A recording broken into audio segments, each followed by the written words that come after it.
Hi there, ladies and gentlemen and boys and girls. Welcome again to All-Star Championship Wrestling. We have a tremendous card for you today. One of the matches is a team match featuring the team of Dick the Bruiser and the world's largest athlete, Andre the Giant. We'll be with you with our first event immediately following these messages.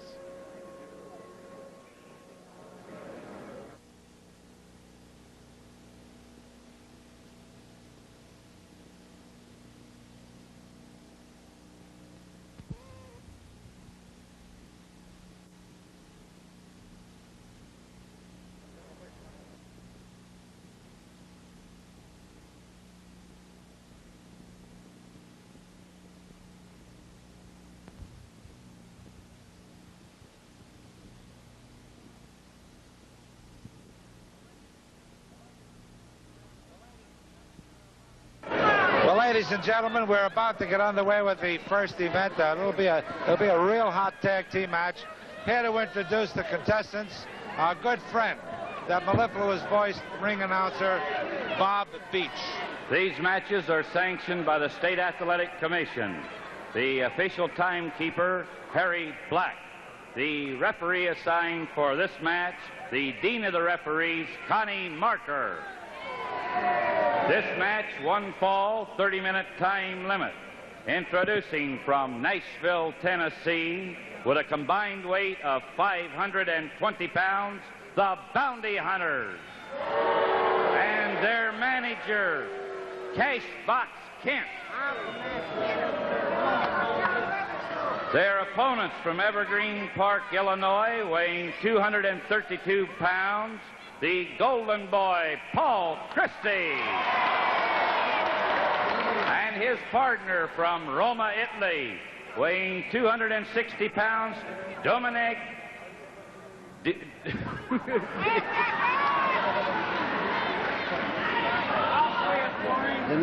Denucci. Dominic Denucci. Ladies and gentlemen, Dominic Denucci, one of the greatest wrestlers in America. We're very fortunate that he is here with us today.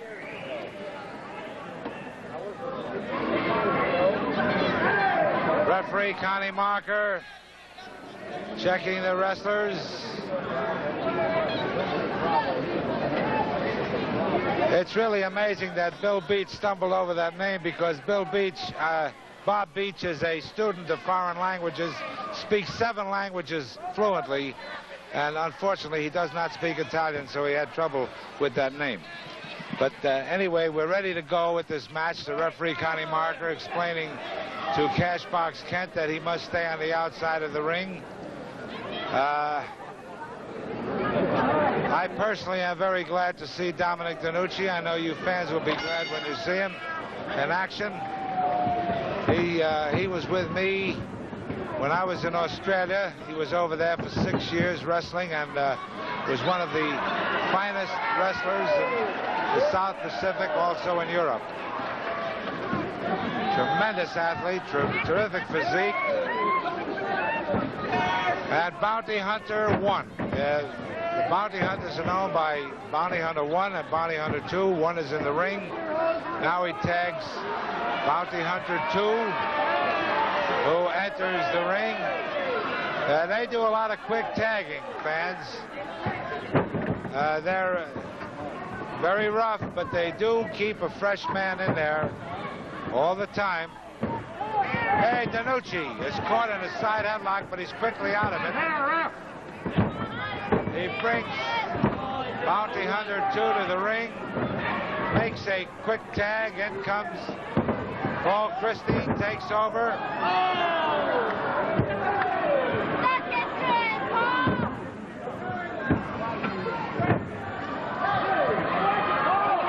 Bounty Hunter 1 is in there, caught in an arm drag, and immediately smashed from the mat. The tag is made. In comes Dominic. Dominic takes over, spins that arm.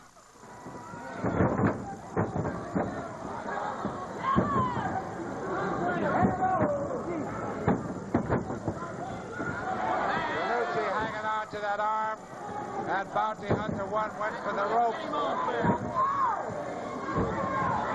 Get over that corner.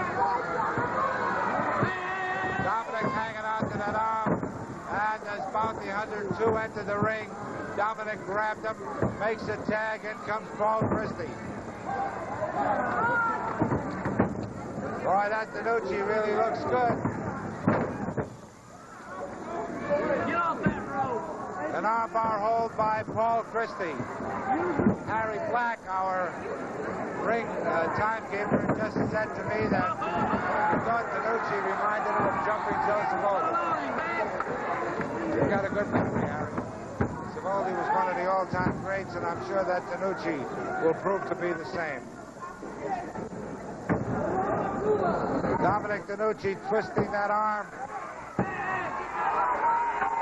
of Bounty Hunter 2. Look at that tremendous physique on Denucci.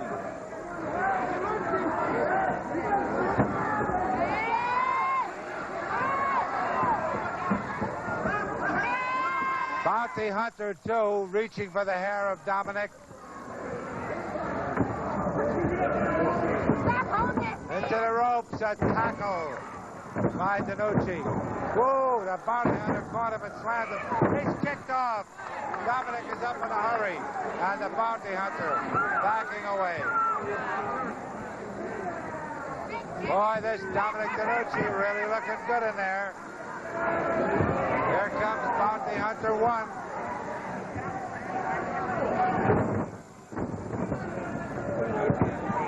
Get off that hair. Overhand wrist lock by Denucci. The tag. In comes Christy again. Christy takes over. Has the Bounty Hunter on the mat. Cashbox Kent has climbed up on the apron of the ring. He's going to cause some diversionary action here. Now the referee is over there admonishing Cashbox Kent. Into the ropes. A tackle by Christy. A punch by Christy. Sends Bounty Hunter to the mat, to the floor. There's an arm drag again. Bounty Hunter 2 got in the ring, but Denucci is ready to stop him. Boy, what a terrific match this is. Say, fans, you know the Bounty Hunters are the Southern Tag Team Champions. They are a tremendous team, and they're meeting some tough opposition today. Here comes Dominic, takes over, grabs the arm of Bounty Hunter 1. There's a tag, and Bounty Hunter 2 is in there. Look at Denucci blocking him, grabs him, has him in the corner, but it's a side headlock by Hunter 2, a punch to the head. A side headlock. He brings Denucci over. Denucci almost had him pinned. There's the tag. Here's Hunter number 1 in there, taking over, punching Denucci. Come on, get him, Denucci. Dominic with a punch right to the chin.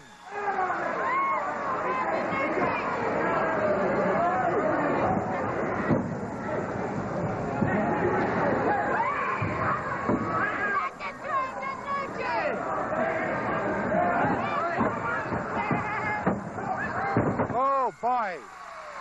Man, look at him go to town, this Paul Christy.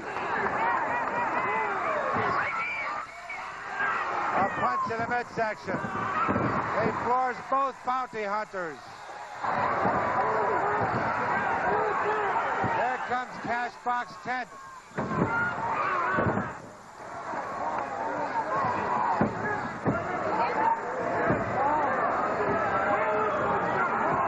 What a terrific tag team match this is, fans. The Bounty Hunters now have Christy in the corner, and they're working him over. And they're punishing him. Oh, man.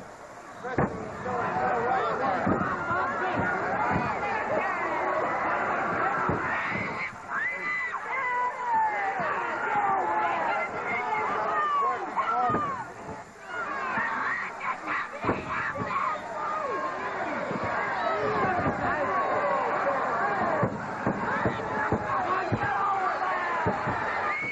The bounty hunters are punishing Christy. And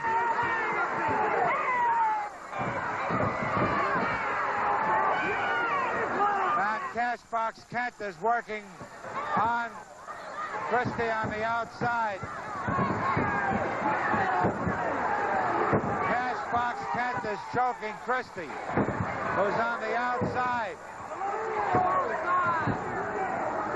Boy, this is a tough job for the referee to control all these people. Now, Christy has been hurt. I don't know if he can make a recovery.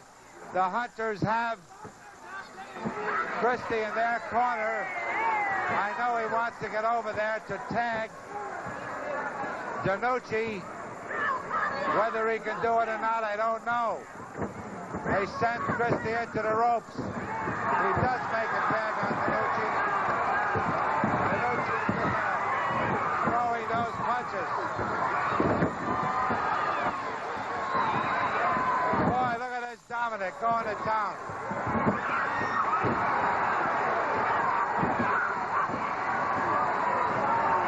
Tremendous action here. Christy is back in the ring. He takes over on both Hunters. He has him covered, but Hunter, too, getting away. A side headlock into the ropes. He hits him with a tackle. Oh, Cashbox Kent caught the feet of Christy, caused him to fall to the mat. Christy was pinned. The winners of the match, the Bounty Hunters. The Bounty Hunters are the winners. Fans, the Bounty Hunters are the winners. We'll be back with more action following these messages.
Well, ladies and gentlemen, I'll be talking with Spike Huber, one of the finest young wrestlers in America today, certainly on the way up to the very top. I do want to remind all of you that we're with you every week here on Channel 3 in Champaign. However, the station has asked me to announce that next week the matches will not be shown, but we do resume again on June 4th, and we'll be on every Saturday thereafter. Right now, here's Spike Huber, who's been wrestling for a couple of years now, including a foreign tour. And you're a clean, scientific wrestler, and you certainly had some great training from some great wrestlers. That's right, Sam. You were talking about my foreign tour. I was in Korea, wrestled all the great wrestlers there, but I'll tell you, the United States has the best competition, the best wrestlers, and right here in this area, you'll find the best. Bruiser, Snyder, I mean, they're all great, but I'll tell you, this is the toughest place for wrestling. Well, we certainly are proud of the wrestlers we have on All-Star Championship Wrestling, and certainly you did mention two of the better men, Dick the Bruiser and Wilbur Snyder. We also have some real rough guys such as Jimmy Valiant. That's right. Ivan Koloff, the European champion, and many others. Yukon Moose Cholak, he's a big man. Right, like I said, all the great wrestlers are here in this area, and the people are really fortunate to see all the fantastic wrestlers in this area. It's just unbelievable, Sam. And fans, we like to feel that one of the reasons All-Star Championship Wrestling is great in the Midwest is because of you fans out there who help make it all possible. Our promoters, Bob Luce in particular, bring you the best in wrestling, such great stars as Spike Huber, and we certainly do appreciate you fans, because the fans get out there and cheer, and they really make it. You've got great fans as well as great wrestlers. Now let's go to wrestling following these messages.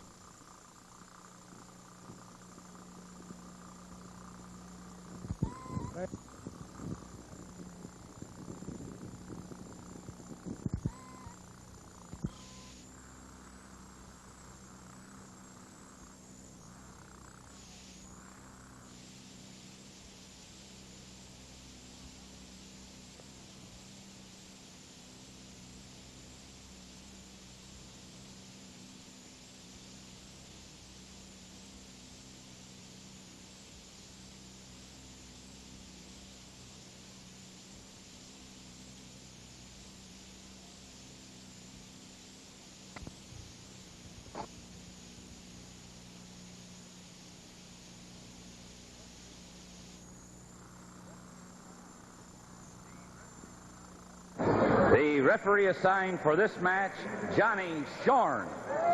This match, one fall, 15-minute time limit. Introducing from Montreal, Canada, weighing 260 pounds, Frank Valois. And from Bighorn, Wyoming, weighing 230 pounds, Chief Bobby Bull Eagle.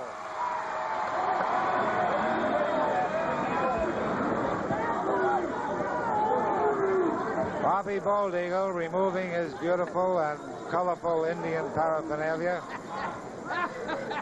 And he's up against a very tough veteran of the mat, Frank Valois. And Eagle is going to have to be very, very careful, because Valois has a great deal of experience. Much heavier. Here's Eagle with an overhand wrist lock. Working on that arm. Valois close to those ropes. Now grabs Eagle, has him over.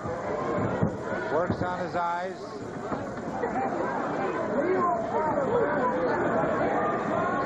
Valois again has him in the ropes, chops him in the throat.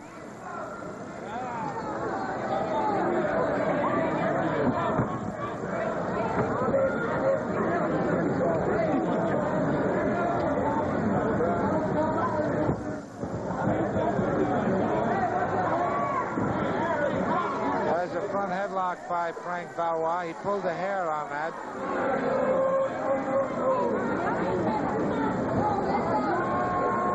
Get off that front. Again, he has that front headlock well applied.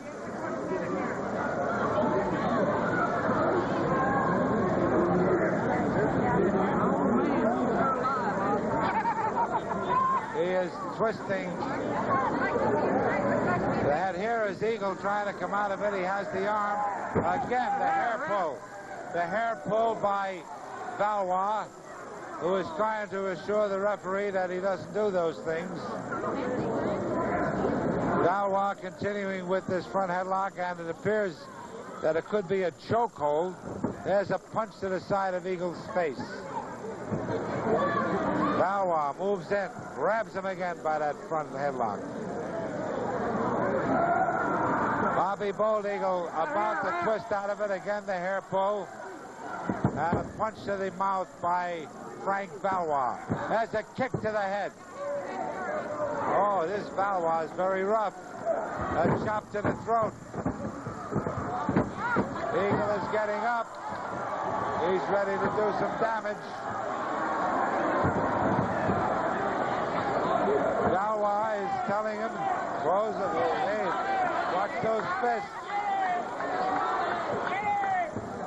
Valois telling him, stand back, cool down.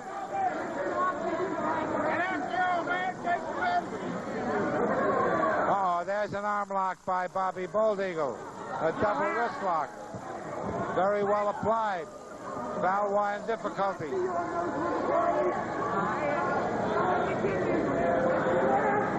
A punch to the kidney by Frank Valois. He's a powerful man.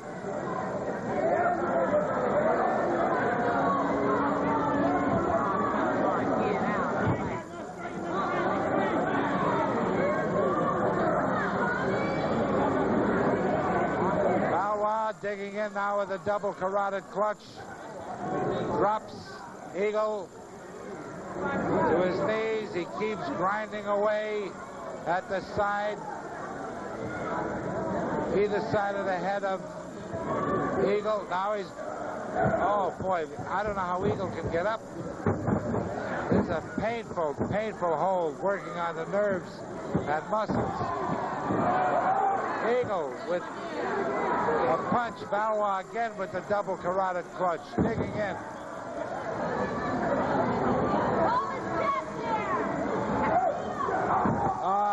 A tomahawk chop to the top of the head by Bold Eagle. A punch to the midsection. Another smash to the midsection. A hit to the top of the head. A chop to the top of the head. And now Valois hanging back in those ropes.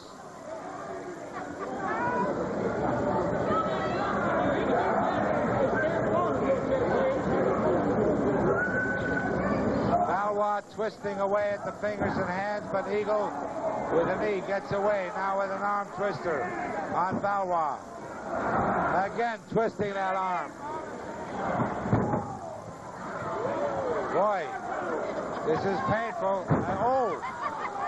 He tries to pull that arm out right at the shoulder. Now it's an arm bar hold.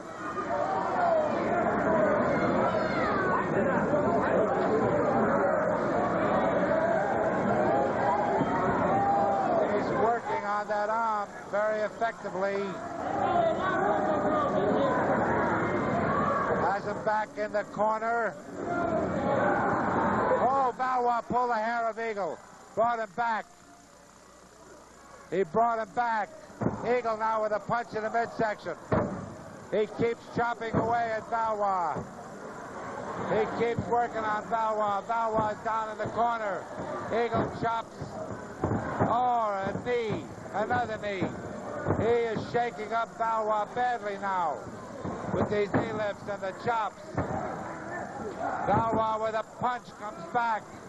Sends Eagle into the ropes. A chop to the throat.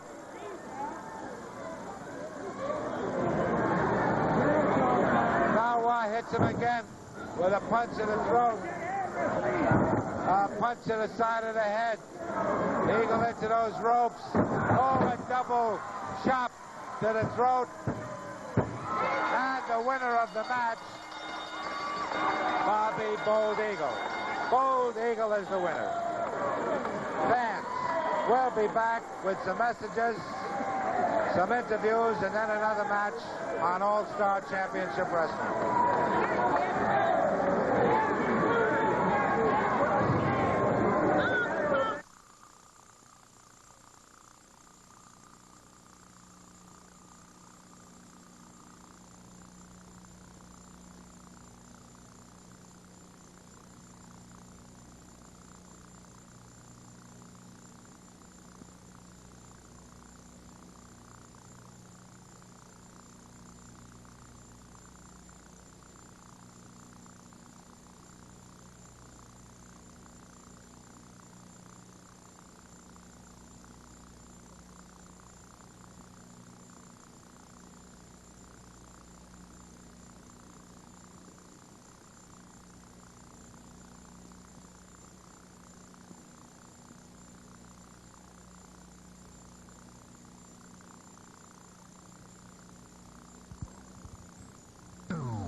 Stand by.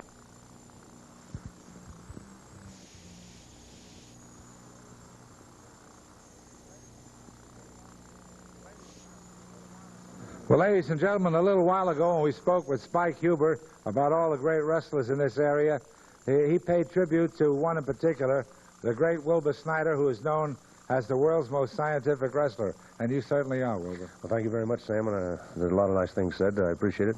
A lot of good wrestlers in the area. It's a great area to wrestle in. The fans make you feel so wanted when you step in that ring. It's just that I think is what attracts a lot of the fine, good wrestlers that come to this area. Sometimes you wonder why fellows such as Jimmy Valiant and Ivan Koloff, who actually are good wrestlers, resort to the rough tactics. Well, I think it's a lot of times maybe they don't know quite as much wrestling, and they do resort to these kind of tactics. I certainly don't condone them, and I think they feel that it's just a way that they think they can get through the match and get it over with quicker. But I don't think it works in the end, really. Yeah, well, one thing is certain, that we're proud of the wrestlers such as yourself, and one thing that gives you the mark of a champion is that when the fellows do get rough, fellows such as Koloff and Valiant, you don't wait too long. You meet fire with fire. You come right back with punches of your own. Well, it's the only way you can combat it, Sam, and you just got to get in there and get with it and try to beat them the best way you know how. Thank you very much, Wilbur Snyder.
This match, one fall, 15-minute time limit.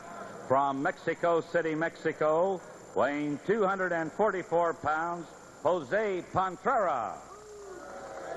And his opponent from Madison, Wisconsin, weighing 275 pounds, Sailor Art Thomas. Ladies and gentlemen, Sailor Art Thomas, of course, has one of the most magnificent physiques of any wrestler. Tremendously strong, a top-notch wrestler. Jose Pantera, very rough, a tough competitor for anyone, including Sailor Art Thomas. There's the bell. Pantera, the referee's hold. Thomas presses it back against the ropes. Pantera claims that Thomas pulled his hair, which of course he did not. Again in the ropes.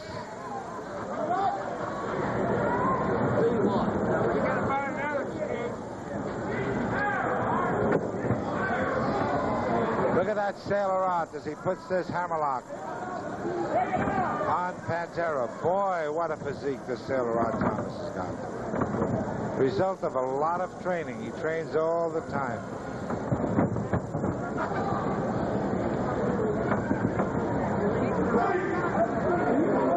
Working on that arm. Now it's an armbar hold.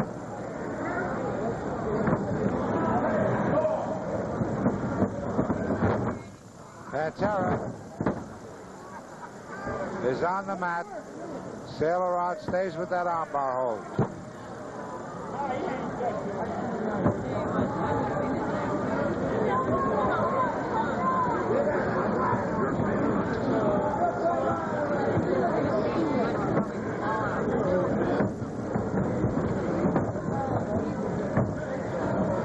And now Pantera's on the mat. Sailor Art still has that arm lock. Punishing Pantera, who forces the Sailor back to the corner to gain an automatic break. And on the break, Pantera clubbed him with a forearm.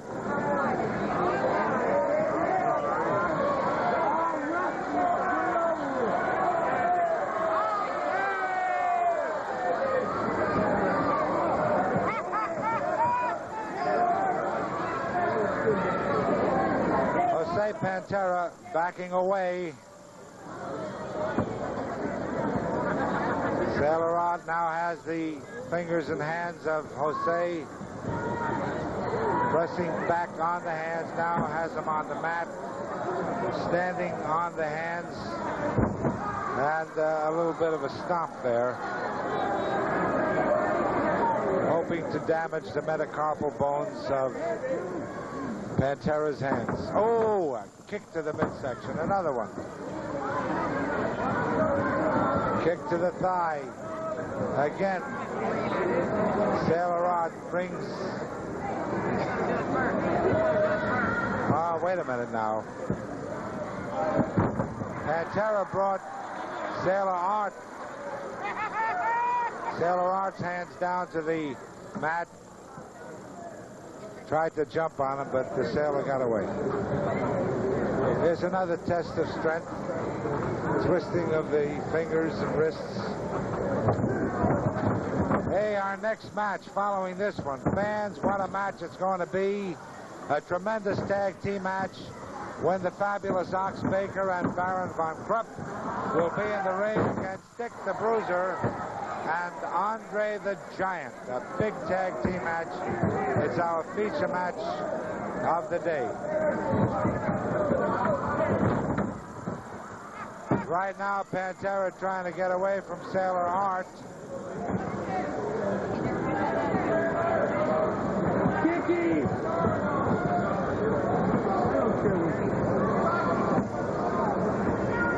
Pantera forces him back now. They're against the ropes.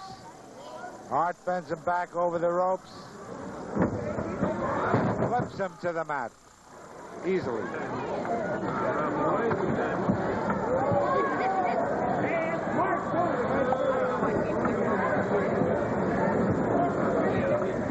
Both men on their feet now. Pantera moves in. Pulls Thomas back. He wanted to pull him to the mat. They fell against the ropes. Thomas lets him have an elbow to the ear. The referee is warning Jose Pantera. That's the first good thing I've ever heard you do. Hey, here's a nice standing side, a modified side headlock by Pantera. And he's putting pressure on the Sailor. Uh-oh. Again, he's dropped to the mat.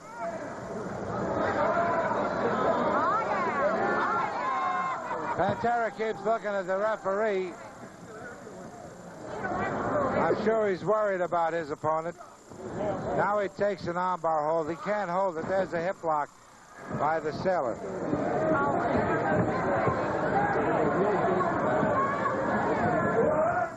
Over the hip again. And everyone's enjoying this match except Jose Pantera. Sailor Rod not having any trouble with him at the moment. But he has to be careful. Pantera's tough. They're up against the ropes again. Referee Connie Marker says, break it up.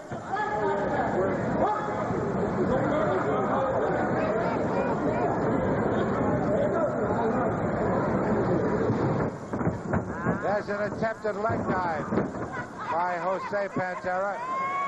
Sailor Rod drops him to the mat. Pretty hard to move that Sailor Rod Thomas. There's a kick to the midsection. Now Pantera trying to pick him up for a body slam. And instead it's the Sailor who picks him up.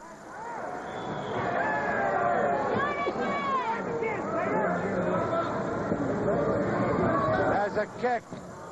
Pantera throwing punches. Sailor Rod comes back with a punch. Another punch by the Sailor. He's not having any difficulty at all at the moment now as he picks him up.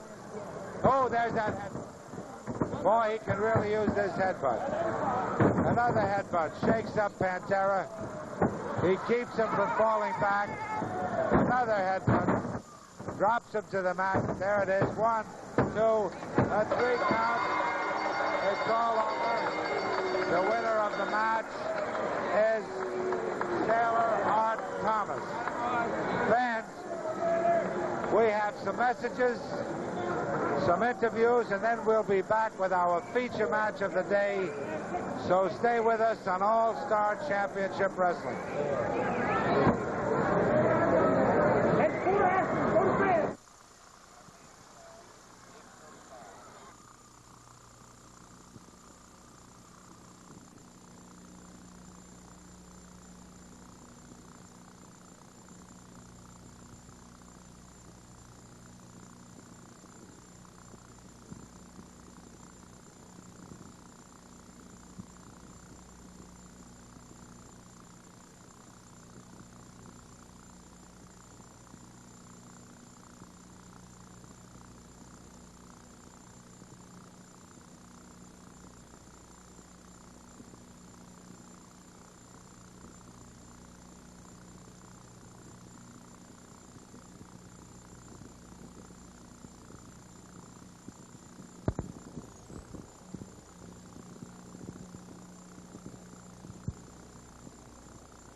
Fans, I know all of you are going to be at the National Guard Armory tonight to see the 7 great wrestling events featuring the Coal Miners Battle Royal. Incidentally, the box office will be open at 6:30 tonight, and there are plenty of good seats available. And get on out there because this is a super wrestling event. Now, there are 6 matches on the card, and the 7th is the Coal Miners Battle Royal. $2,000 to the winner, a pole 15 feet high strapped to one of the ring posts.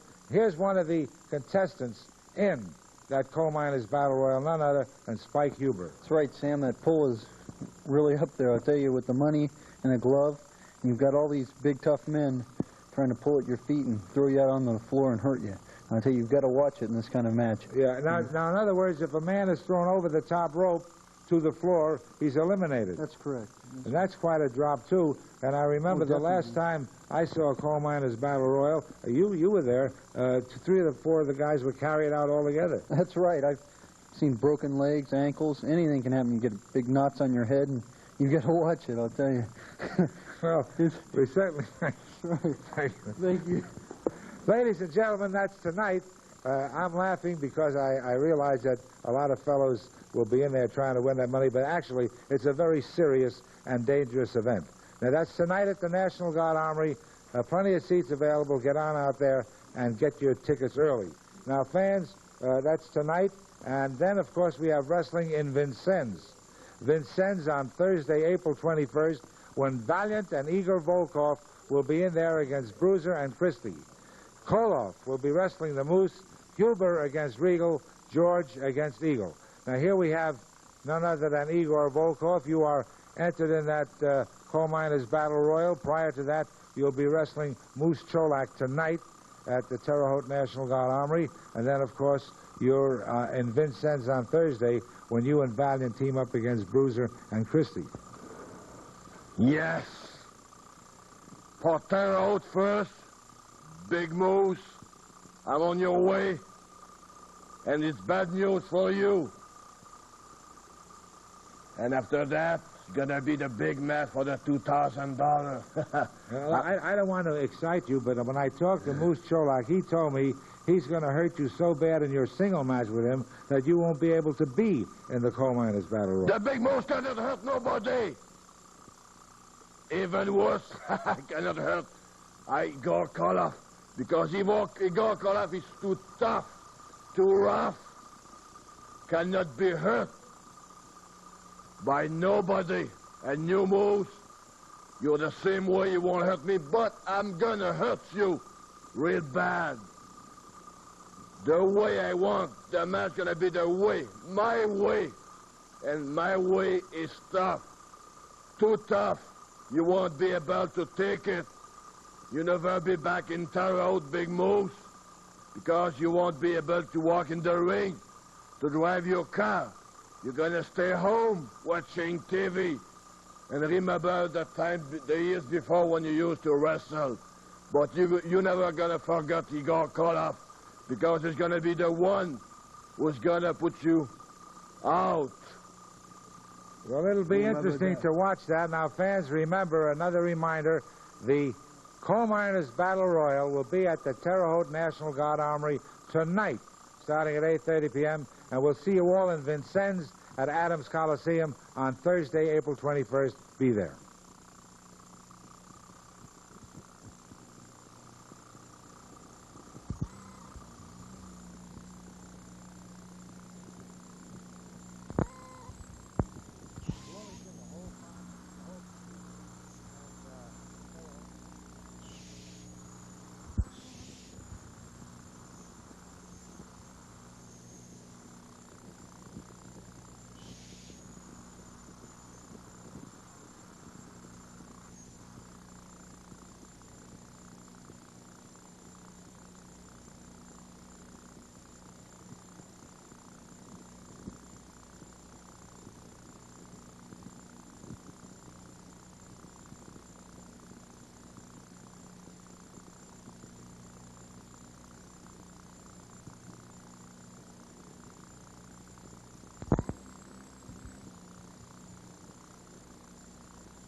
This match, 1 fall, 1 hour time limit. Introducing from Mannheim, Germany, weighing 265 pounds, the European champion, Baron Karl von Krump, and his partner from Death Valley, California, weighing 310 pounds, the fabulous Ox Baker. Their opponent from Grenoble, France, weighing 424 pounds, the world's largest athlete, Andre the Giant. And his partner from Reno, Nevada, weighing 255 pounds, the world's most dangerous wrestler, Dick the Bruiser.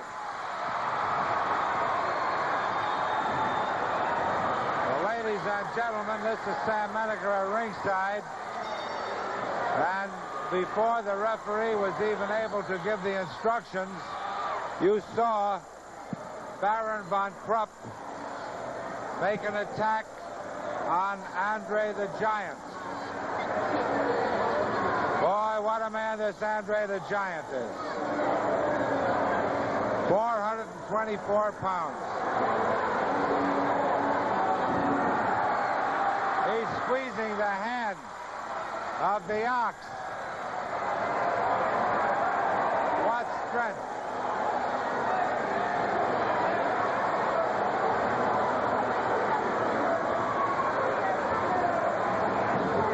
Now both Dick and the Giant sent von Krump out of the ring. Now the Giant, Andre the Giant, working over the Ox. Andre the Giant has never been defeated in either boxing or wrestling.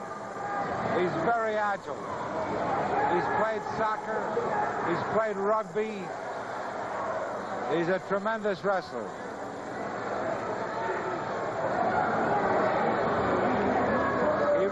appeared in a television show in which he played the part of Bigfoot.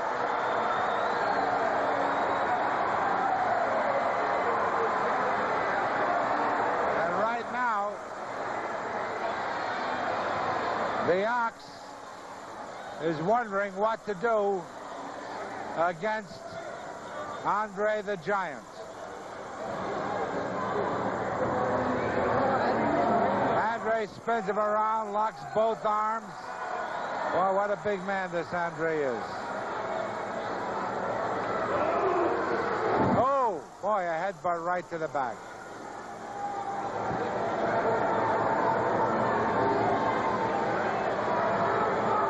The Giant has both arms of the Ox locked. Von Krump came in to punch Andre. Andre spun the Ox around, and the Ox was hit by Von Krump.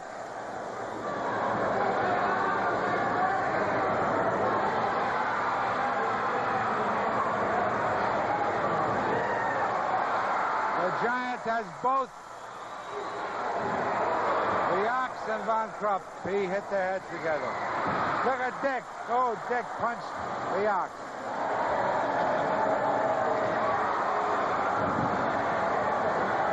The Giant not having any trouble at all with the Ox.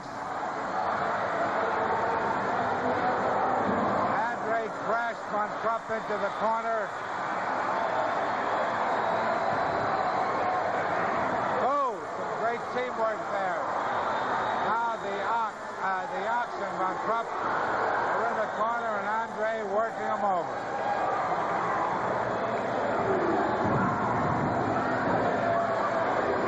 Dick the Bruiser has both of them in the corner, and Andre waiting now. He's tagged Dick. Dick takes over. Dick crashes the Ox into the turnbuckle.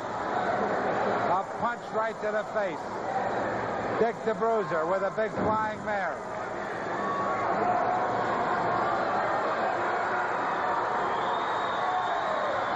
The Bruiser works him over. Von Krump grabs the Bruiser from the outside. He's punching Dick to the top of the head. Now the Ox takes over. They're both working on Dick. Now adjust the Ox. Both have him again. Andre gets in there to help out. A headbutt sends the Ox to the outside. Dick is still in the corner. Von Krump using a thumb thrust to the throat. Von Krump works on him. He keeps hitting him in the throat and the chest. And now Dick is trapped in that rope. Andre comes around to help out.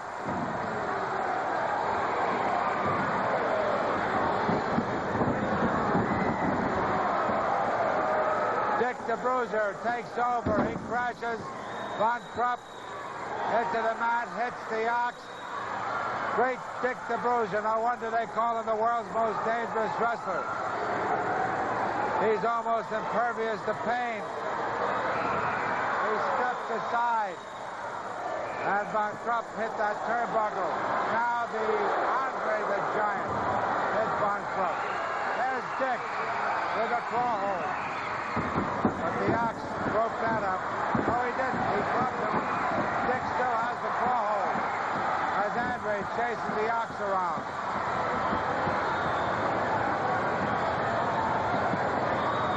What a terrific tag team match this is. Fans, we're going to bring you as much of it as our television time will allow. We hope to bring you all of it. The way that Dick is putting that claw hold on, we might see a finish here. Wait a minute. Von Krump worked on Dick's eyes. Dick made a tag. Andre in there. Oh, a beautiful edge of the hand blow, a judo chop. Now Andre the Giant with a body drop across the leg. Von Krump trying to get to the ox, but Andre won't let him.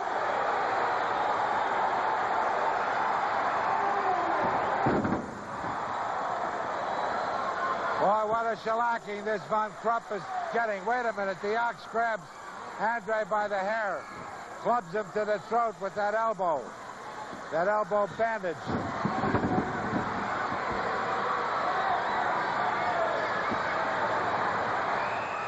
They've got the Giant in the corner, but Dick takes over. He grabs the ox. A punch to the head of the ox. Now Dick the Bruiser getting in there.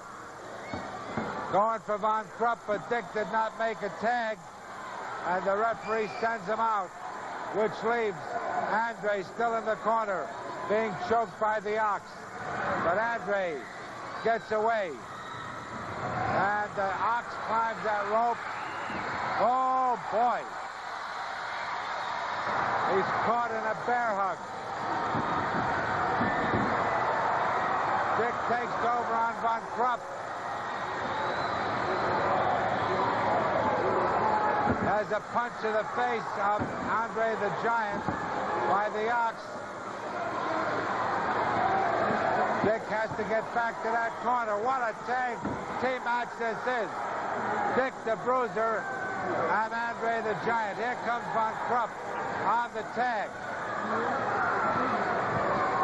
They both work on Andre. The crowd roaring. They're kicking Andre the Giant. Here comes Dick the Bruiser. Oh, they've thrown Andre the Giant out. Andre the Giant was thrown out over the top rope, and now Von Krump and the ox are both working on Dick the Bruiser. They kick Andre to keep him from getting in the ring, and Dick the Bruiser has taken some terrific punishment here as both these wrestlers are working him over. How can Dick take it? He's still on his feet. What a tough man. The Giant starts in to help him. Again, the Giant is kicked. He's kicked in the head. And they're still in there. They're still in there working on Dick the Bruiser. He's staying right with them. They're throwing punches at him. The referee trying to get some order in there. The ox keeps kicking Andre to keep him. Outside. Dick the Bruiser has taken this terrific man. We're just about out of our TV time. And we must close in the midst of all this action. Our director is Jerry Wheatley. We'll be back with you next week with more All-Star Championship Wrestling on TV.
now here's your ringside commentator, Sam Menaker.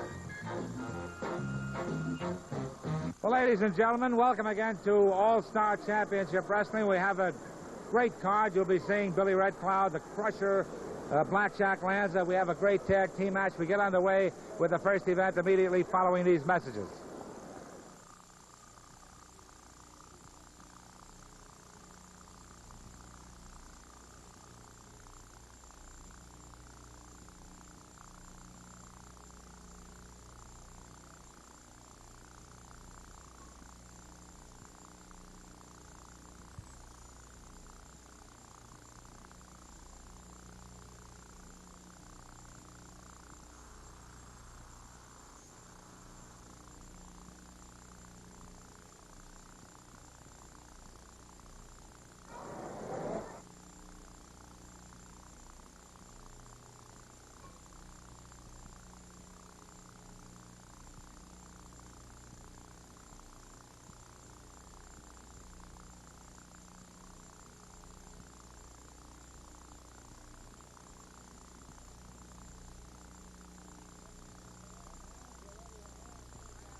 Well, fans, we're ready to go, and here's our ring announcer, Tom Mathis.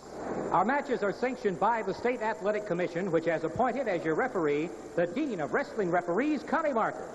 Introducing from Leningrad, Russia, weighing 241 pounds, Nikolai Volkoff. And his opponent, weighing 233 pounds, from White Earth, Minnesota, the famous Indian warrior, Billy Red Cloud. Nikolai Volkoff and Billy Red Cloud. Billy Red Cloud, the sensational wrestler. The referee is Connie Marker, the Golden Greek, one of the top wrestling referees in the nation.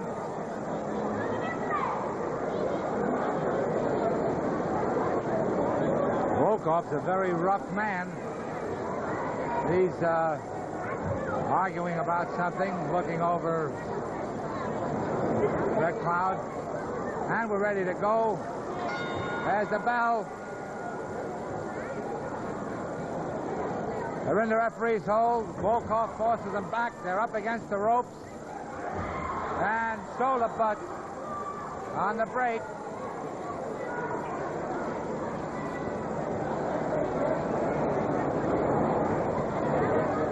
Overhand wrist lock by Billy Red Cloud on Nikolai Volkoff. And Volkoff forces Billy Red Cloud back to the ropes. A smash to the midsection.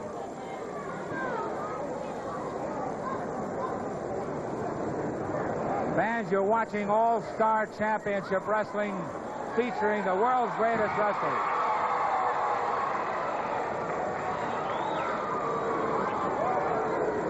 Today, we'll be seeing the graduates in a tag team match.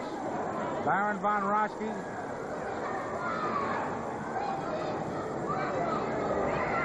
The Crusher, Blackjack, Lanza. The world's greatest and certainly the world's toughest wrestlers. Here on All-Star Championship Wrestling. Volkoff hangs on to a double wrist lock. And now he has the arm over the rope. A smash to the chest by Nikolai Volkoff.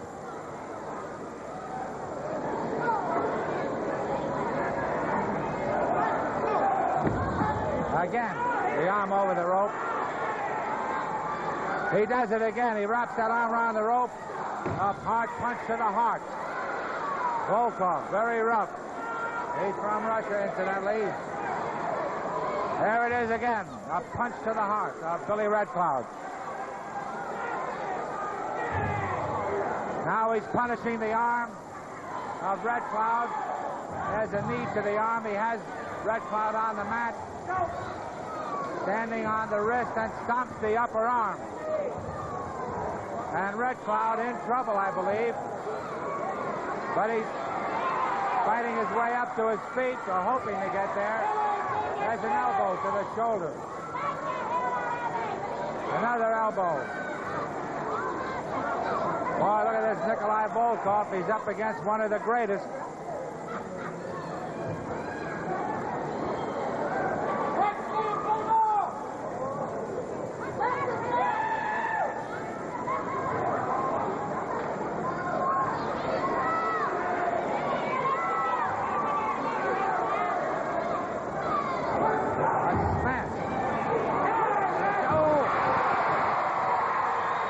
Terrific comeback by Billy Red Cloud with those tomahawk chops.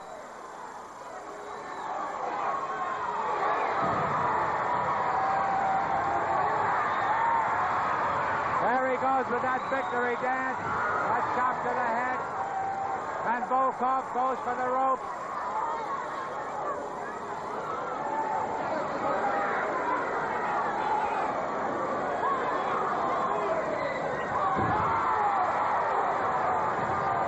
Billy Red Cloud tried to tear the whiskers off of Nikolai Volkoff.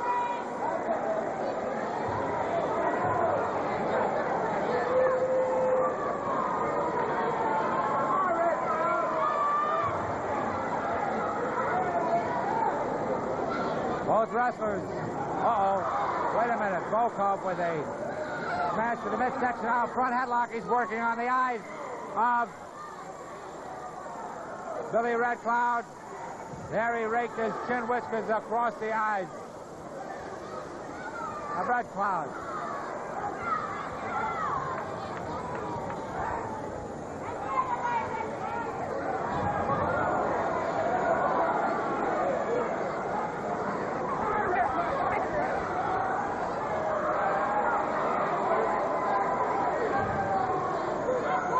Red Cloud in difficulty here as Volkoff continues working on the eyes.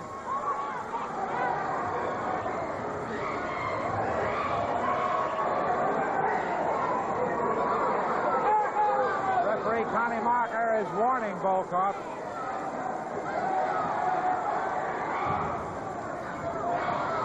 Again. He just rubbed his chin right across the eyes of Billy Red Cloud. There's a punch to the side of the head by Nikolai. Another smash to the face. He's thrown into the rope. Oh, he ducked. There's that tomahawk chop. He lands him up. A 3 count. It's all over. The winner of the match, Billy Red Cloud. Nikolai Volkoff is arguing about the decision, but he was pinned. He was rolled right up in a jackknife. He was pinned. The winner, of course, Billy Red Cloud. Hey, ladies and gentlemen, I'd like to take this opportunity of thanking all you fans for the wonderful letters that you're writing in to the wrestlers and to myself. And remember, if you wish to write to any of us, just address the letter to us in care of Channel 6, Indianapolis, Indiana. Address the letter to whom you want it to go, care of Channel 6, Indianapolis, Indiana.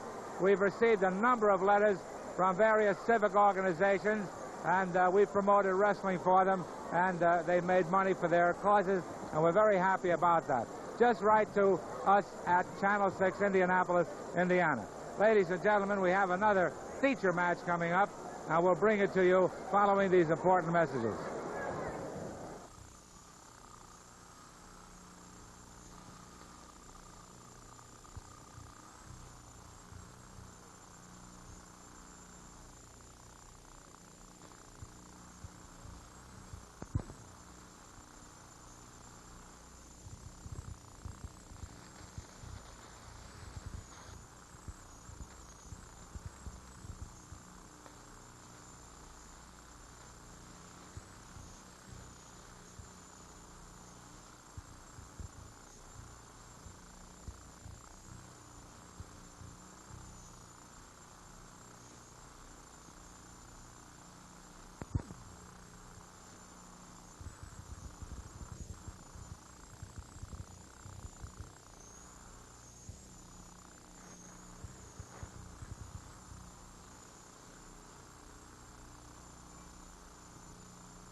Introducing one half of the famous combination of the Blackjacks from Albuquerque, New Mexico, Blackjack Lanza, accompanied by his partner Blackjack Mulligan and his manager, Pretty Boy, Bobby Heenan.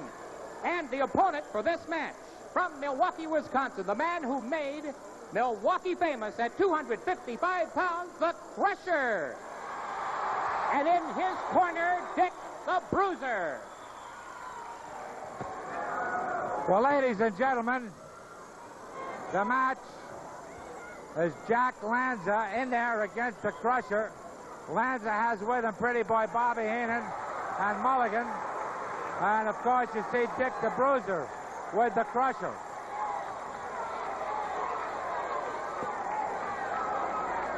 And this one is going to have fireworks, I guarantee you.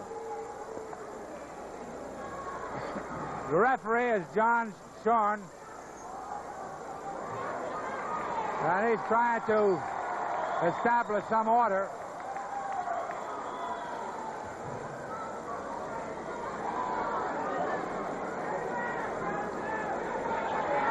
The match is underway.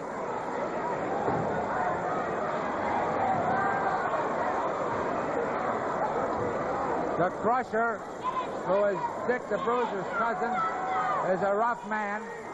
He has no fear of Lanza, Mulligan, or Heenan. And Dick the Bruiser, of course, is in the Crusher's corner. Lanza backing away constantly. Now he's in the referee's hold. Throws a punch at the Crusher, who comes right back with a powerful punch. And Lanza goes to the outside. Anything can happen in this match because Heenan and Mulligan are in the corner. And that's the reason the Bruiser is here, just in case they do something wrong. Lanza with a wrist lock and a chokehold. He's choking the Crusher. The Crusher, with his great strength, is breaking up that double wrist lock.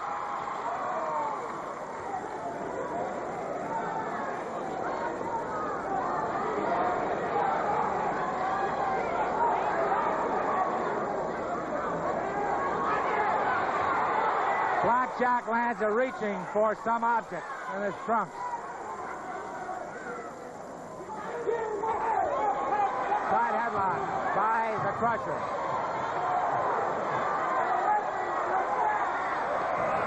He's pulling the hair of Lanza, and all the fans are cheering him on.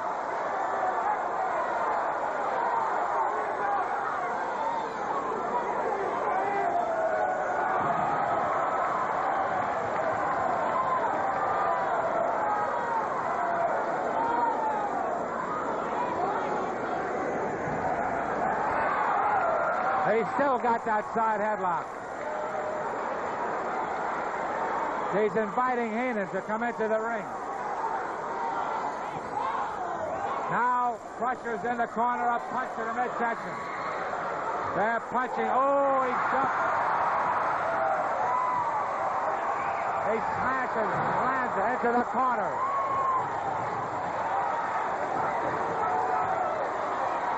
Again, he crashes him into the corner. Oh, what a beating Lanza's taking. Wait a minute. They pulled Lanza out of the ring.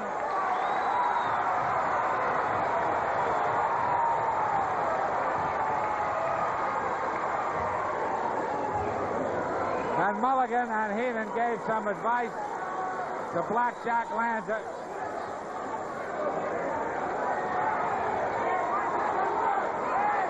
And there he is. He was reaching for an object again. Something he got from Heenan. He secreted in his trunk.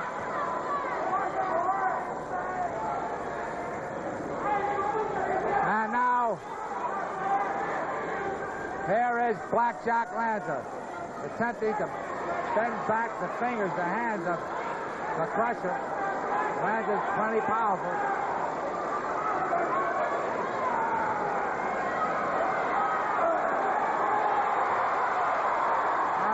Crusher is overpowering Lanza.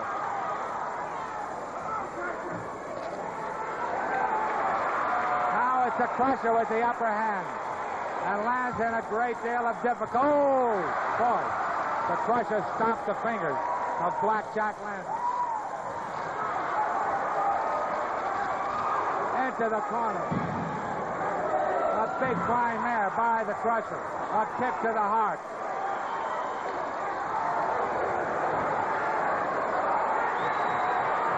Lanza has some object. He had some object hidden in his front, just pulled it out, and now he has the upper hand on the Crusher.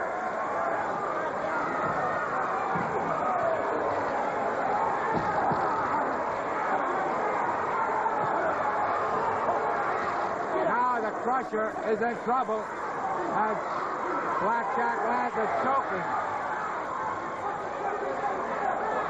the Crusher.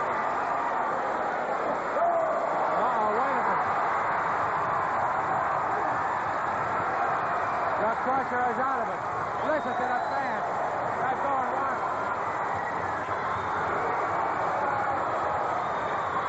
Watch this now. He smashes Lanza into the corner.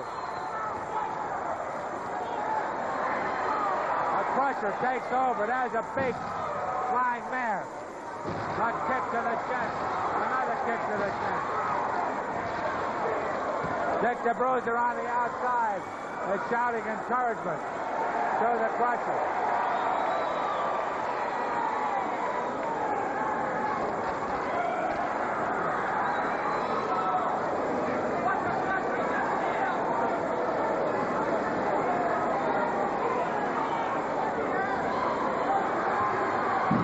The Crusher flying mares him into the ring. He takes over on Blackjack Lanza. Sends him into the rope. Ooh, another spot. Kick to the face, another kick to the face. What a beating that Lanza's taken out.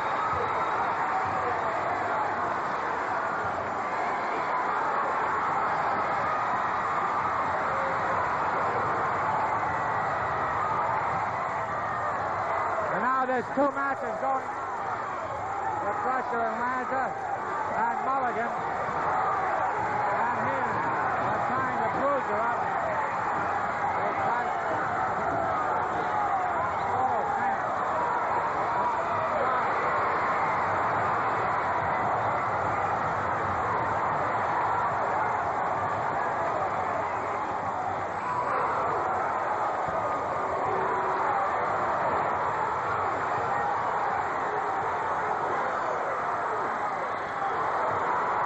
Pandemonium's reigning here. The Crusher is working on Lanza. He slams him into the corner. And once again, Heenan and Mulligan have tied the Bruiser into the rope. The Crusher jumps off the rope on Lanza. And the Crusher, but look at Dick the Bruiser here. The match is over. The winner is the Crusher, but there's another match going on in the corner.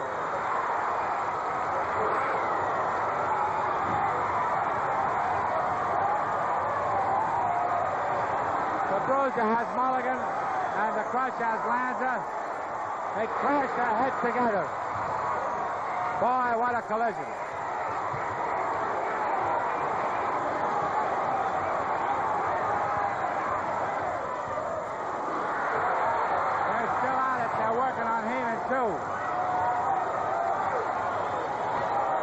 Watch Dick the Bruiser and the Crusher. Oh, Dick has opened up a cut.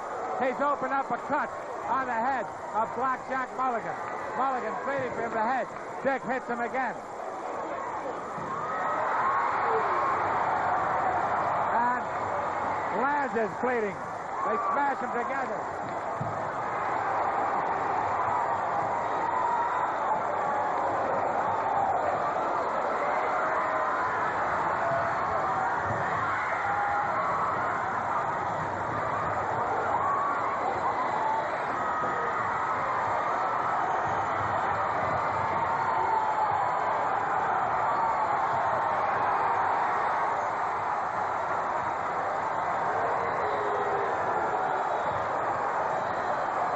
There they are, ladies and gentlemen. Dick the Bruiser and the Crusher.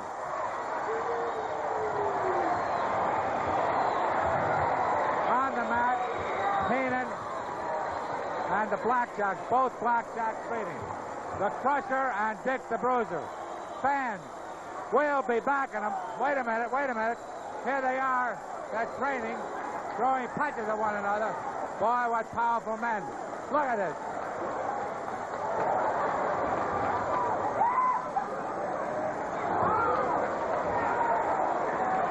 The Bruiser and the Crusher. We'll be back in a moment, so please stand by.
Well, ladies and gentlemen, a little later on, you'll be seeing our promoter, Bob Luce, and if he has a few bags under his eyes, it's because he's been up all night signing one of the biggest cards ever. Now, the next big wrestling card at the amphitheater is on Saturday, September 29th, starting at 8:30 p.m., and I think it's one of the greatest cards that Bob has ever come up with. In the main event, it's a tag team match. And what a tag team match. Dick the Bruiser and Bruno Sammartino will be in there, and their opponents will be Big Ernie Ladd and Handsome Jimmy Valiant. Now, that's only one big match. In another one, you'll see Ray Stevens, and his opponent will be Red Bastien. Then another top bout, Wahoo McDaniel wrestles Larry Hennig. And listen to this, a girls' tag team match. Mary Jane Mull and Tanya West will be in there against Princess Jasmine and Cora Combs. And Cora Combs, as you know, is the world's champion woman wrestler. Big Sailor Art Thomas is on the card. He'll be in there against Ric Flair, and Bull Belinsky, the truck driver, wrestles Vic Rossitani. Now, that's Saturday, September 29th at the amphitheater. And Bob Luce hasn't been just working on that card because the first big card of the season in Hammond at the Civic Center will be on Saturday, September 22nd, starting at 8:30 p.m. And at the Hammond Civic Center, the main event, a tag team match, Handsome Jimmy Valiant and the Barron von Raschke, in there against Wilbur Snyder and Pepper Gomez. You'll also see Belinsky versus Dillinger, Buddy Pearl against Pullins, and Johnny Case against Guerrero. Now, ladies and gentlemen, you know, of course, that Chicago is the capital of All-Star Championship Wrestling. Remember, Saturday, September 29th at the amphitheater, that super sensational card. Now, we'll be talking with some of the wrestlers that'll be on that card in just a moment. Also, the wrestlers who'll be on in Hammond. And here we have the great team of Wilbur Snyder and Pepper Gomez. Pepper Gomez, mi amigo, and Wilbur Snyder. Now, both of you are in the main event at the Hammond Civic Center on Saturday, September 22nd. It's the opening card of the fall and winter season, and what a terrific card it is, and what opponents you have, because you fellas will be wrestling Valiant and the Barron. Well, we certainly are looking forward to the opening show of the fall season, and a great partner having Pepper Gomez. Well, it'll be a great night of wrestling. Now, Pepper Gomez, I know that you and Wilbur have been partners many times, and I also know, and as Wilbur and you know, that in the Hammond area, and Chicago area for that matter, there are many of your countrymen that go to the matches. I know you want to talk to them. You know that, first I'd like to say that the last time I was there, they had the last show there. And I want to say that it's really a great thing for me to be there again, especially on the opening of the season. Y les quiero decir, porque sé yo que hay muchos mexicanos allá que necesito el soporte de todos ustedes. Y les quiero decir de mi corazón que todo que hago yo en el ring, no nomás es para mí, pero para todos ustedes, porque sé yo que hay muchos mexicanos. Sé yo también en la manera que lucha Valiant y Raschke, pero el compañero que tengo yo, Wilbur Snyder, les vamos a ganar. And I'm sure Senor Snyder agrees with you, right? Oh, I'm sure, Sam. Thank you.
Ladies and gentlemen, introducing at a combined weight of 450 pounds from Downers Grove, Illinois, Angelo Poffo, and from San Francisco, California, Kitty Dillinger, the Graduates, accompanied by their manager and intellectual advisor from Haight-Ashbury, Mark Manson.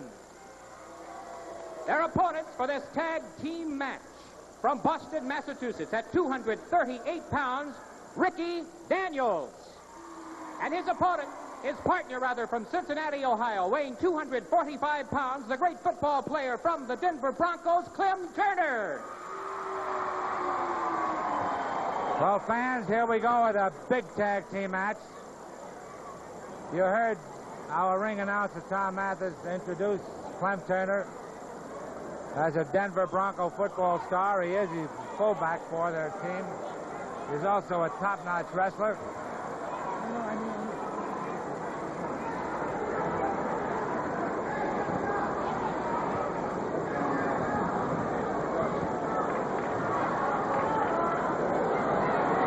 We've been getting many letters from around the area wherever All-Star Championship Wrestling is shown, and a number of fans have asked about the great Cuban wrestling czar, Fernando Chicos, who we understand lives in the Michigan area, and he's been retired for some years.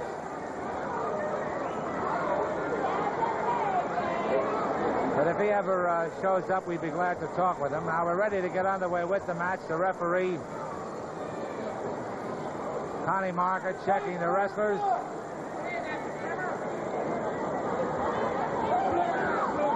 And there's Professor Mark Manson with his book.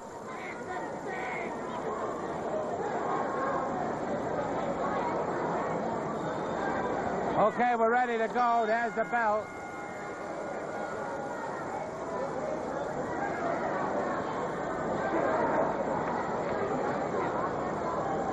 And it's Rick Daniels starting the action against Angelo Poffo.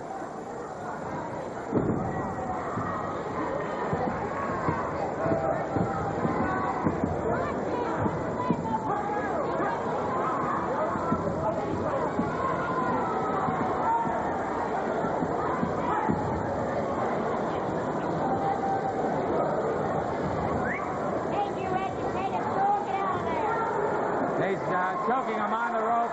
And the manager, Mark Manson, reached up and worked on the eyes of Rick Daniels.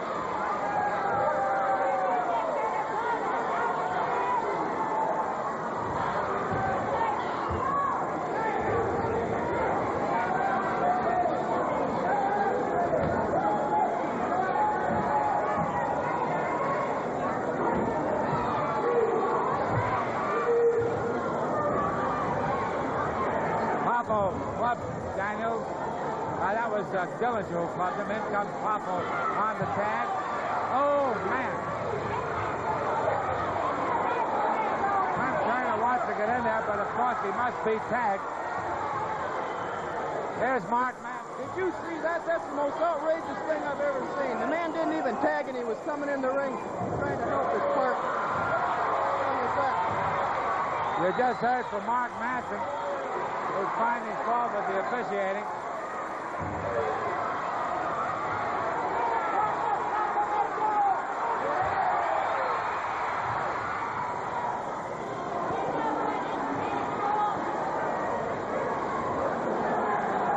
There again, Manson is working on the eyes of Rick Daniels. A kick to the chest, another kick. He keeps kicking him. And now the tag is made. In comes Ken Dillinger. Clem Turner has not been able to get in as yet because the graduates are keeping Daniels in their corner and keeping him from getting over to tag Clem Turner.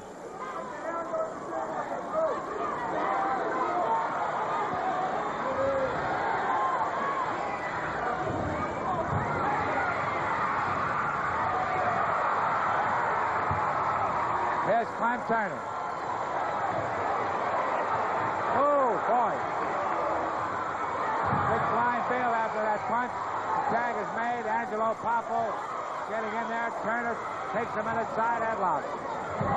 He's shaking him up. Fine athlete, Clem Turner.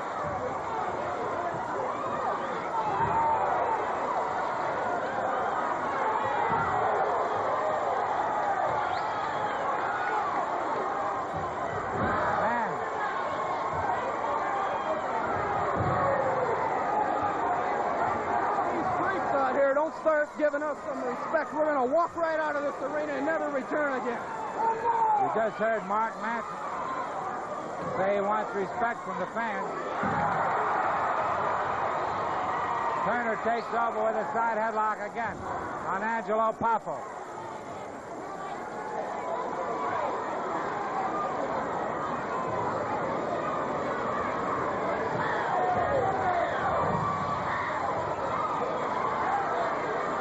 Turner has Angelo tied up, but they're in the rope. And that saved Angelo Poffo. An automatic break. Referee Connie Markham moving around, watching the action.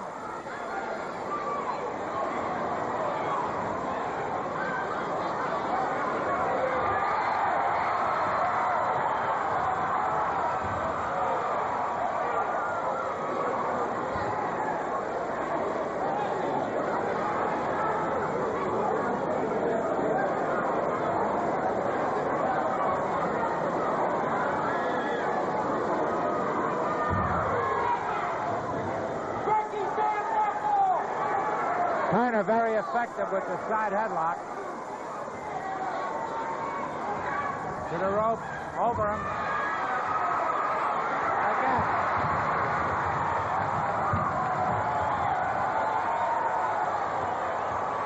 The outstanding exponent, of course, of the side headlock was the immortal Ed Strangler Lewis. And in the lighter division, among the lightweight wrestlers, Strangler Green of New York used the side headlock.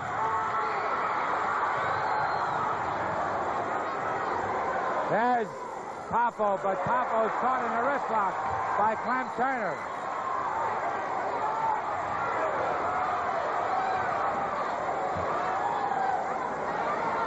Turner is very powerful, twisting that arm, and Poffo's in trouble.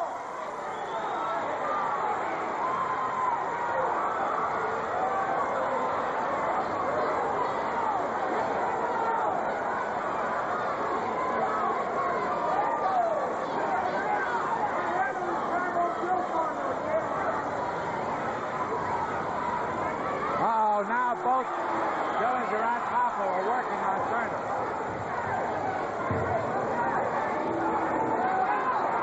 They've down the throat of Clem Turner.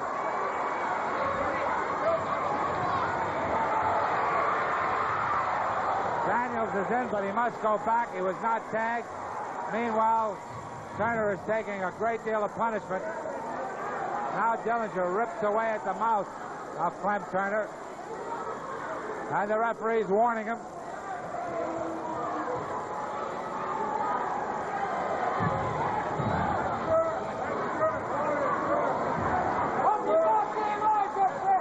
Clem Turner was doing real well in there until they choked him in the corner.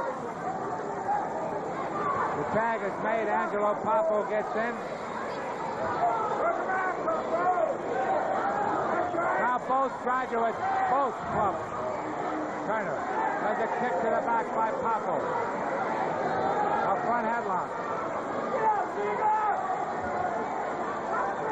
And Clem gets away with that wrist slip.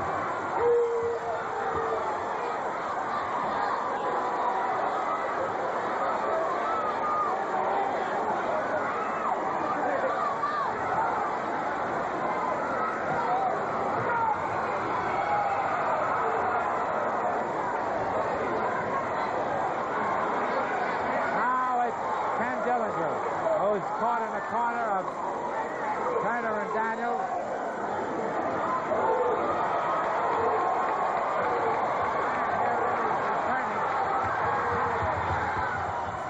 That he so richly deserved. The referee has chased Poffo out. Connie Marker doing a great job of officiating.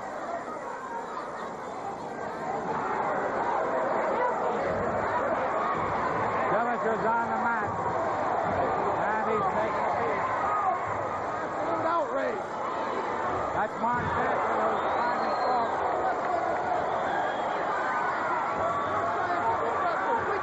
Respecting the ring. Now Poffo is taking over on Daniels. He throws Daniels through the ropes to the floor. Daniels took a hard fall to the floor. He's getting up slowly, but he is getting up.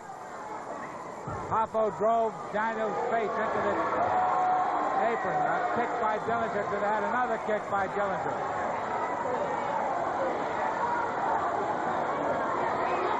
Boy, this is a wild match. Turner's still in good shape, but the legal wrestler in there.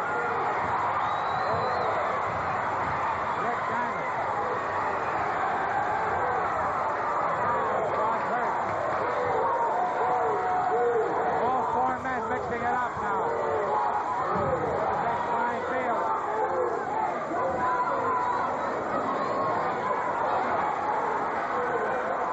The manager, Mark Manson, is up on the apron. I don't know what that means. Oh, he hit Daniels right in the throat with the edge of the book. There's Poffo with the backbreaker, the neck breaker. A 3 count, and the match is all over. That's another victory for us. That's how we hate football players. Before we see with that football player, he's going to be chauffeuring Angelo and I around. We've never been defeated, and we never won. Boy, that Clem Turner is mad. Oh, wait a minute. Dillinger's got him, and Turner punched his way out of it.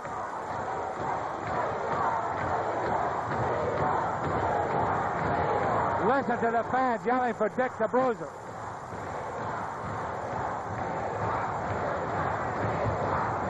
The match is over.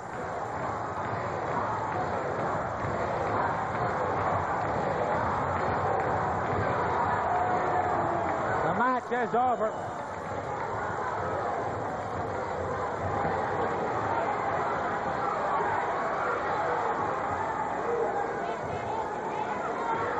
The winning team, the Graduates. That was a wild match. Clem, he did a great job. Unfortunately, the your partner was hit in the throat with the edge of that book. And that incapacitated him. I'll tell you something. I've been watching these guys for the last couple months. I don't see how anybody can let guys like this wrestle. I played professional football for 5 years, and I've never seen things like that happen on the field. Look at that man, he's hurt. I'd like to have a match with these guys anytime they want it. Thank you very much. Both of them. Thank you, Clem Turner. Well, ladies and gentlemen, you just heard from Clem Turner, a fine athlete. We'll be back in a moment, so please stand by.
Hey, fans, I hope you're as excited as I am because I finally got them together. The two big guys, Brunno and Bruiser. That's Sammartino and Dick the Bruiser in the ring together as a tag team, and they're coming to Chicago against Ladd and Valiant.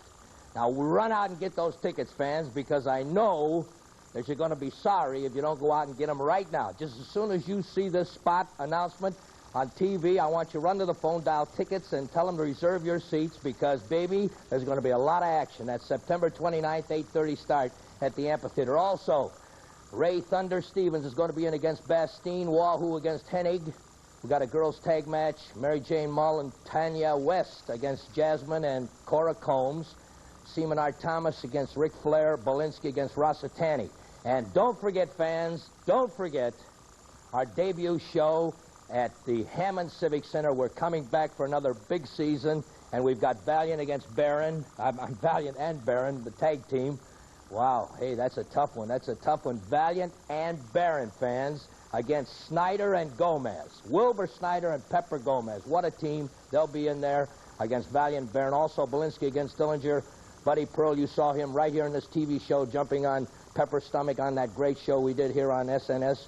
So, fans, remember, be there, and also Case against Guerrero. But the big one, of course, at the amphitheater, September 29th, is going to be Bruiser and Brunno against Ladd and Valiant, and that one is signed, fans. Ladd and Valiant. What a team, a tough team for the Bruiser and Brunno. But finally, we're going to have two great Hall of Fame stars in there as a tag team. And fans, you've been after me for 5 years to get them together, and finally I've signed them. So, fans, we want you to be there because it's going to be a great night of wrestling. So, fans, run to the phone now and dial tickets and get Ticket Central right now, fans. Will you do it?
Ladies and gentlemen, weighing 289 pounds from Stuttgart, Germany, making his first appearance after a successful worldwide tour, Baron von Raschke.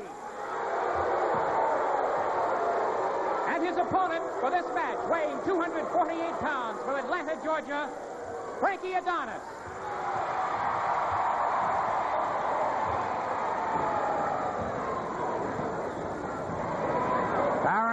Raschke. Returns to All-Star Championship Wrestling.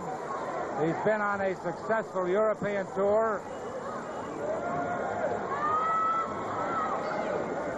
Takes on Frank Adonis, who has a magnificent physique.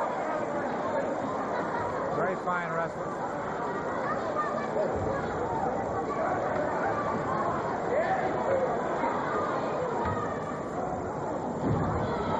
But Von Raschke is one of the most brutal wrestlers in the business. And he has much more experience than Frank Adonis. However, I'm sure that Barron does not underestimate Adonis in any way.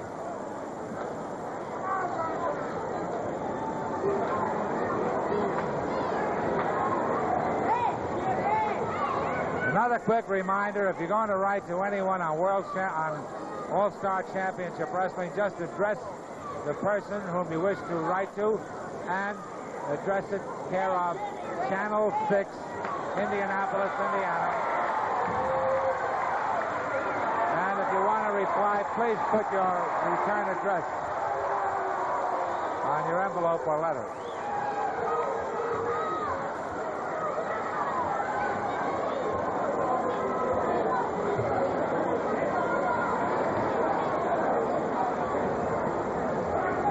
A beautiful arm drag by Baron von Raschke.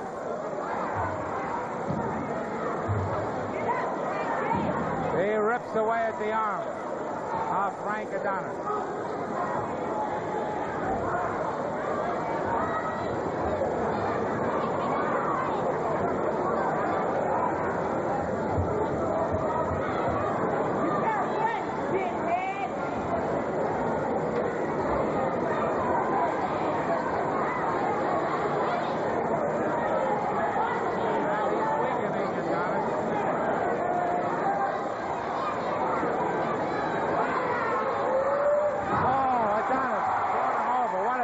That was for the Baron. He brings him over again, over the hip. And he has a sleeper hold on the Baron, who quickly goes to the ropes.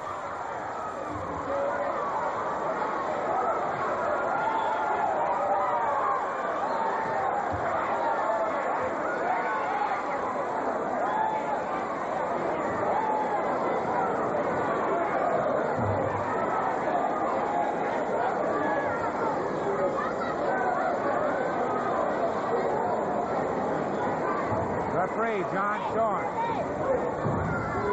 Barron crashed Adonis to the mat. Now punishes that leg of Frank Adonis.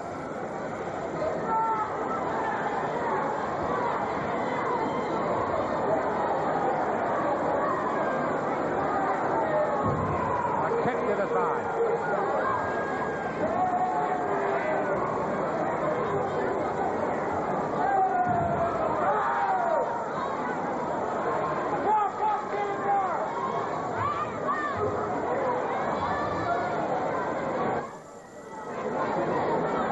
Barron throws Adonis through the rope. Oh, man.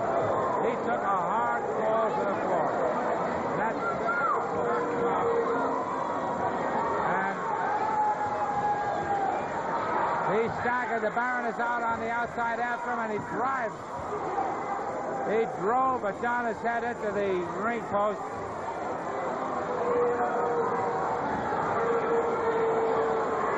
Adonis looking very bad right now. The fans yelling, "We want Bruiser."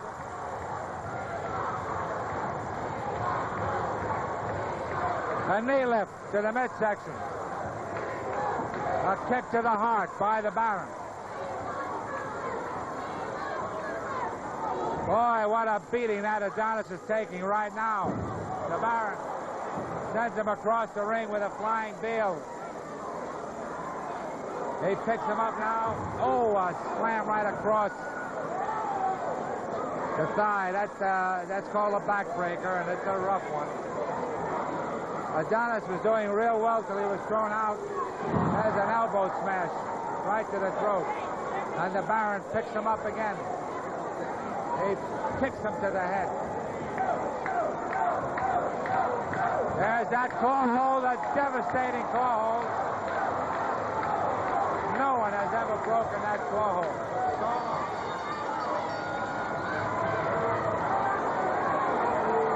The winner of the match is Baron von Raschke. There he is. The Baron is the winner.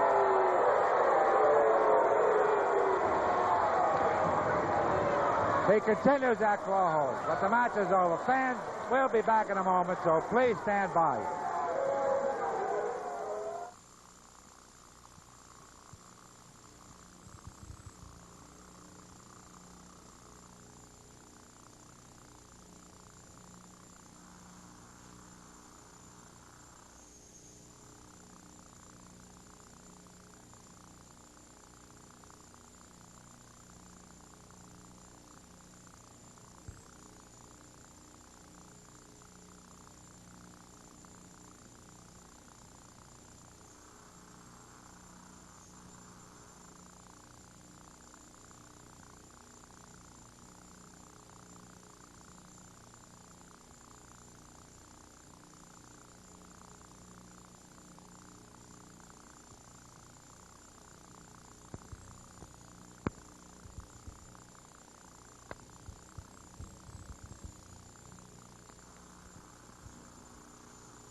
Don't forget, ladies and gentlemen, All-Star Championship Wrestling at its best and most exciting at the Amphitheater, Saturday, September 29th, starting at 8:30 p.m.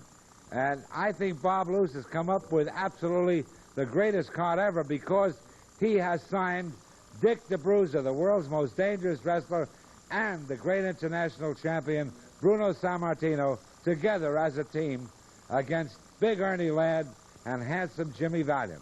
A tremendous, tremendous tag team match. Also, you'll see Ray Stevens in there against Red Bastien, Wahoo McDaniel taking on Larry Hennig. A sensational girls tag team match. Mary Jane Mullen, Tanya West wrestling Princess Jasmine and the world's champion woman wrestler, Cora Combs. Sailor Rod Thomas will wrestle Ric Flair, and it'll be Bull Belinsky against Vic Rossitani. Also, ladies and gentlemen, for the first big card of the season in Hammond at the Civic Center, which is on Saturday, September 22nd at 8:30 p.m. A great tag team match there because it'll be Handsome Jimmy Valiant and the Baron, and they'll be wrestling Wilbur Snyder and Pepper Gomez. In other matches, it'll be Bull Belinsky wrestling Ken Dillinger. Buddy Pearl takes on Prince Pullins, and Jarring Johnny Case wrestles Gilbert Guerrero. Now, ladies and gentlemen, for tickets at the Hammond Civic Center and also at the Amphitheater, all you have to do is call Ticketron, dial Tickets on your telephone. Order tickets. Hammond Civic Center, September 22nd. The Amphitheater, September 29th. In either arena, you'll see All-Star Championship Wrestling at its best and most exciting. Really great. Now, fans, you know...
Now let's join our commentator, Sam Menaker.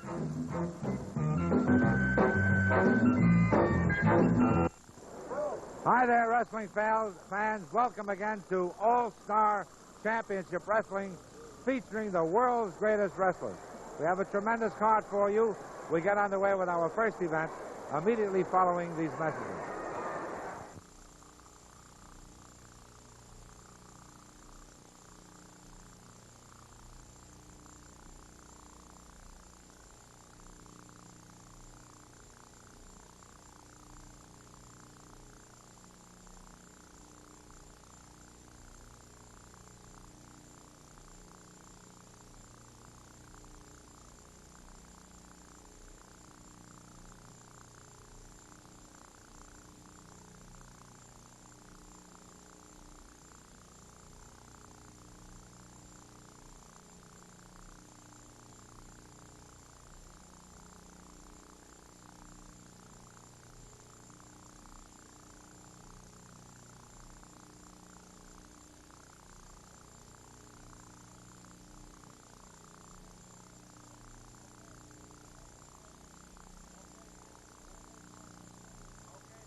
Okay, fans, we're ready to go with our first event.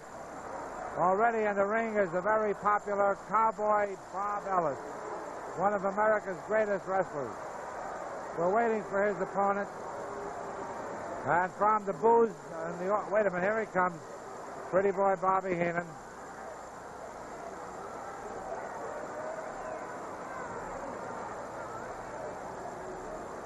Pretty Boy Bobby Heenan is entering the ring. We've got to find out what this is all about. He's in crutch. His knee is taped up, and he's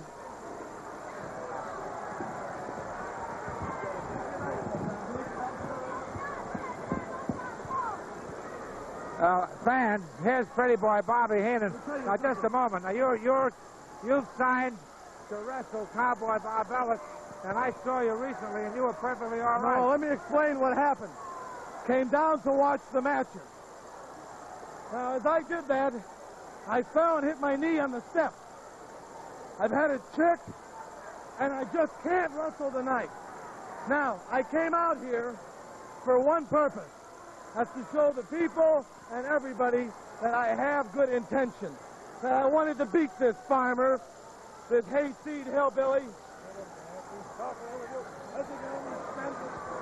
Well, ladies and gentlemen, the scheduled match is Pretty Boy Bobby Heenan against Cowboy Bob Ellis. I wanted to wrestle him. I'm perfectly capable of wrestling him right now, but they won't let me wrestle. As you see, I have a brace on my leg. As iron supports, I'm on a crutch.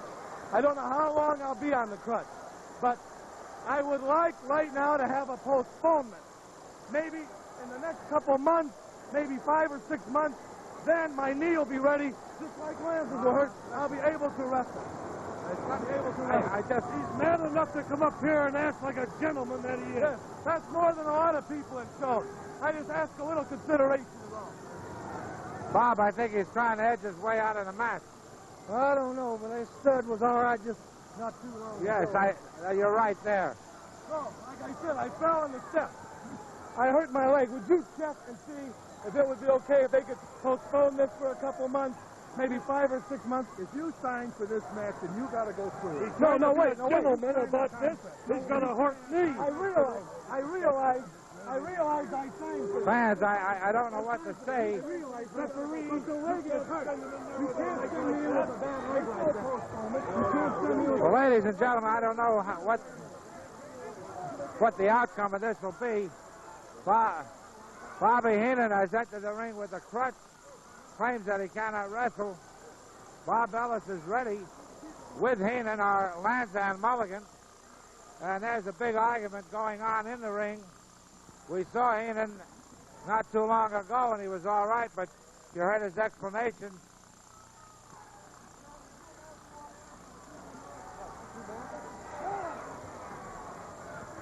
Our matches are sanctioned by the State Athletic Commission, which has appointed as your referee Henry Van Loon, the timekeeper Harry Black.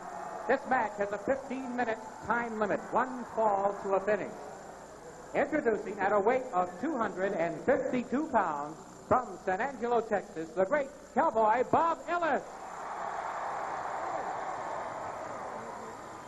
And his opponent for this match at 232 pounds from Beverly Hills, California, the one and only pretty boy, Bobby Heenan. Well, fans, I don't know how we can have this match because Heenan just claims he absolutely cannot wrestle. And the referee doesn't believe him. Anyway, Lanza and Mulligan. Oh, Bobby Heenan ran at Ellis and attempted to hit him with the crutch. Ellis ducked. And now, oh, look at it, Cowboy Bob Ellis. Ellis is working over Lanza and Mulligan.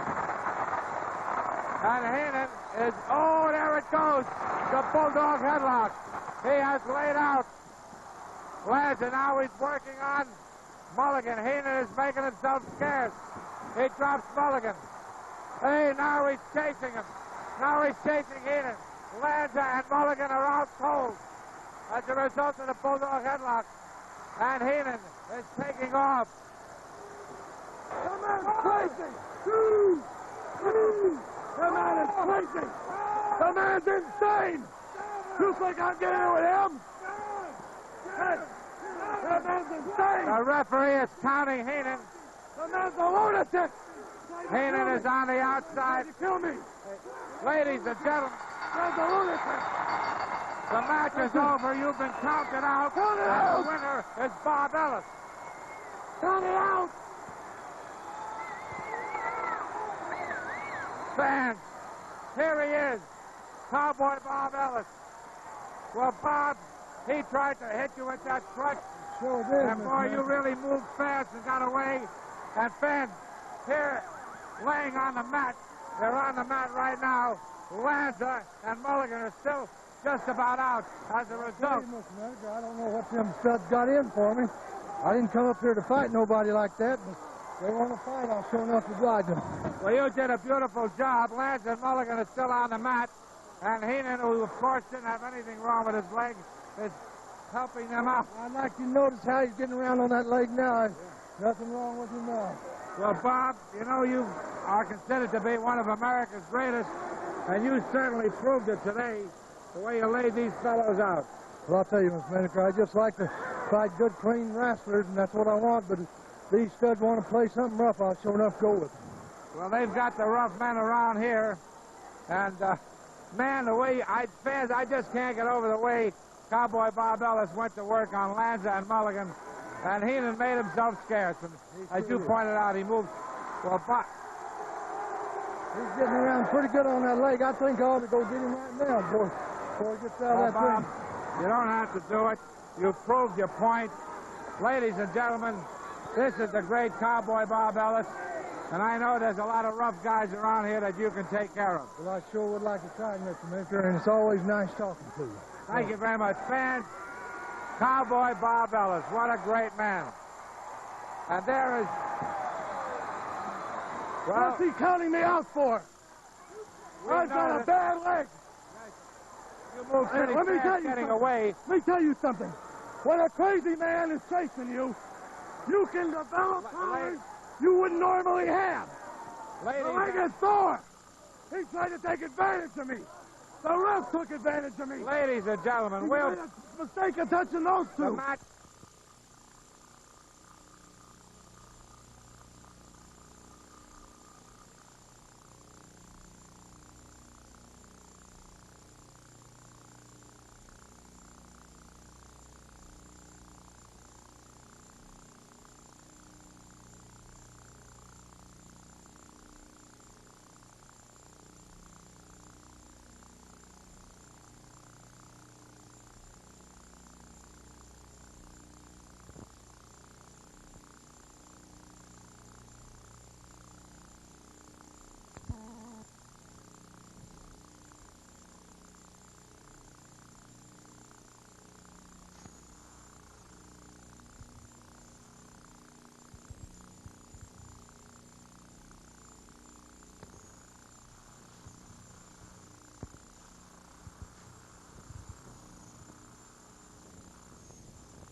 Well, ladies and gentlemen, we'll be talking with some distinguished guests in just a moment. I would like to remind you again now, we're getting a lot of mail for the wrestlers, and we certainly appreciate it.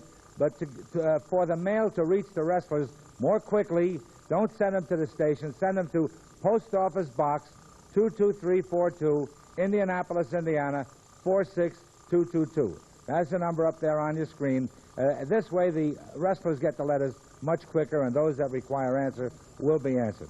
Now, fans, we are ready to get underway with a very important interview, and here we have the world's tag team champions, the Legionnaires, Sergeant Jacques Goulet and Private Don Fargo. Now, speaking of mail, we've been getting a lot of mail from the fans, gentlemen, wondering how both of you got together. Now, of course, we know that Sergeant Goulet is a native of Marseille, France.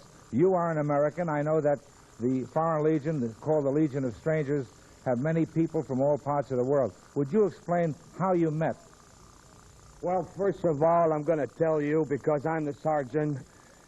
Well, I was in a Foreign Legion like you know and all the people knows, or if you don't know, I don't care. I've been there for 5 years, and I did my time, and here come Fargo. After, I don't know how he did get there. I never asked him. It's not my business. You know one thing, Manicure, when we joined the Foreign Legion, nobody asked you any questions. That's why it's called the Legion of Strangers, is that right? Yes, it is. And when you joined, you just signed your contract, and the time is for 5 years. And that's all I met Fargo. We got friends together. I was his sergeant. I was his DI. And the man, I found he was tough, and he had a lot of ability. I saw him. We had a lot of fight, and I decided, I said, listen, Fargo, after we finish here, we go back in the United States, we go back all over the world, I'm going to get that title, and that's what we are now. And ask him how I met him in there. Would you explain that, please, sir? Well, like he said, you know, he wrestled before he got in the Legion. I didn't know him then. But I've heard of him, and he heard of me, and I wrestled before I got in the Legion. But how I got in the Legion, like I say, is our business. It's nobody else's business. And how I got out is nobody's business. It's our business. And I'm going to tell you this right now, and also like he says, we are called by a number in there, not a name. We have nothing but a number, and that's what we are in the Foreign Legion. And we met and started wrestling there, and we decided when we get out and get back to the States that we were going to tag up and try to get the championship, and that's exactly what we did. Yes, now, ladies and gentlemen, Sergeant Goulet was the European heavyweight champion when he was in France, and it's some mystery attached to it. He left France, gave up his title, joined the Foreign Legion, went to Corsica, where the headquarters are. I might add also that we did have tough training. Like, he was my drill instructor, and he taught me the tough ways. You know, I used to get put down in the sweat boxes quite a bit because I didn't like to take orders, and I disobeyed quite a bit until I learned from the sergeant here. I used to stay in the sweat box. I think I'm the only man that got a medal for KP, really. He's right, and I'm the one a couple of times put him on a sweat box, just see him how he can sweat, how tough he was. And I decide after I saw him sweat, and I decide to get him as my partner. I train him, and I know he has some wrestling background because he told me a few times. And that's why we are now what we are, the world champions. We are the champions. Can I just ask a question? Now, the sergeant pointed out that the enlistment is for 5 years in the Legion, and you were only in for 2.5 years. Well, wait a minute. I mixed it. How I got out is no concern. How I got out is my business. I got out, and that's the main thing. And we're here, and we're the champions, and we're going to remain the champions because we're the Legionnaires, right, and Sergeant? Don't ever go around and say some word about why...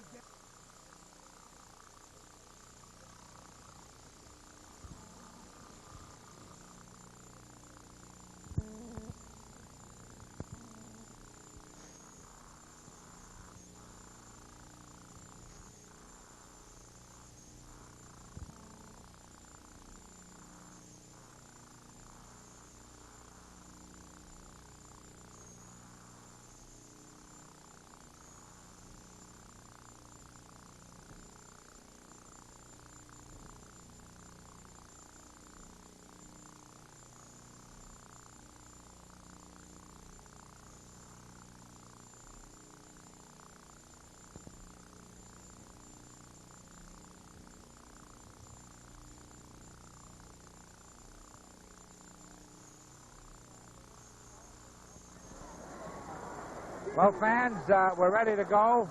And here to introduce the contestants, Tom Mathis. Our referee for this match is the Dean of Wrestling Referees, Connie Barker. Introducing from Downers Grove, Illinois, weighing 230 pounds, Angelo Poffo. And his opponent from Woodland Hills, California, at 252 pounds, ladies and gentlemen, the world's most scientific wrestler, Wilbur Snyder. Well, here we have two of the top wrestlers in America, Wilbur Snyder and Angelo Poffo. The referee, one of the best, Connie Barker, a man who is very proud of his Greek heritage. He's known as the Golden Greek. Checking over some of the rules with the wrestlers, and evidently there's some misunderstanding there because this little... Oh, wait a minute. Poffo took a sort of a half swing at Snyder. And we thought the action might start before the bell. Anyway, we're now ready to go, and there's the bell. Boy, that Cowboy Bob Ellis really did a terrific job on Lanza, Mulligan, and Heenan in the previous match. Go behind by Wilbur Snyder. Double wrist lock and a good takedown, but both men quickly to their feet. Poffo, a very dangerous wrestler. Takes a side headlock, now a hammerlock. He's moving very fast. Now Wilbur swings around out of it, reverses it, has a hammerlock on Poffo.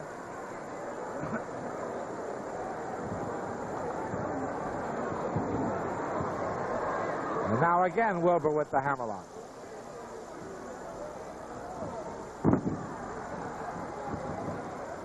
And now Wilbur caught him coming off the ropes, takes the hammerlock. In that previous match, it's just very, very fortunate that Bob Ellis, with his quick reflexes, ducked when Bobby Heenan tried to hit him with the crutch, because he certainly would have damaged Bob Ellis. But Ellis, whoa, what a comeback. He's a real nice, easygoing guy, but when he gets mad, fans, watch out. Again, Wilbur was brought down with a leg trip, but now he's on his feet. Referee's hold. Back against the ropes, a punch by Poffo, a quick comeback by Snyder.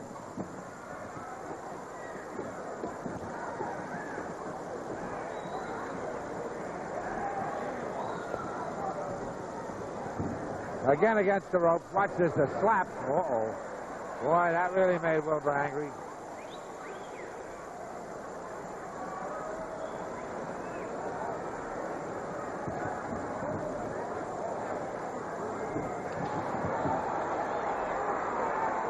Wilbur Snyder is after Poffo, but Poffo very quickly eluded him.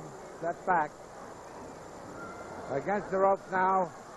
And Wilbur with a powerful slap. Shook up Poffo. There's Poffo on the outside. Wilbur brings him in with an arm drag. Now he locks that arm, takes an arm bar hold.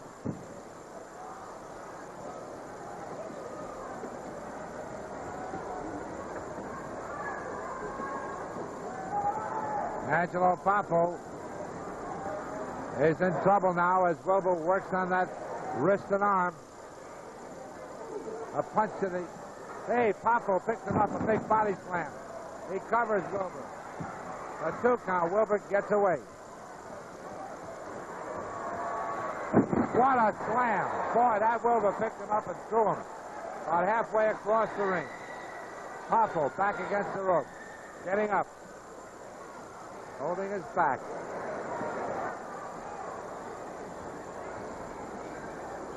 Wilbur Snyder takes an overhand wrist lock on Angelo. Poffo caught in the overhand wrist lock. There's well, he's just about to pull Wilbur down by the trunk.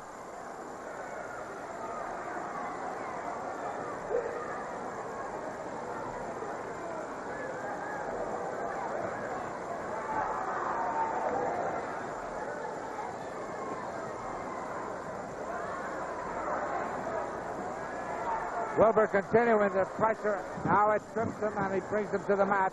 There he is with the armbar hold.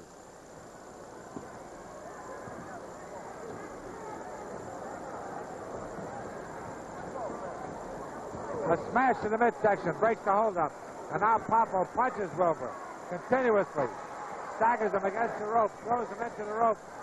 Oh, boy. Wilbur Snyder came off the rope with a tremendous smash to the face of Poffo. Sent him to the mat. Poffo getting up slowly. Wilbur takes over. Side headlock, over the hip to the mat. Oh, that Connie Marker really jumped over both of those, man. He's very, very agile.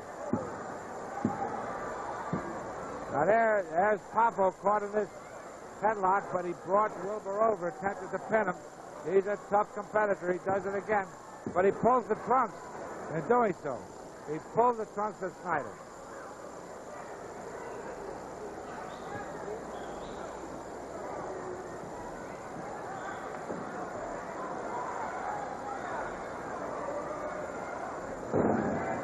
There's a side headlock.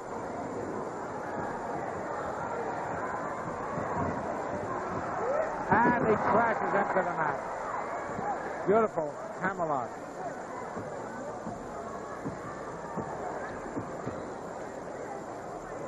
One of the matches we'll be seeing today, if time permits, the Barron von Raschke will be in there against the Polish giant, Rosanov. Big man.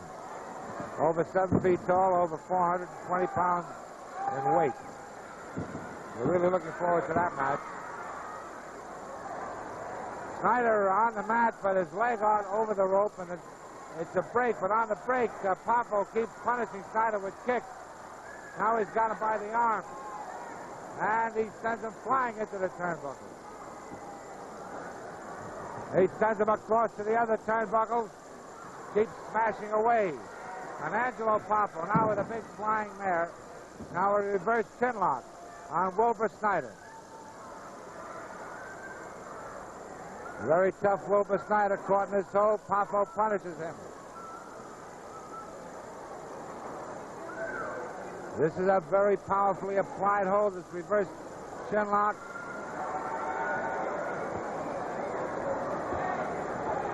And this could weaken Snyder down. As Poffo, he released the hold. It was a strangle momentarily. Now a chokehold. The referee counts to make him break it up. Again, he goes for the reverse chinlock. And again, I believe it's a chokehold. Oh, the referee checking it. It is not. This hold, the reverse chinlock, is not necessarily a winning hold, but it weakens a man very much. And Wilbur Snyder, who's in terrific condition, is fighting very hard. Poffo puts more and more relentless pressure on the hold. And here's Wilbur getting up to his feet. Fighting against the... Oh, he's on his feet. He throws Poffo into the rope. Ducks. Poffo over him. He jumps over Poffo. Oh, a beautiful flying head scissors. What a terrific move by Wilbur Snyder. Poffo goes for the rope, but the referee breaks that up. Poffo persistently puts his feet on those ropes, and the referee must break it up. What a terrific match this is, fans, with these two top-notch wrestlers, Angelo Poffo and Wilbur Snyder. And now Poffo back in the corner. And he's walking around, trying to keep away from Wilbur, hoping that Wilbur will rush him, but Wilbur won't. He's too smart for that. Oh, man, a real good smack to the face by Wilbur.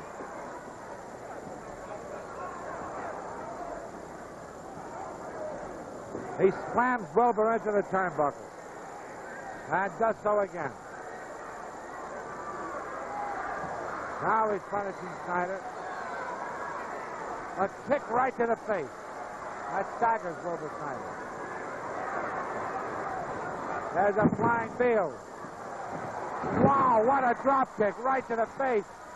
He picks him up and a big body slam. And Wilbur Snyder with an knee drop. But Poffo under the rope. Angelo Poffo, when he's in trouble, gets close to those ropes. Always looking for an automatic break.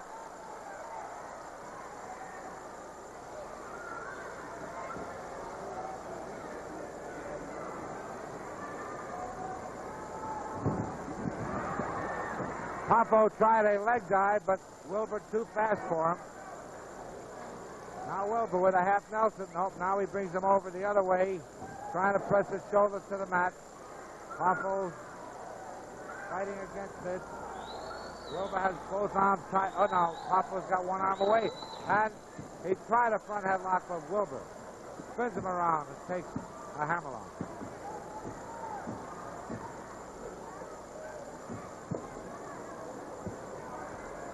It's a tremendous match. These two tough wrestlers in here. Oh, a punch by Poffo, another punch. He keeps punching Wilbur. He charges into Wilbur, but Wilbur kicks him and now punches him. A smash to the side of the head. He goes into those ropes, comes off with a flying tackle. A big backdrop. Now Poffo tackles Snyder to the mat. And there's Wilbur. He spins around and takes the abdominal stretch. What a powerful applied. It's all over. Poffo gives up. The winner of the match is the great Wilbur Snyder. Fans, a beautiful victory by Wilbur Snyder. We'll be back in a moment, so please stand by.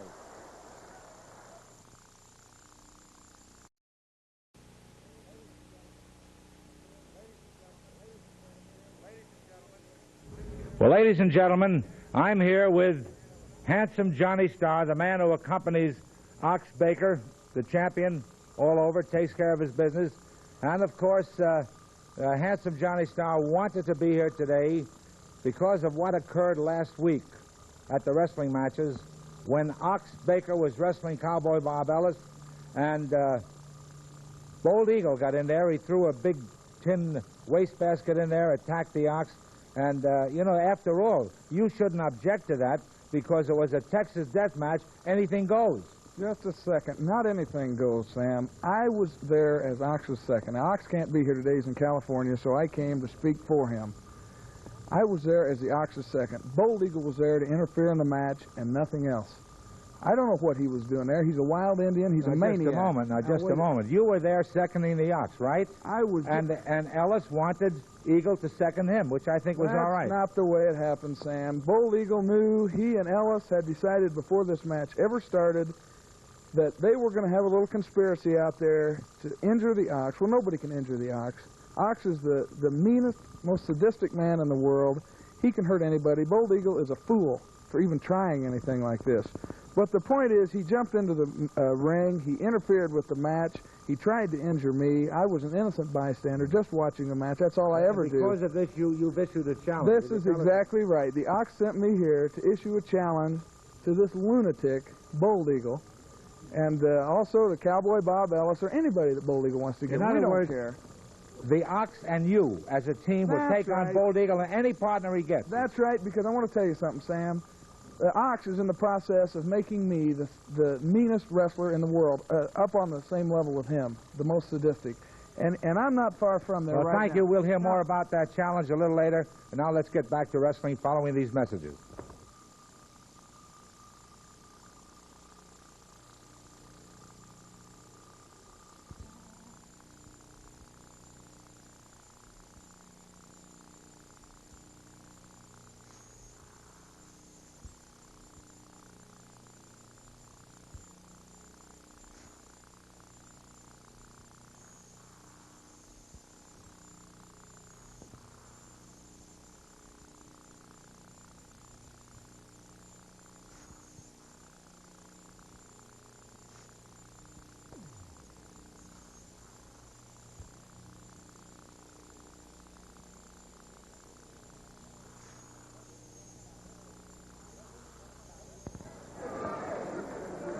Ladies and gentlemen, our referee for this match, Henry Van Loon.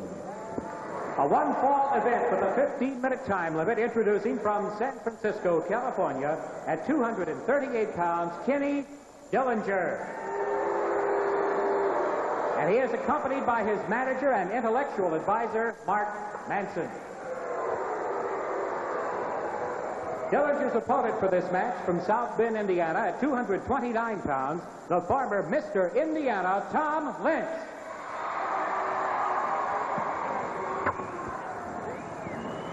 Referee Henry Van Loon checks Lynch.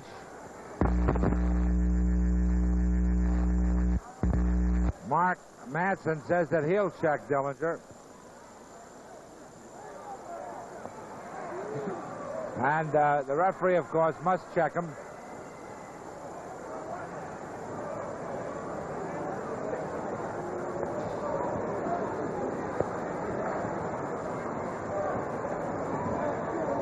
Tom Lynch has a tremendous physique, top-notch weightlifter as well as a great wrestler. There's the bell, and we're on the way. And Kenny Dillinger, who's very tricky, very dirty. Boy, look at that Lynch take him down. Yeah, he brings him over with an arm drag, and Dillinger goes to the outside, gets over there with Mark Manson. They look through that book, the book of wrestling holds and pictures, and that's how Manson instructs Dillinger.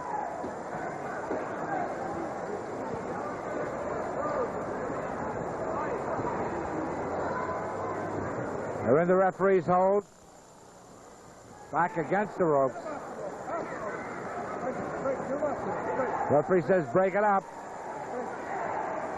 And it was a clean break only because Lynch was ready to throw a punch at Dillinger.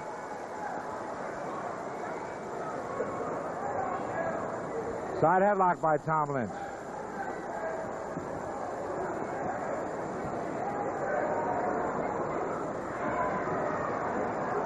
He punishes Dillinger with the side headlock.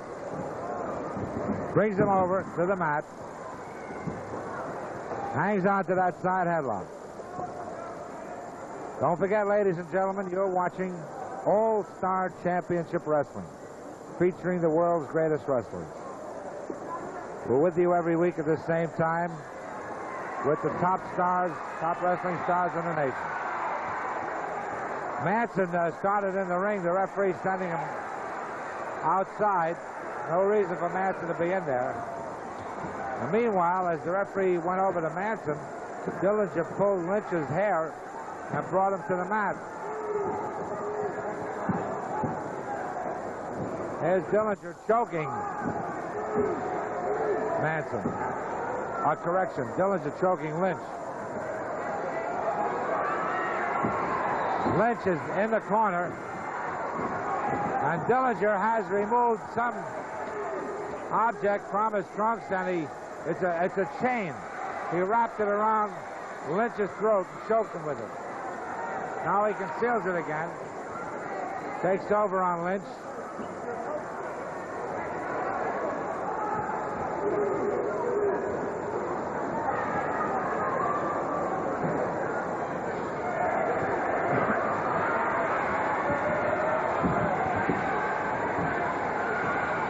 Again, he has that chain.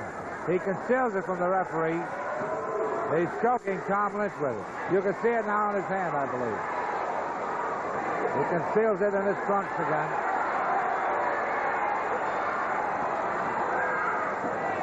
Boy, he's a wild man, this Ken Dillinger.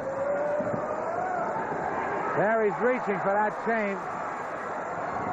Wraps it around the throat of Tom Lynch. Keeps his back to the referee, so the referee can't see it.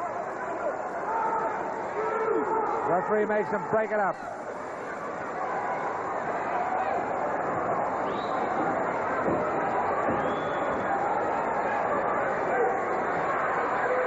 Henry Van Loon is searching Dillinger, but I believe, I'm not sure, I think Dillinger passed that chain over to Mark Manson on the outside. He has hurt Lynch. There's a reverse chin lock. He's got that chain again, took it from Manson. Chokes Tom Lynch with it. Argues with the referee while he continues choking Lynch.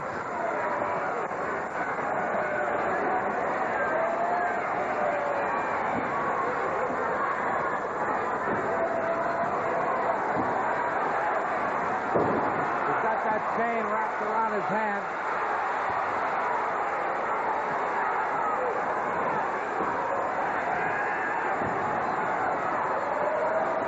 He goes for Lynch again and smashes him in the face. With that chain almost as effective as brass knuckles.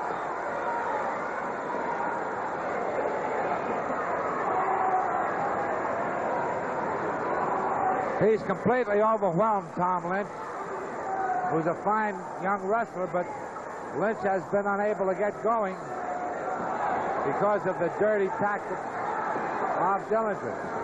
He continues choking him and choking him with the chain.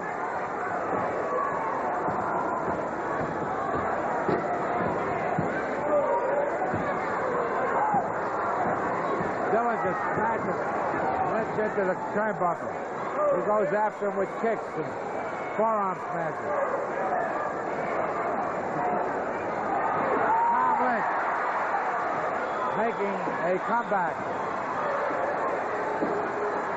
Dillinger takes over again, but now it's Lynch with a headlock and punches to the head. He drops Dillinger to the mat.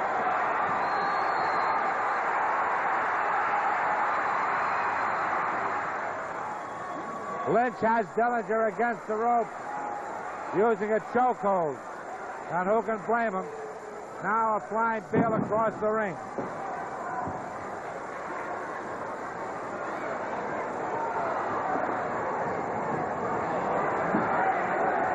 Manson and Dillinger having a council of war. Dillinger, wait a minute. Dillinger takes over again with a side headlock. Punches Lynch. Lynch comes back with a forearm smash. Now, he started to take a step over toe hold, but Dillinger kicked him and sent him to the mat. He drops. Wait a minute. He had Dillinger and he was struck with the book by Manson. He goes after Manson. Dillinger floored him. Pins him, and it's all over, and the winner is Ken Dillinger. Now, we certainly don't condone the action of Dillinger and Manson, but they do work well as a team. Although all their maneuvers are dirty maneuvers, they certainly should not be used. Lynch is still on the mat. And there's Dillinger raising his hand. And here Manson attacks Lynch again. Well, ladies and gentlemen, the referee is attempting... Wait a minute, there he goes. He goes after Lynch. Fans, while we try to restore some order here, let's pause.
Well, ladies and gentlemen, we'll be talking with another guest in just a moment. I do want to remind you, we're with you every week at the same time on television here on Channel 3. And, of course, when we do have wrestling in Champaign or in Danville, Illinois, we'll keep you informed. So just keep watching our show every week.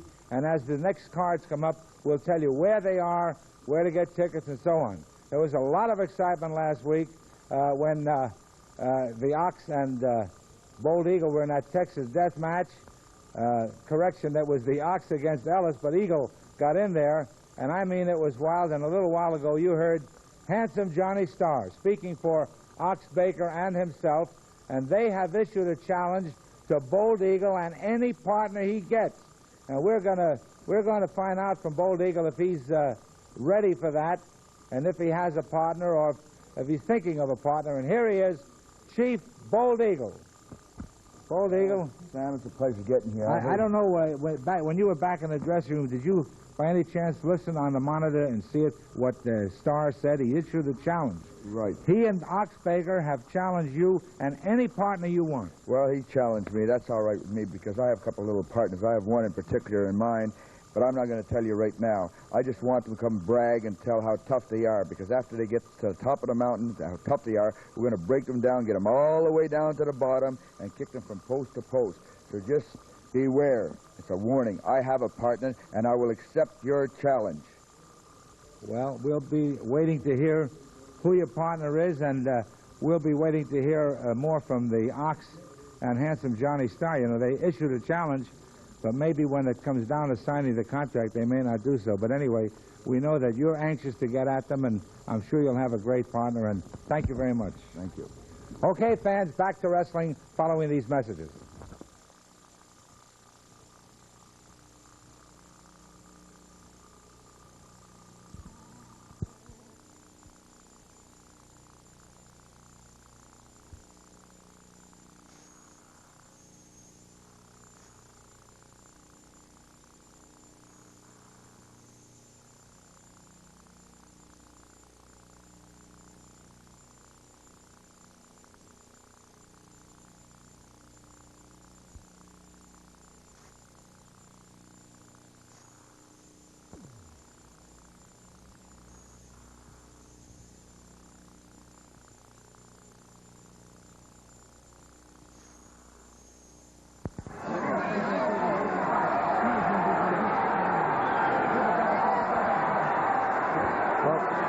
Ladies and gentlemen, here's Wilbur Snyder. No, well, wait a minute. I understand. I've seen what's happened here tonight, and I think that these supposedly are wrestlers, the world's heavyweight, these champions and this and that. I have heard what they have said about the commission, and I think that they're trying to take disadvantage of a man who cannot speak English from a foreign country, and I am here to see that nothing happens to him in this match.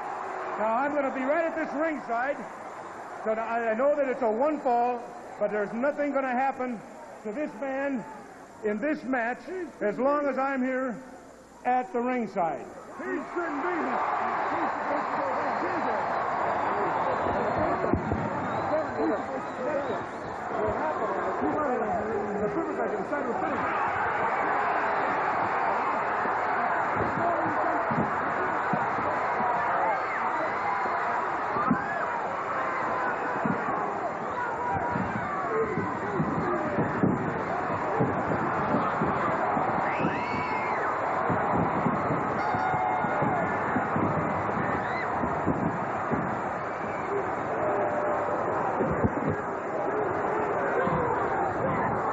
Ladies and gentlemen, Wilbur Snyder volunteered to be in the Giants' corner because Raschke has a manager in his corner, and the Barron got some brass knuckles. They're on his hand right now, and he punched Wilbur Snyder. Wilbur is bleeding. We'll have to get our ambulance attendant to help him out. Wilbur Snyder is bleeding. Get him over to a chair, please. Wilbur Snyder is... The blood is just pouring out of Snyder's head, and he will be attended to.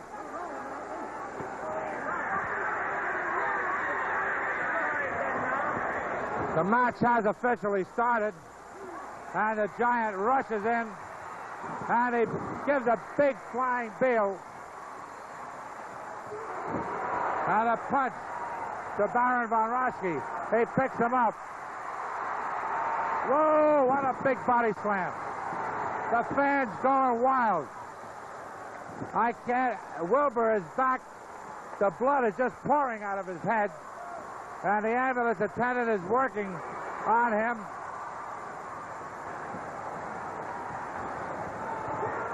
And now, oh, a tremendous headbutt by Andrei Rozanov.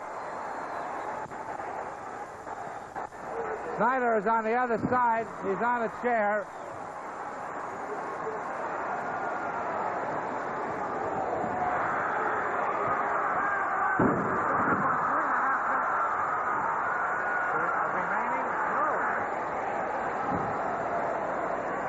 Here's Rozanov. There's Wilbur. He's being attended to there. Rozanov just crashed the Baron into the corner, and Rozanov way ahead of the Baron. What a powerful man.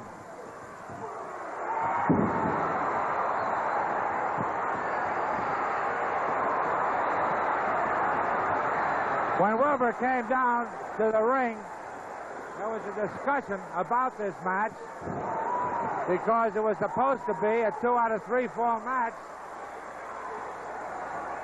And it turns out that it's just a 1-fall match. The Giant wanted a 2 out of 3, but evidently Heenan got his way. It's a 1-fall match. And Wilbur volunteered to be in the Giant's corner, but unfortunately he was attacked by the Baron. Got a bad cut on his head. A backbreaker across the leg. He's got him covered.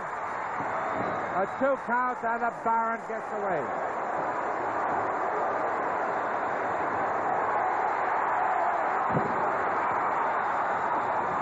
Boy, look at this Giant standing on the Baron.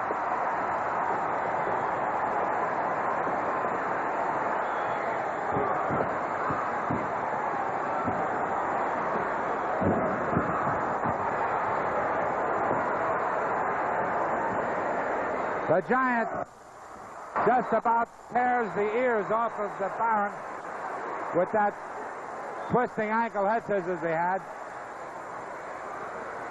Watch this now. Oh, a tremendous punch to the Baron's head. And he falls back almost out of the ring.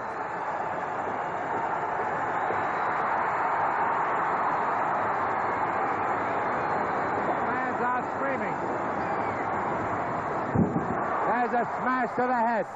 And this Andrei Rozanov, the Polish Giant, is a tremendous wrestler. He's doing a terrific job in there. He's working that Baron over very well. Snyder on the outside, being attended to by the ambulance attendant. His head is bandaged up. And pretty boy Bobby Heenan is on the opposite side. He is really worried about his man, the Baron, who's now bleeding from the nose as Rozanov continues pummeling him and punching him. Now he has him in a standing head scissors. He drops the Baron to the mat.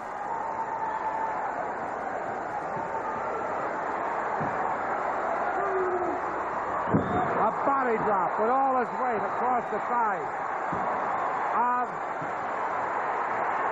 Baron von Raschke. A fan going wild here as he does it again.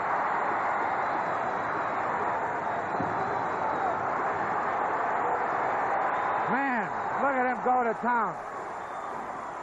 He pulls him up by the ears. A tremendous smash. Hey, pretty boy Bobby Heenan pulled the Giant's leg. And that got the Giant off his feet and gave the Barron a chance to work on him, as he's doing now. Works on his eyes. And for the first time in the match, the Giant in trouble due to the intervention by Bobby Heenan. Pulled his leg. He brings him over. The Giant brings him over.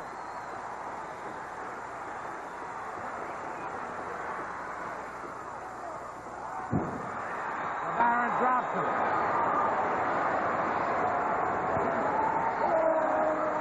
Now the Barron is biting him. See, here comes Wilbur Snyder. He got into the ring.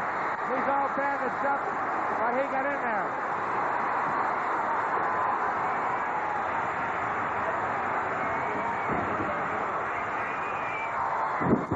Oh, man. Look at this Wilbur Snyder. He sends the Barron into the ropes and takes. He had him in an abdominal stretch.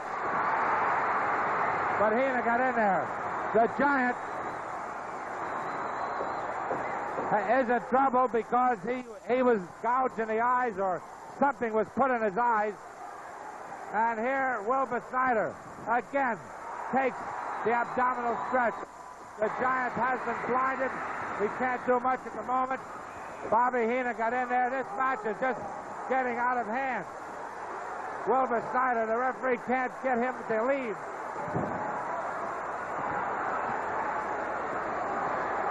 We are running out of TV time. Look at this Snyder. He's right after him. He sends him into the ropes. He takes the abdominal stretch. And Heenan gets in there again. I don't know what he put in the Giant's eyes. He can't move the Giant. His eye, he must have put some pepper or something in there. There's Wilbur, he slams him.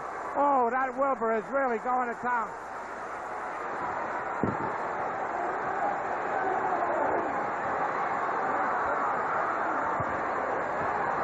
Snyder sends him into the ropes. He takes the abdominal stretch again. He puts the abdominal. Now the Giant goes after Heenan.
Hi there, wrestling fans. Welcome again to All-Star Championship Wrestling, featuring the world's greatest wrestlers.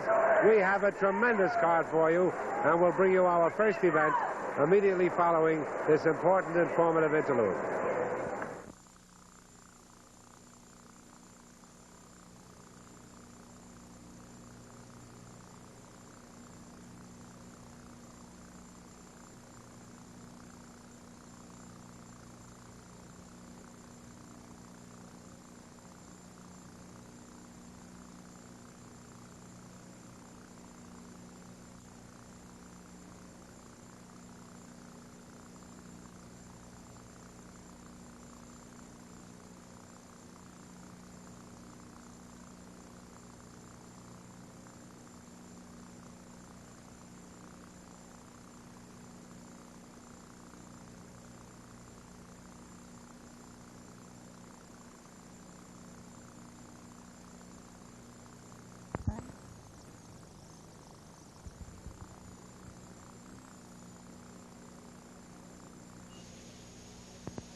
Hi, fans. This is Sam Menick at ringside, and we're ready to get underway with our first event. And here to introduce the wrestlers is Tom Mathis. Our matches are sanctioned by the State Athletic Commission, which has appointed Ralph Hamilton as referee, timekeeper Harry Black. This one-fall match has a 15-minute time limit. Introducing from Toledo, Ohio, weighing 235 pounds, Bobby Van. And his opponent, from Acapulco, Mexico, at 233 pounds, Arriba Louis Martinez.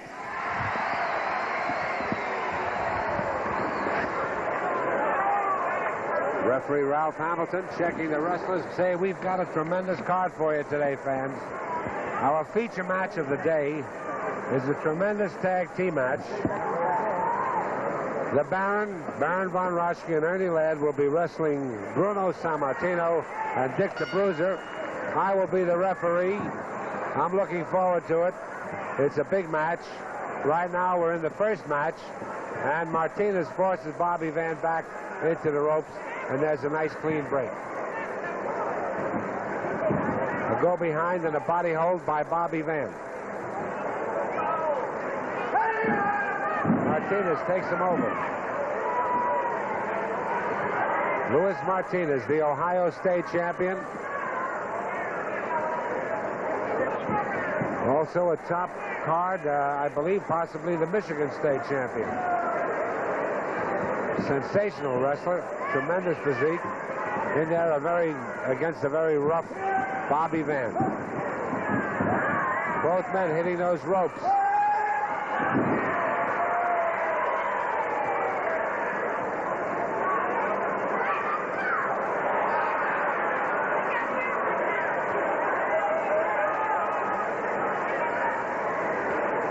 There's a side headlock.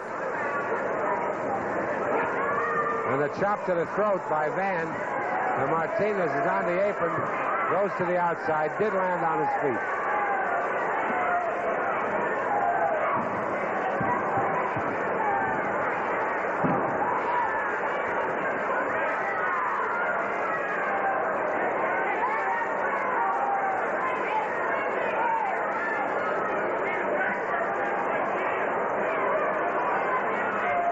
Martinez getting back in. Van moves in on him.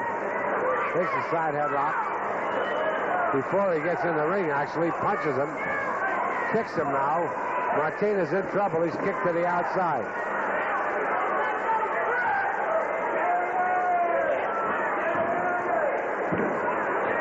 Van crashes Martinez's face into the apron. Louis Martinez on the outside. Running around. Jumps back in. He's back in the ring. Takes over now. A punch to the head. A smash to the face.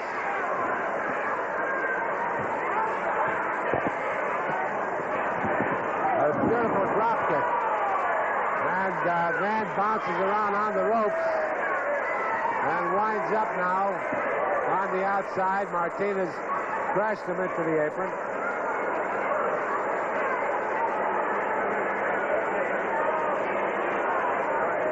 Then getting back in.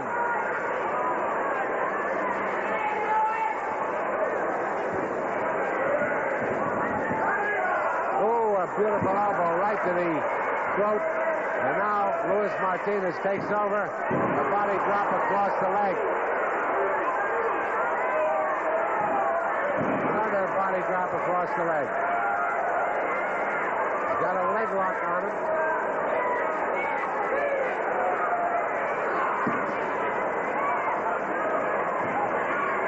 Van broke out of it. Takes a full Nelson. They're in the ropes. Martinez takes over now. My mare. Uh-oh, watch this now. He's got him jackknifed. Beautiful and painful. And it's all over.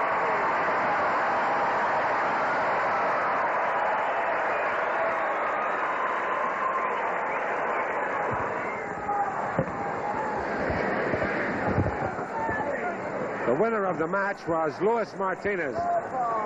Luis Martinez, I haven't seen you for some time, until a few weeks back, and you certainly are wrestling just as fast and as well as ever. Thank you, Mr. Maneker. As you all know, this is my second time here, but I expect to be around here more often. I've been traveling around the world, and it's nice to be back here in Indianapolis. All these wonderful people here. But I expect to be wrestling all over Indianapolis, around Detroit, Chicago, and anywhere the promoter wants me, and anywhere the people want me. Thank you very much, Luis Martinez. Now, the victory cry. Arriba! Fans, we'll be back in a moment, so please stand by.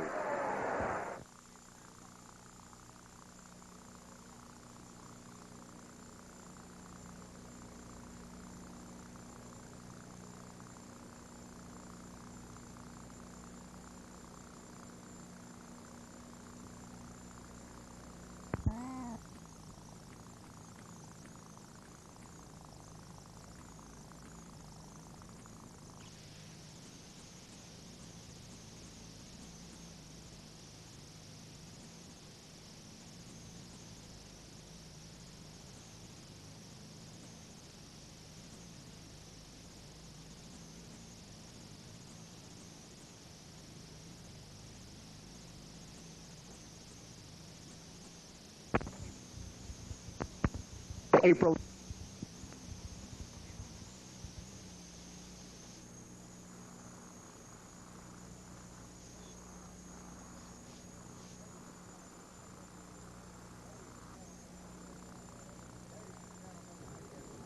Well, ladies and gentlemen, I'm here with the great champion, Cowboy Bob Ellis, and he's been giving me a little bit of encouragement about the match coming up at the Memorial Coliseum on Thursday, May 9th.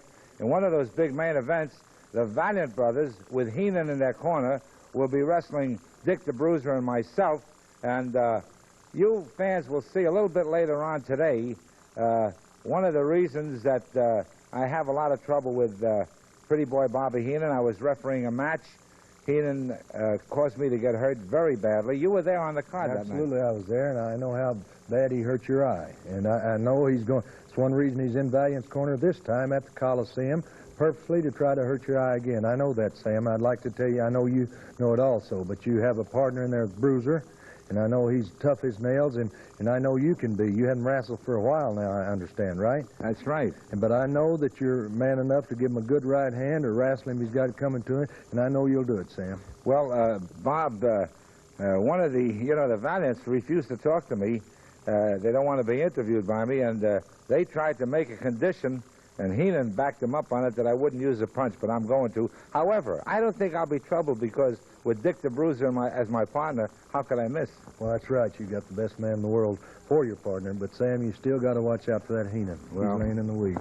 Now, you have a very tough match yourself on Thursday, May 9th at the Coliseum, because you're wrestling Kim Duck of Korea, who has never been defeated, and you're defending your title against him. Absolutely, and he hasn't been defeated in the United States or Oriental or in Europe. He's undefeated, one of the only undefeated wrestlers, and I hope to put this to a stop at the Coliseum. Thank you very much, Cowboy Bob Ellis. To say, you fans in Defiance, Ohio, I'd like to let you know there's wrestling at the Defiance High School on Monday, May 6th, and we'll see all of you at the Coliseum May 9th.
Our referee for this one fall match is Paul Mitchler. The match has a 15-minute time limit.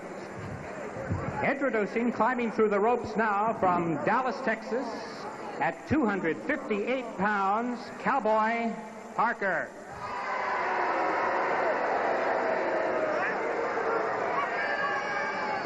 And his opponent from Kingston, Jamaica, weighing 234 pounds, the popular Prince Pullins. Well, fans, we're about to get underway with this match. Cowboy Parker carrying that whip. And especially with that whip in his hand, he has a very close resemblance to Lefty Jerry Green, the famous wrestler from New York. Hey, wait a minute. Pullins chases Parker, catches him. And, of course, the match is not underway, but Pullins shook up Parker even before the match started. Because Pullins didn't like the idea of that whip.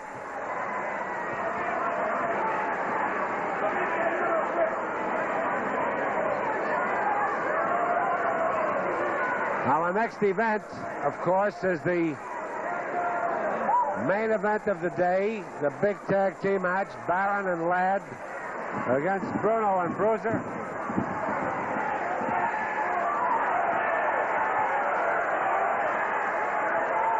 And that, of course, is the match that will be refereed by me, while our ring announcer, Tom Mathis, takes over the duties of the commentator. Now, Parker is removing the spurs.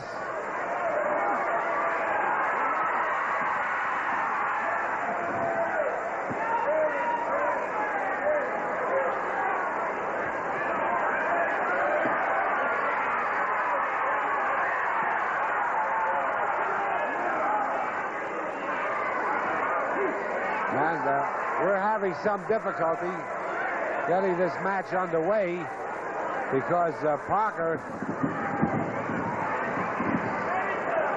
making threatening gestures with the spurs, which referee Paul Mitchler has taken away. The bell has rung. We're underway, but Parker has gone to the outside.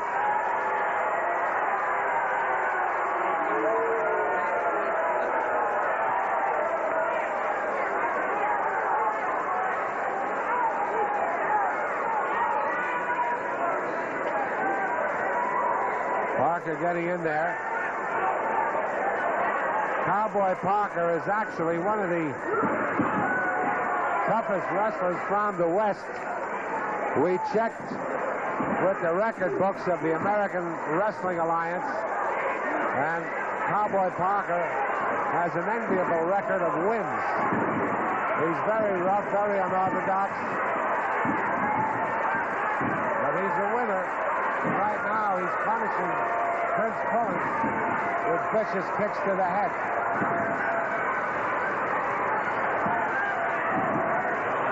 And Pullins definitely in trouble right now.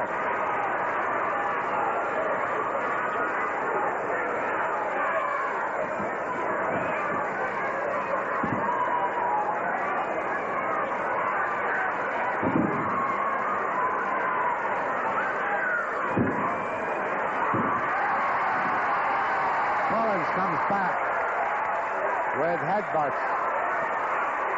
Parker on the outside is tangled up in the ropes.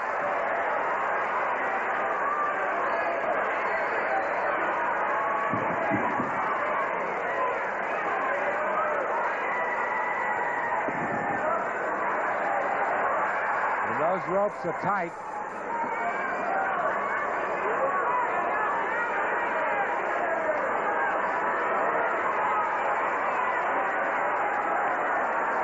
Cowboy Parker taking a long count.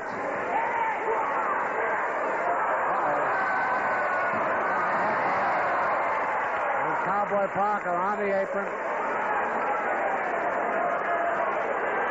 He almost fell on our table.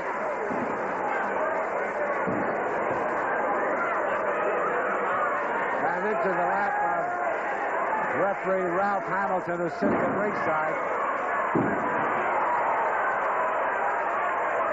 Here's Prince Pullins with a chin lock, a reverse chin lock on Parker.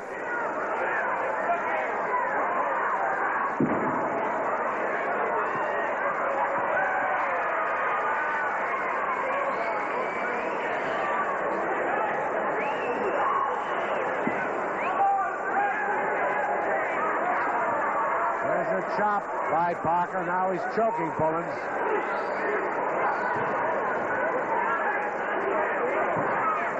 We certainly do not condone the actions of Cowboy Parker. The one thing about him, he keeps moving all the time. He keeps charging into his opponents. There's a kick to the chest by Parker. A kick to the midsection by Pullins.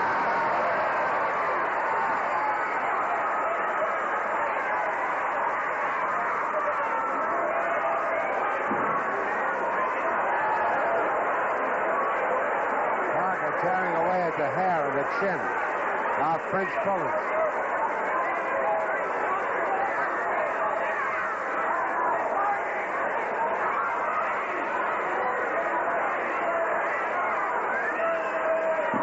Oh, he clubs him to the chest. A smash to the face.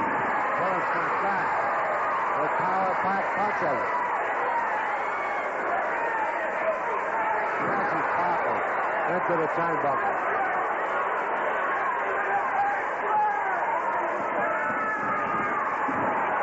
Parker face first into the turnbuckle.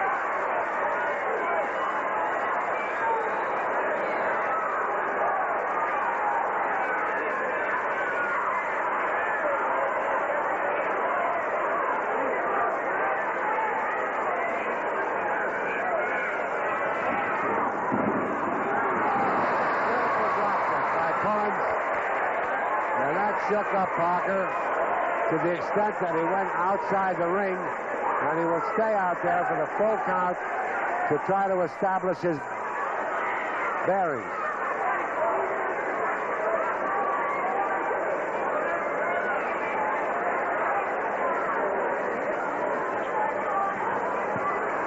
Now Parker backing away. He's going to waste a little time. Uh-oh. Pullins rushed him, Parker kicked him. Now Parker with punches. But Pullins comes right back.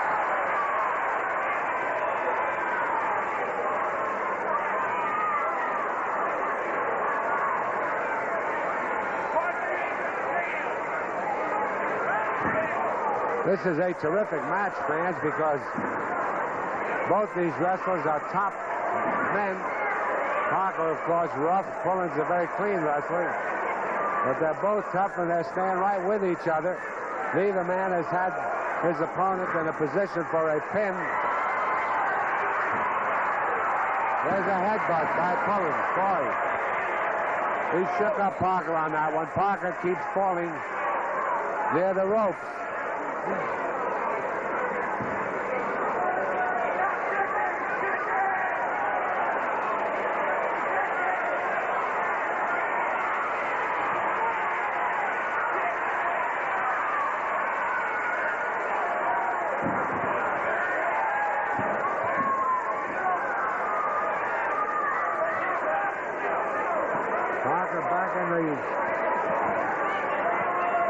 In the corner. Now he's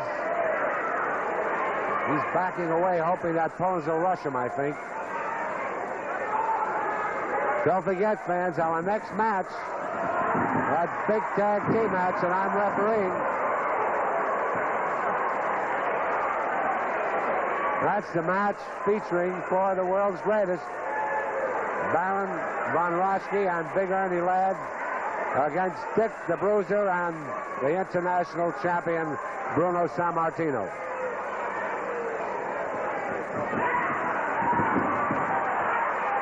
Oh, boy, he stretched that leg. A kick to that leg, and that leg is sore.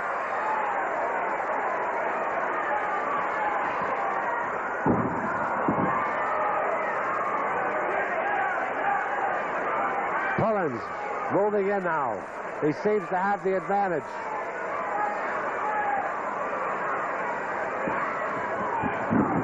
He drops back, stretching the hamstring muscle on the left leg of Parker. A punch in the midsection by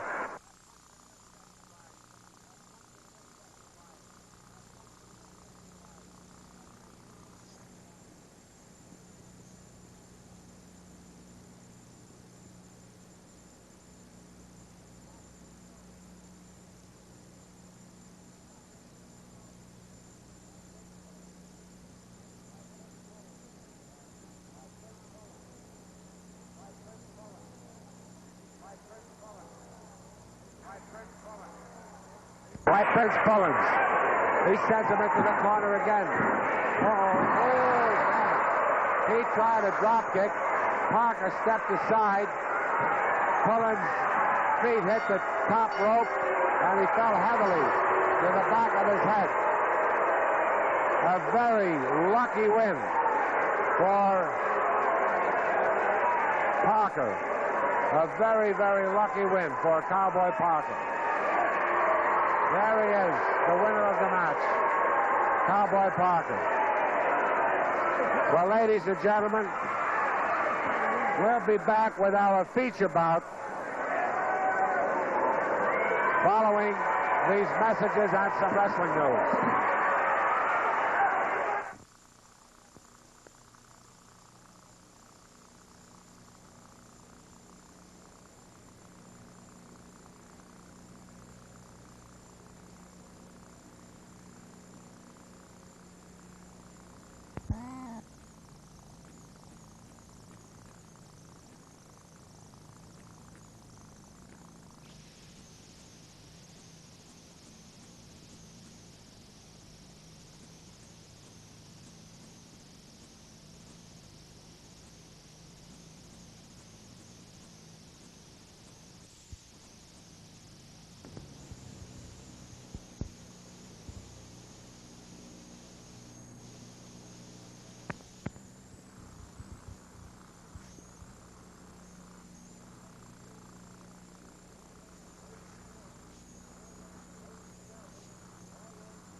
Ladies and gentlemen, all roads lead to the Memorial Coliseum on Thursday, May 9th, starting at 7:30 p.m. for a super spectacular wrestling card. In one of the big main events, it'll be the Valiant Brothers with Bobby Heenan in their corner against Dick the Bruiser and myself. And fans, I am really honored and proud that I can be the partner of Dick the Bruiser. Then there's a World's Championship match when Cowboy Bob Ellis defends his title against the undefeated Kim Duck. In other matches, it's Killer Kowalski in there against Bold Eagle, and Tony Romano wrestles Luis Martinez. Now, ladies and gentlemen, you get tickets in advance every day at the Memorial Coliseum. Don't forget now, it's Thursday, May 9th. And here we have Mark Manson, Esquire, and with him, Kim Duck, the man who hopes to be the champion, and right, also baby. Mitsu Arakawa. He doesn't hope to be the champion. He will be the champion. Hey, Ellis, listen. After May 9th, great Kim Duck of Korea, I got belt. Then I'm take Mitch Arakawa and great Mark Manson. I take from my country is Korea. That's right, baby. The aristocrat of wrestling. Mr. Manson Esquire, baby. I'm taking my two champions. We're taking that belt away from that farmer, and we're taking them belts back to the Orient where they belong, where true champions perform. When has Bob Ellis ever been to Korea to defend that title? This man had to come halfway around the world to get him.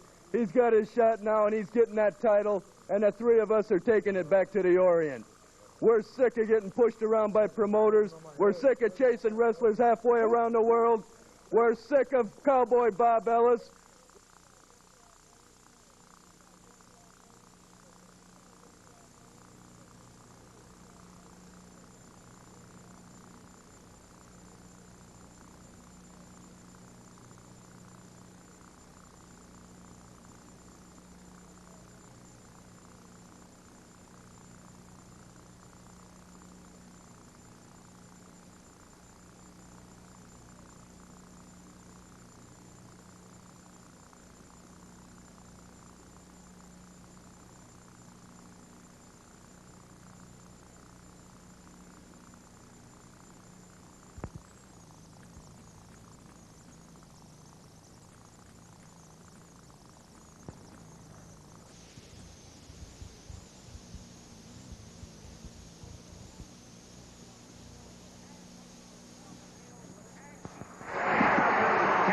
same rules shall prevail for this match.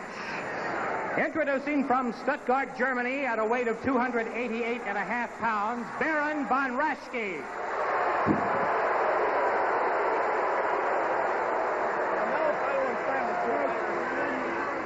Bobby Heenan demands silence while his men are being introduced.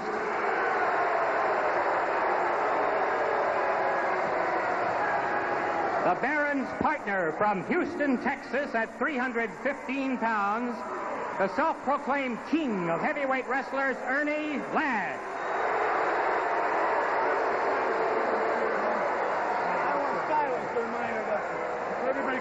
And they are managed by the one and only pretty boy, Bobby Heenan.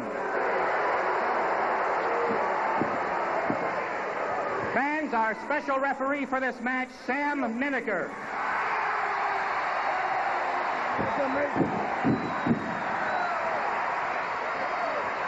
Introducing the opponents from Abruzzi, Italy, at 265 pounds, the international champion, Bruno Sammartino. And his partner from Reno, Nevada, weighing 258 pounds, the world's most dangerous wrestler, Dick the Bruiser.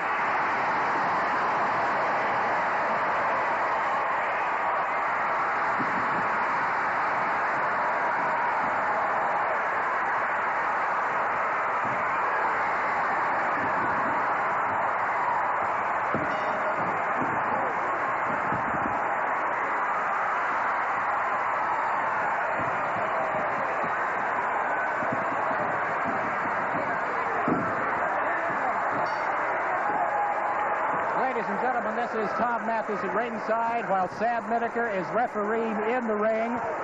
The action has started already. Sam is going to have his hands full, that is for sure.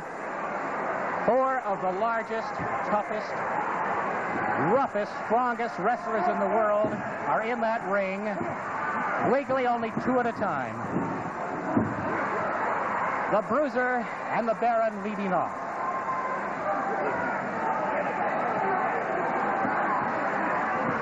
What an exciting match this is already.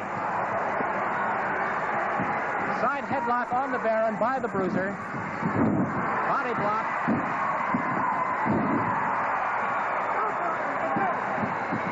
Bruiser taking over completely in the first fall of the match. Here comes Dick the Bruiser right down on the solar plexus of Baron von Raschke. Ladies and gentlemen, this is a best 2 out of 3 falls match to a curfew. The curfew, of course, being the end of our television broadcast.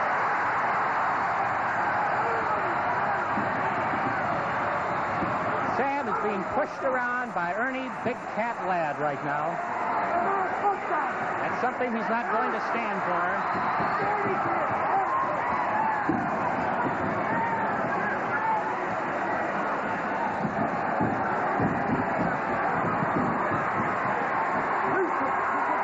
Pouring it on.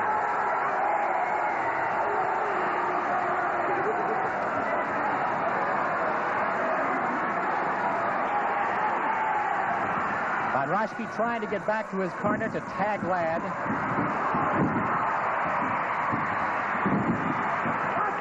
Bruiser's in complete control.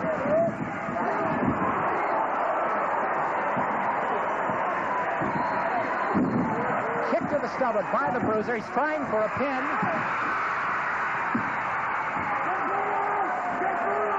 Doesn't look like he'll be able to pin because of that leg on the rope. So the referee forces Bruiser to break the hold.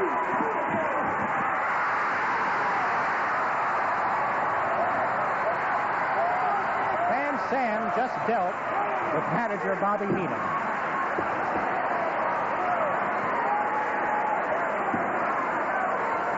This is a rough kind of a match to referee. Sam Miniker has his hands full tonight. There is no way one man can watch 4 wrestlers and a manager. Ernie Ladd trying to get bad with Sam. It's Brunno and Ernie Ladd.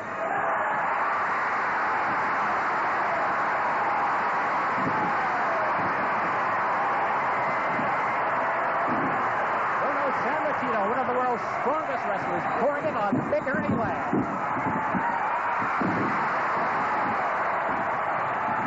There's a pin. Wasn't effective. Ladd's leg was outside of the ropes.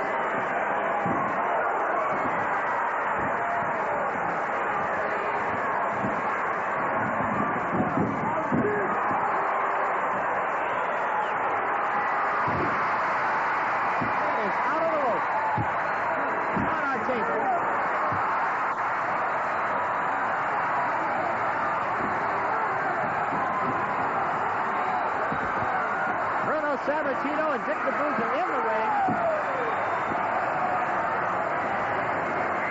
Their opponents outside the ring. Brunno pouring it on Big Ernie Ladd right now.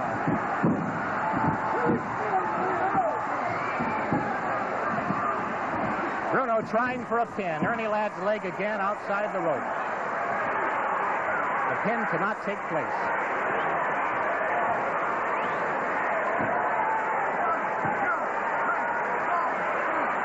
Sam gives Ernie Ladd a fast count.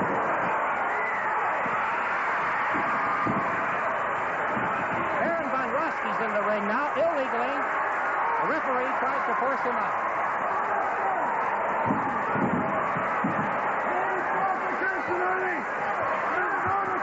This is a no disqualification match, ladies and gentlemen. And you can see what Ernie Ladd is doing. He has that thumb wrapped in tape. And while the referee cannot view it, he turns his opponent around and gives him that thumb right in the throat.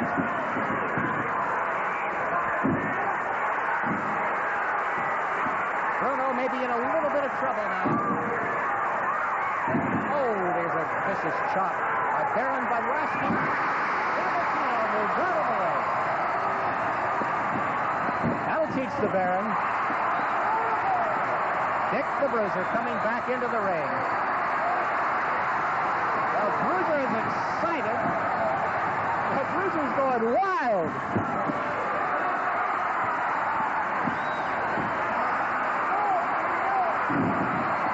Ernie Big Cat Ladd in the ring now. The Bruiser's handling him. Looks like all the action's going to be outside of the ropes. A headbutt between Ladd and von Raschke. Bruiser and Sammartino at this moment in control of the match. Brunno is after Heenan. Heenan has no intention of being caught. Who could blame him?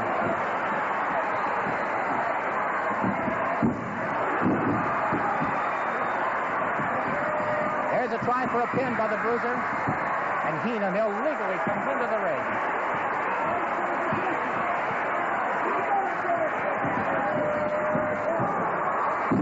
A backdrop by the Bruiser on von Raschke. Here's the pin.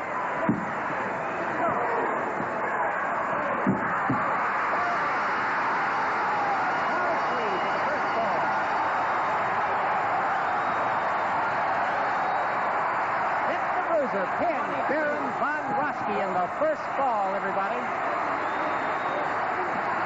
Baron von Raschke is really angry over that decision. He's protesting. There's nothing he can do. The referee is in charge. Fans will be back in just 1 minute. Please stand by.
Well, ladies and gentlemen, you know, the wrestlers do get a great deal of mail, and they thank you for it. And it's much more convenient for you to write them, care of our office.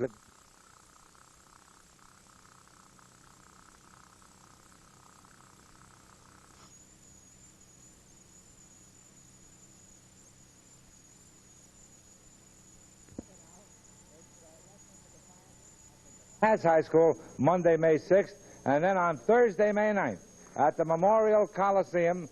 That's when you'll see All-Star Championship Wrestling at its most exciting, starting at 7:30 p.m. One big tag team match there when the Valiant Brothers, accompanied by Bobby Heenan in their corner, will be in there against Dick the Bruiser and myself.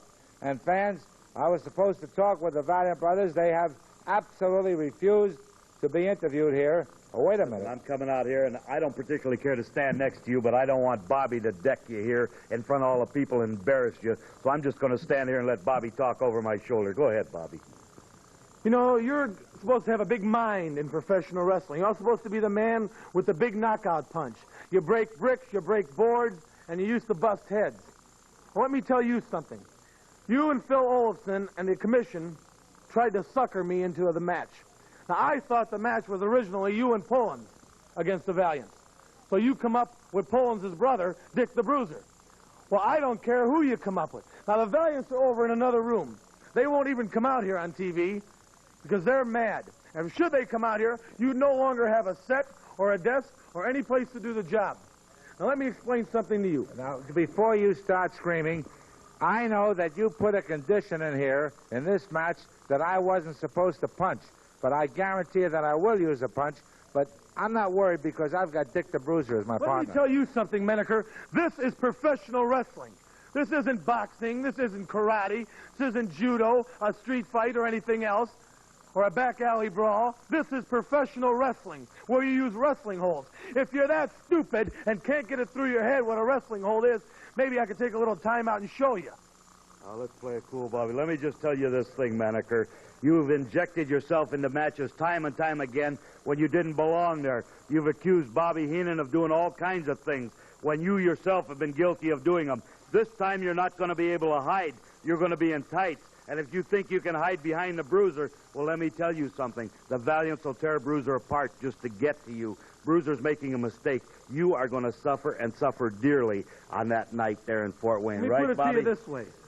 When you interfered and were refereeing that match on TV... We're going to see that. Good. You just watch it, and you'll see what happens. And you people watch real closely how biased Sam Menaker is and how unfair he was. Now you were unfair in Kowalski's match last time there. Luckily, I wasn't there. Now, Menaker, let me be this simple and make it real easy for you to understand, dummy, and everybody else to understand. If you want to be Bruiser's partner, and if you want to make legal tags and wrestle, fine. You'll see nothing out of me. But I promise you, pal, the first time you step out of line, you do anything wrong, Menaker, and I'm going to be on you like a bad rain. I'm going to slap the taste right out of your mouth.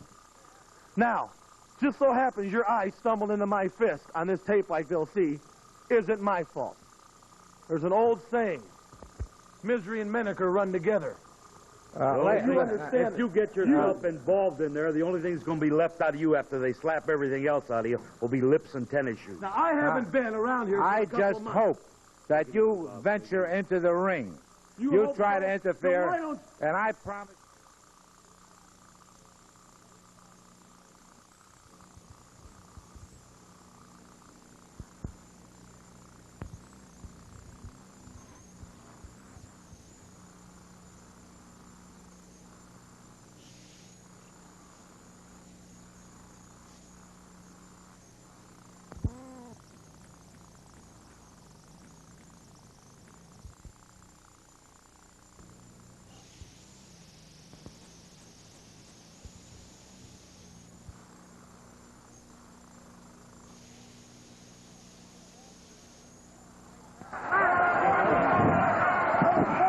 Fans, the second fall is just now getting underway. Von Raschke going after the Bruiser, but he's not effective at pushing the Bruiser's head into that turnbuckle.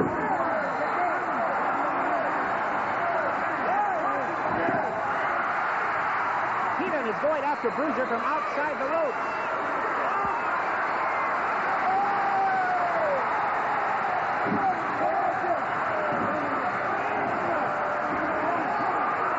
Look at that. Heenan and Raschke together were unable to force the Bruiser's head into the turnbuckle. Bruiser retaliated against both men. They are out. Heenan on our television table right outside of the ropes. The Bruiser back in charge again.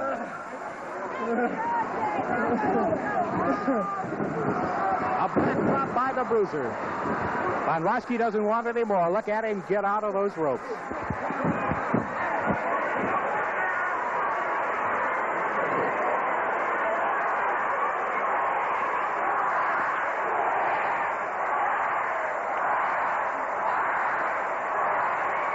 Raschke has to the count of 20 to return inside the ring.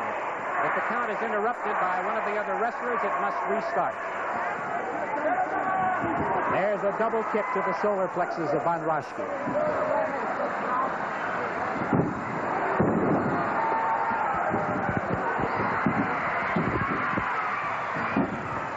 Brunno tried for a pin of the Barron.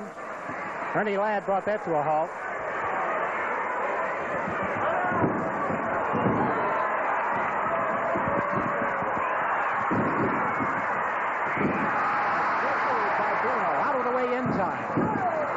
Sammartino in charge all the way of the Barron.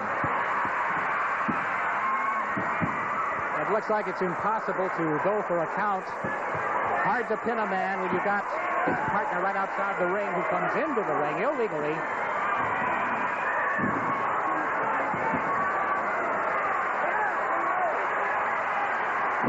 They're trying to find a way to deal effectively with Bruno Sammartino, the world's strongest wrestlers. Ernie Ladd in the ring now, and there is some discussion about whether or not a tag was made.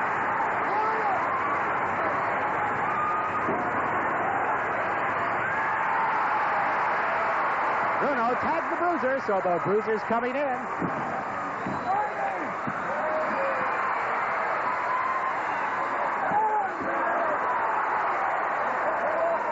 Look at the Bruiser handle Ladd. 315 pounds of tall Texan.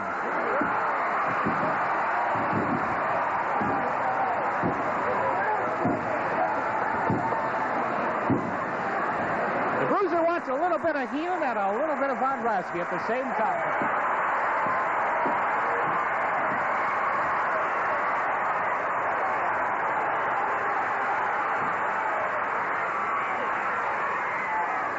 Sam doing an outstanding job of refereeing a tag match with four of the biggest, strongest, toughest wrestlers on earth.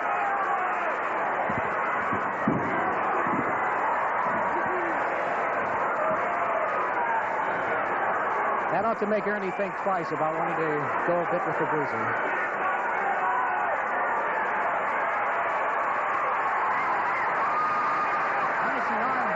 The Bruiser is administering now to Ernie Ladd.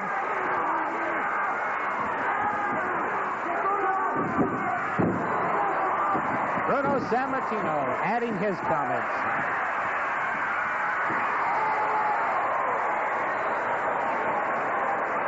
I don't think the Barron's blow was that effective with the Bruiser. Ernie Ladd calling for help. He wants one of his teammates to come in to assist him. How much more of this he can stand, I don't know.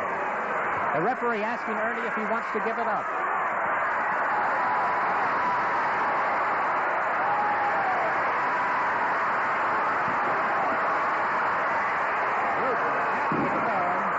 Barron in the ring now.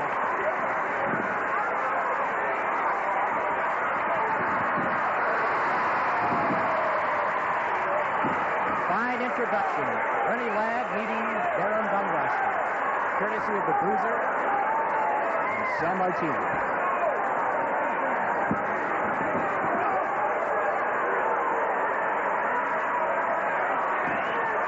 That ring buckle is a hard surface to come in contact with, let me tell you. And so is Bruiser's fist. Bruiser trying for a flying mare. There we go. Raschke reaching over the ropes, interfering. Dominic and the referee is trying to pull Raschke off Bruiser at the release. Washington interfered outside of the ropes.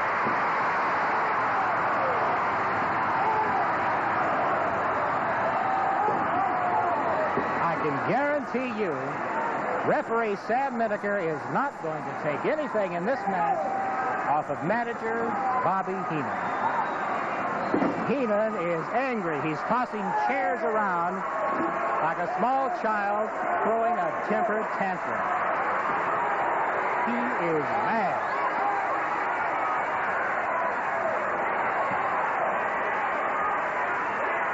Ladd's thinking it over. Ladd's thought right now probably is, what did I do to get even with the Bruiser?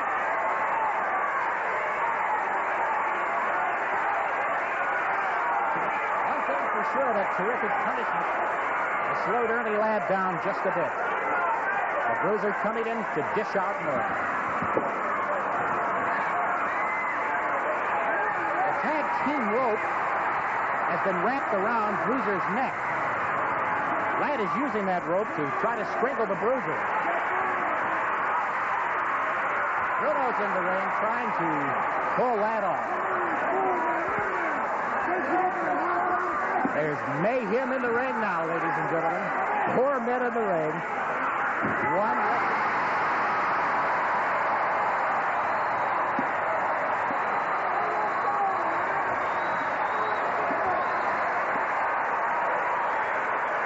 That punch was meant for the Bruiser, but it didn't work out.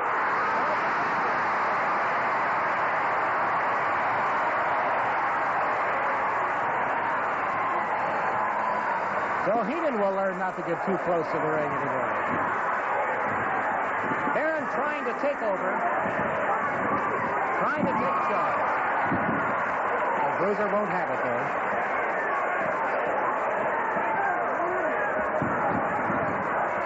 There's a backdoor. Give that Barron head hard and solid.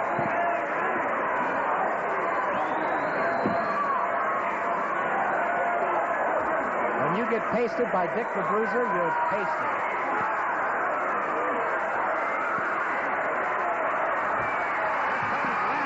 What is Lane after? Lane has the microphone. A ring-out microphone around Bruiser's neck. Strangling neck. Here comes Bruno Sammartino trying to break it up. Sam right in the middle.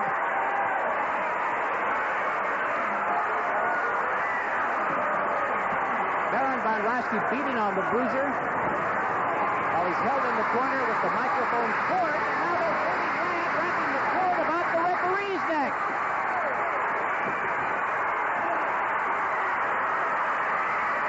Heenan in the ring administering punishment to Sam. Referee Paul Mitchell has entered the ring to assist. And Ralph Hamilton is helping too. Mayhem in the ring. 4 men in the ring now. Sam Miniker needs help. He was clobbered with something by the sneak Bobby Heenan, who went in while Sam was trying to free Bruiser from the microphone cord. They're trying to help Sam out of the ring now. The action is heavy in the ring. Ernie Ladd on top of the Bruiser. Count was made by Paul Mitchler, the standby referee who entered to take over when Sam Miniker was disabled by pretty boy Bobby Heenan.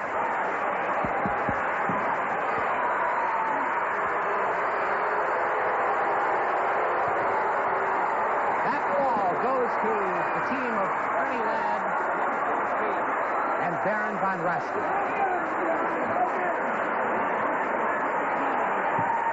Certainly an exciting call.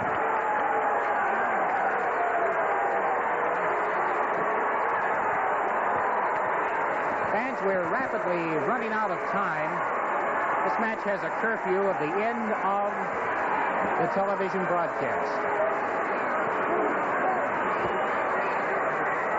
After being strangled by the microphone cord, Bruiser apparently was easy to pin by lag.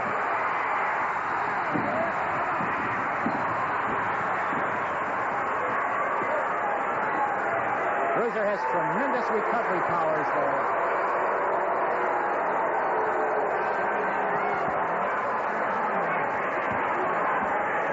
Sam Menaker, our TV commentator, was the special referee of this tag team match, a special match with no disqualification.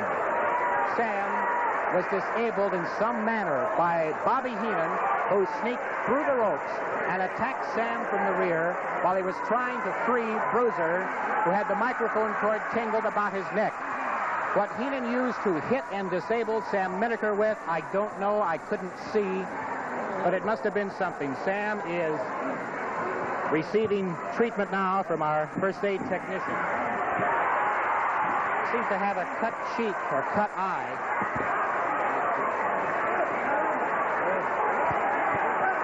Sam's being assisted up now.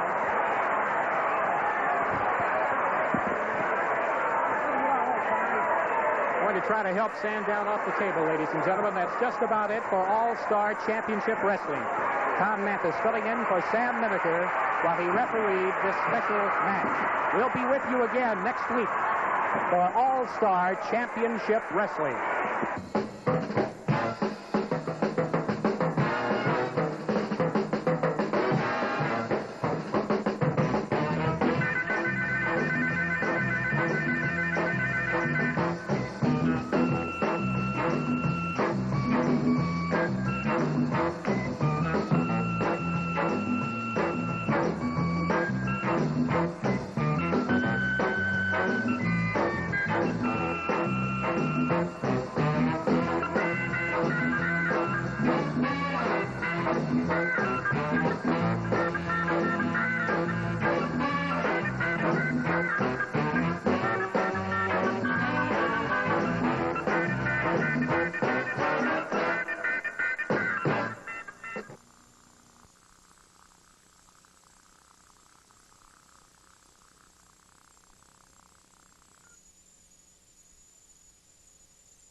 Hi there, wrestling fans. Welcome again to All-Star Championship Wrestling.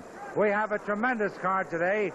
Some of the wrestlers on the card feature Dick the Bruiser. You'll see Sergeant Jacques Goulet, the Sheik, Sailor R. Thomas, and others. We get underway with our first event immediately following these messages.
Ladies and gentlemen, we'd like to get started with the ox We want to get started with the match. You're supposed to be in the ring, not out here. All I can tell the people is, thank you for them hate letters.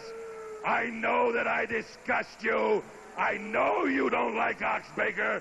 All I can say is, if you hate me, if I'm the most hated man in wrestling, then Oxbaker is doing his job very, very well.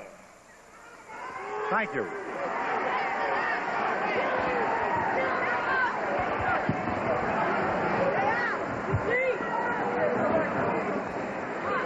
Ladies and gentlemen, our matches are sanctioned by the State Athletic Commission. The commission has appointed as referee of this match Bob Winkle, our timekeeper Harry Black. This is a one-fall match with a 15-minute time limit. Introducing from Death Valley at a weight of 310 pounds, ladies and gentlemen, the Ox.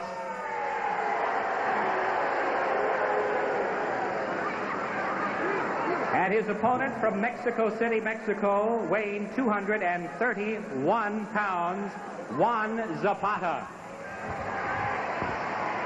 Ladies and gentlemen, this is Sam Meneker now ringside. We're about to get underway. The Ox, of course, does a lot of talking in a very loud voice. And you heard him say if the fans hate him, he's happy. And Juan Guzman, certainly, Juan Zapata, has a tough task ahead of him right now. He's greatly outweighed by the Ox.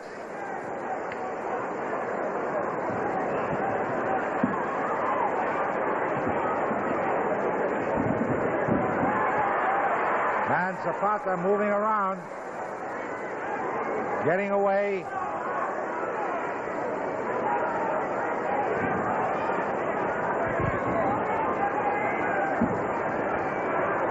The Ox picks him up very, very easily, puts him on the turnbuckle.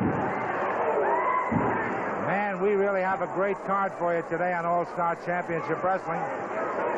Among others, you'll see Yukon Moose Cholak, Big Bill Miller, Bold Eagle. Now we have a great tag team match when the Sheik and Sergeant Jacques Valet team up against Dick the Bruiser and Sailor R. Thomas. Right now, it's the Ox, and he clubs at Juan Zapata. Throws him into the corner. Now he's choking him.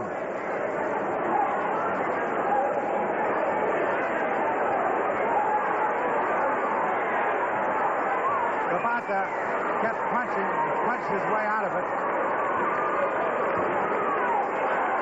He's throwing a lot of punches, and I believe he's opened up a cut on the head of the Ox.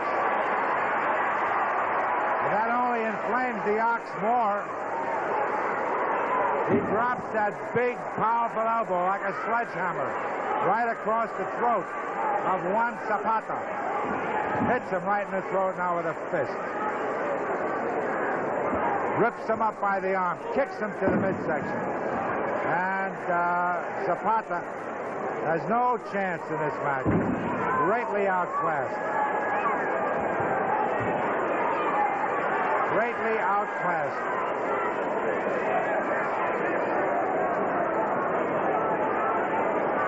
Again, he clubs him.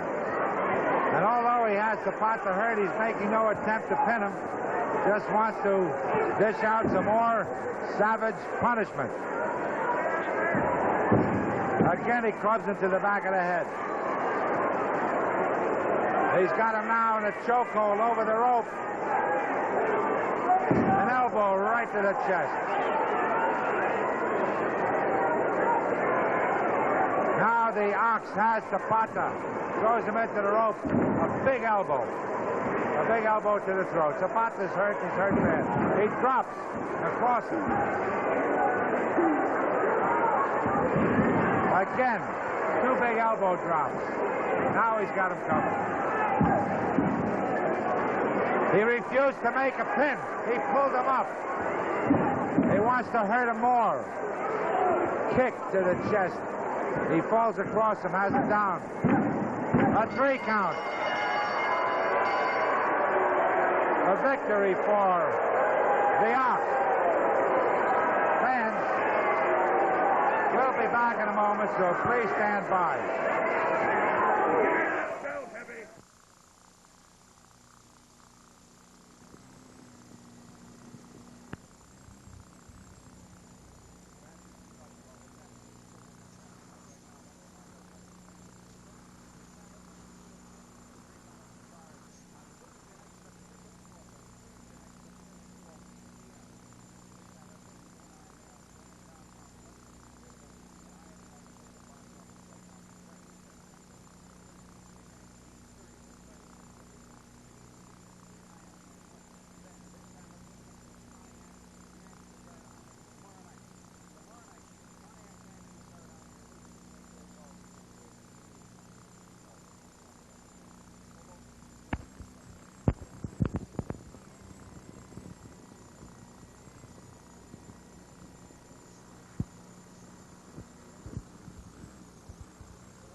Well, ladies and gentlemen, with me right now is Major Duke George, and I must say the reason that I asked him to come out because he seems a bit calmer than usual.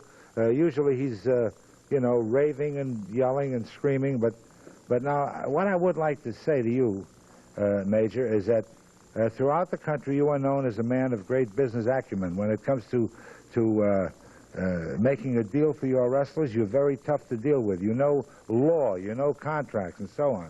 And you also know wrestling. Now, you manage the Valiant brothers. They are the champions. How did you attain their managership? I mean, you know, managing them. Well, Mr. Menaker, when I started my search for a wrestling tag team to manage, this was my goal.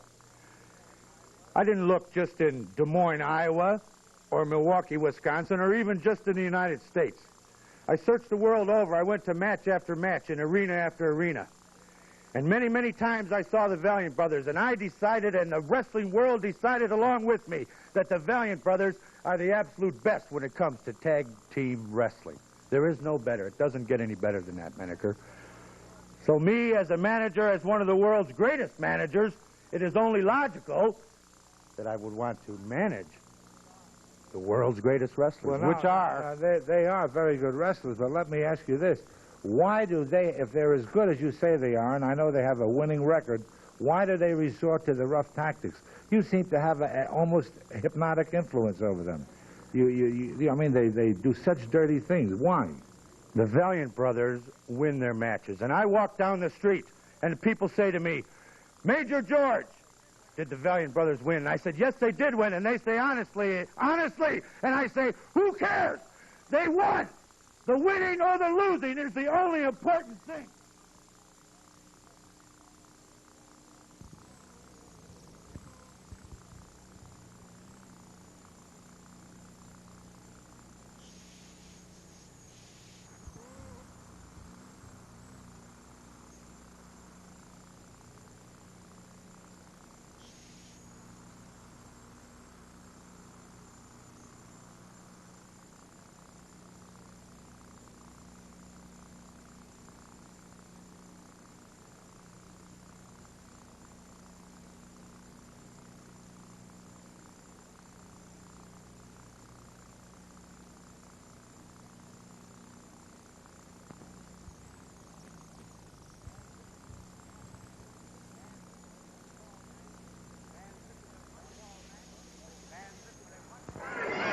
Fans, this is a one-fall match with a 15-minute time limit to be refereed by Johnny Shores. Introducing from Columbus, Ohio, weighing for this match 298 pounds, Dr. Big Bill Miller. His opponent from Moosehead, Maine at 358 pounds, Yukon Moose Cholak.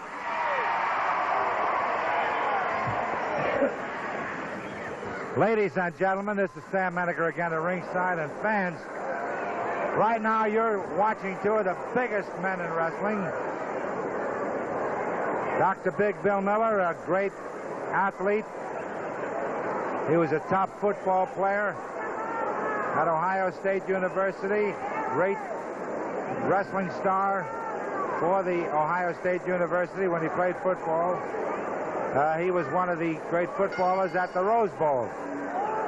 He's a doctor of veterinary medicine and a very, very skilled wrestler. Inclined to be a bit rough.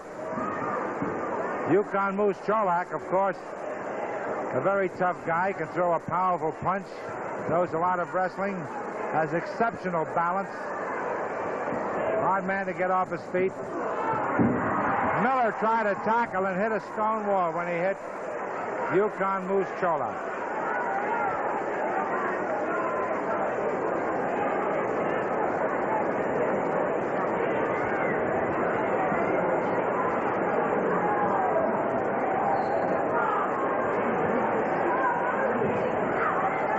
Sensational card today.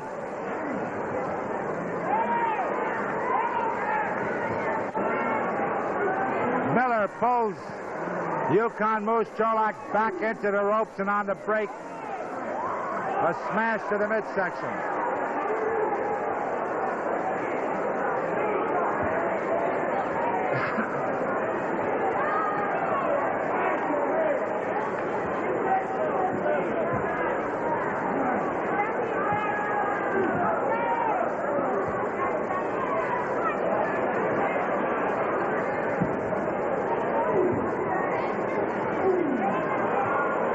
Punch right to the chin.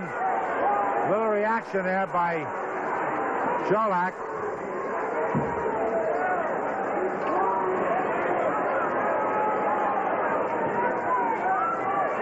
There's a go behind a full Nelson by Dr. Big Bill Miller. Miller, of course,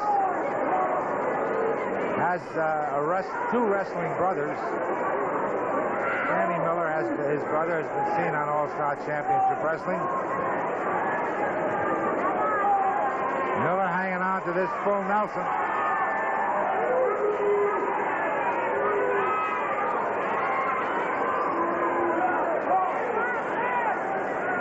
Now he's using a little chokehold there.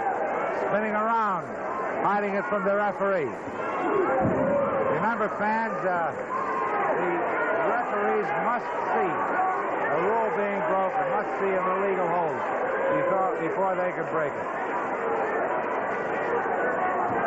These wrestlers move around, try to hide the infractions of the rules from the referees. Miller's been throwing a few punches. They don't seem to faze Yukon Moose Cholak too much.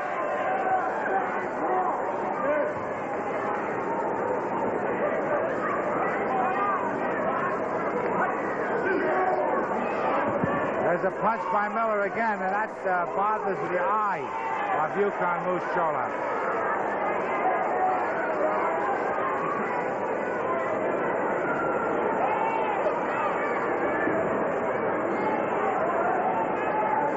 Back against the, punch and a quick comeback by Moose.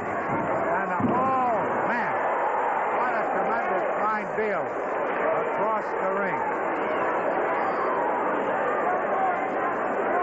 Incidentally, we get so many nice letters from the fans, and we sure appreciate all the mail. And anytime they ask questions about wrestling, and a lot of fans have written in and asked why that particular move you just saw, where one man throws another across the ring, is called a Beal. And this was first used about 1907 by Fred Beal, who was a light heavyweight champion. And he first used it against a tough wrestler by the name of Ronald Hanson. And ever since Fred Beal used that, it's called the Flying Beal. There's a side headlock. Into the ropes. Again, Miller thwarted in his attempt to use a tackle. I think that neither of these wrestlers have been off their... Oh, yes, the Beal. Miller was off his feet.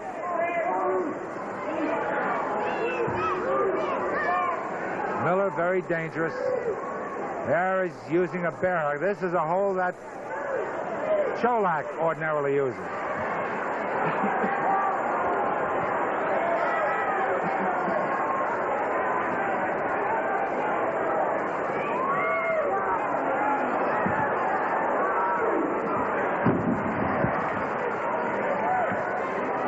Miller hanging on to the ropes as a body hold by Cholak, but Big Bill Miller under the ropes. A kick by Miller. Now Miller thrown into the ropes. There's a bear hug by Yukon Moose Choa. And that troubles Miller somewhat. Miller's a powerhouse also.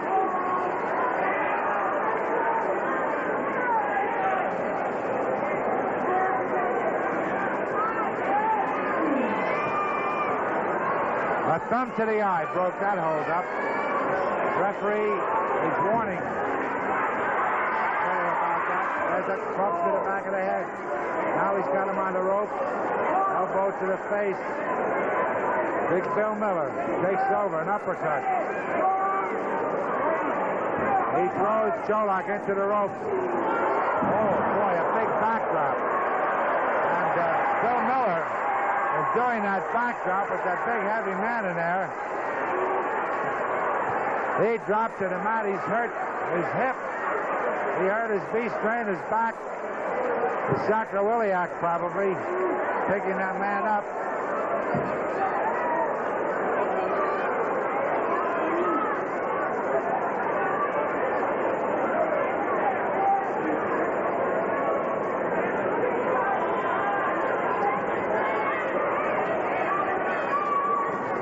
They're in the referee's hold. Cholak forces it back against the rope. An elbow smash. Sends Miller into the corner. Oh, man. Boy, was that a body test. Another little bit of a weight hold as he drops across Miller. And Miller felt that one. The whole ring moved.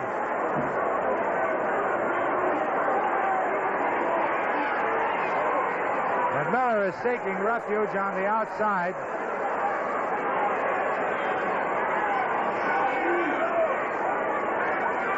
Miller is moving around on the outside to regain his equanimity and his bearings. He's got a sore rib cage, I assure you of that.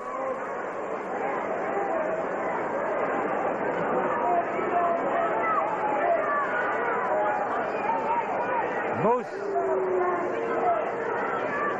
looking him over. And Moose, there's the referee's hold again. A punch by Miller, another punch. Works on the eyes of Cholak, a front headlock, an uppercut.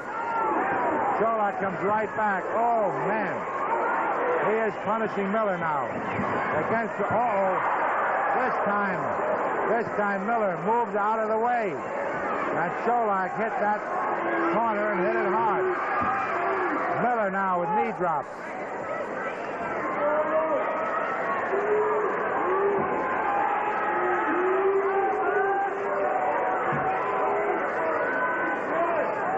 He crashes Cholak into the corner.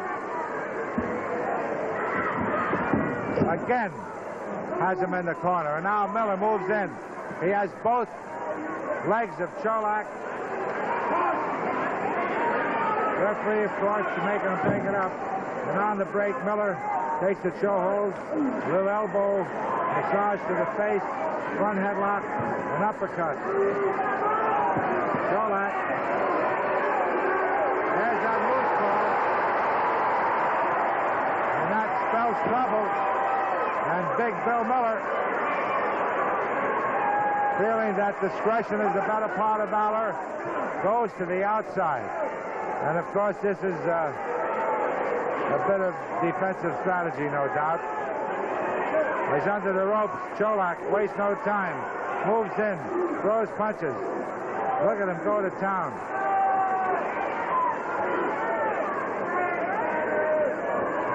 Slams him into that corner. This time, Cholak doesn't go rushing at him.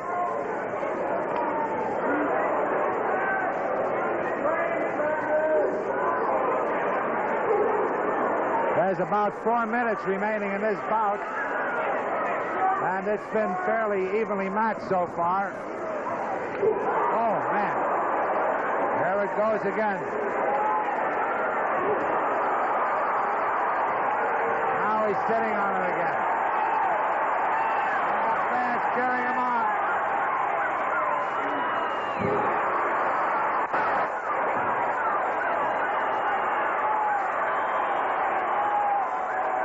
They're all saying one more time.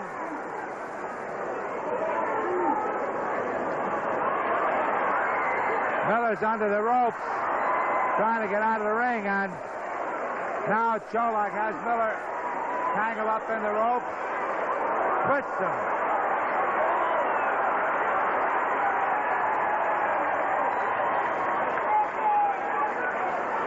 Three minutes to go in this bout.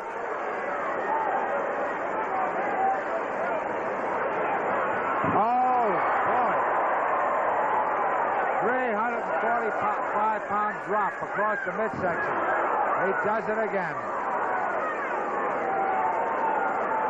And Big Bill Miller knows he's in a match. I guarantee you that.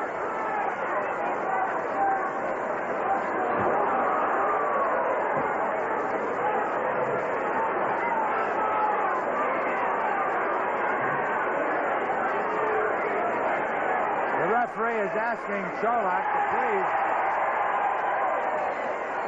keep away so he can disentangle Miller from the ropes. There's a body press by Cholak. Boy, I'm telling you, that Big Bill Miller is having his hands full for this match today with Yukon Moose Cholak. Now Cholak is trying to tear Miller apart, fix him in the thigh.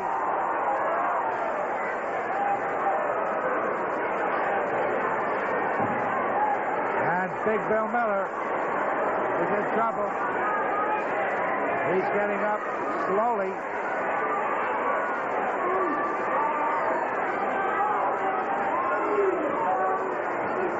Punches by Miller. And Miller seems to be taking over now. He slams Cholak into the corner. There's that flying Bill.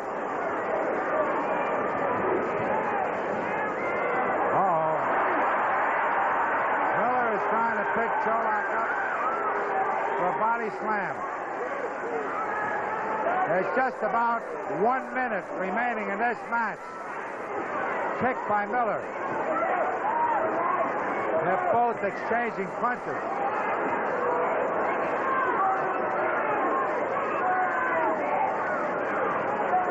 Miller and Cholak. Cholak staggers Miller. It certainly has been a grueling match. A little bit of wrestling and a lot of punching. There it goes again. Uh-oh, boy. Match for Big Bill Miller. Everyone in the vast audience here is screaming.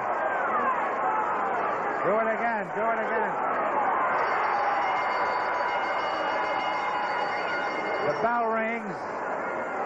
The match is over. Neither wrestler has scored a fall.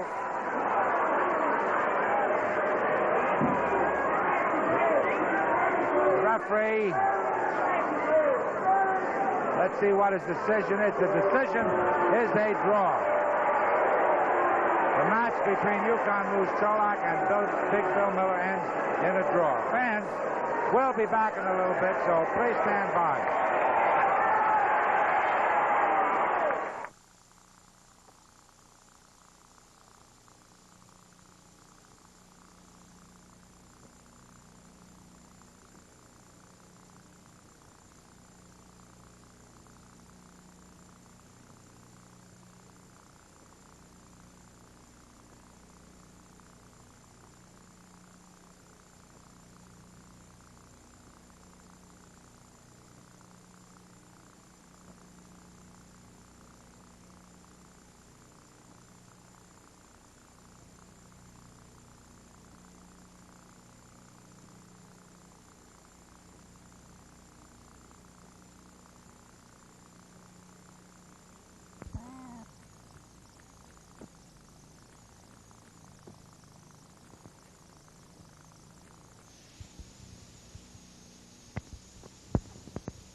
Well, ladies and gentlemen, we're very proud of the fact that here on All-Star Championship Wrestling, here in the Midwest, we have some of the world's greatest wrestlers. We're also proud of the fact that we were able to, in part anyway, be helpful in starting some young wrestlers such as Spike Huber and Steve Regal and Mike Snyder. You met Mike Snyder last week. He's the son of Wilbur Snyder. And also, both these wrestlers have been together now as a team. And they are a great team. In fact, the fans have dubbed them the Dynamic Duo. And they're the most dynamic of dynamic duos. Here is Spike Huber. Hi, Sam. I'd just like to say that Steve Regal and I have been wrestling. We started wrestling together, not as a team, but as single matches about 2.5 years ago. And from that time on, we hoped that someday, barring injuries or anything that might partake in the future, that we'd be tag team partners. And it worked out for the best. Sam, him and I are about 3 or 4 months together, and we're doing magnificent. He's always there at my back, protecting me, and at any time I need him, he's there. And we've been real fortunate and won most of our matches. That's great. I know you're a very popular team. Well, how do you feel about it? I'm excited, Sam. It's exciting to be tagged up with Spike. We've been, like he says, we started together. We trained together, and we finally got the team up for a few matches, and it's exciting, and I hope we can continue as a dynamic duo and get some more championship caliber matches. Now, let me ask you this. You know, many times in a tag team match, of course, the idea is to tag your partner when you're in trouble or a fellow might have a hold on you. Sometimes, though, being a great competitor, if a man is hurting you, don't you sort of want to get a lick, get a punch in or something before you make a tag? Sure you do, and you try to if you can, but at times it's physically impossible. You've got to tag your man and get him in there so you can get some help. Right. Thank you very much. Fans, a dynamic duo.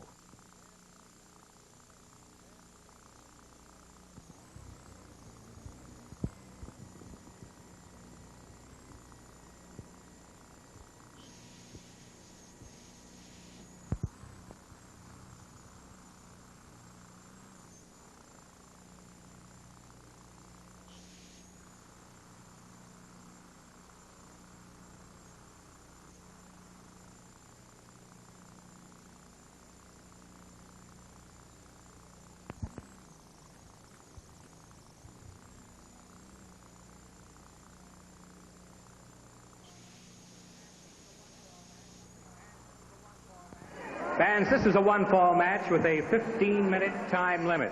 Introducing from Chicago, Illinois, at a weight of 237 pounds, Bobby Van. And his opponent from Bighorn, Wyoming, weighing 238 pounds, the popular Bobby Bold Eagle.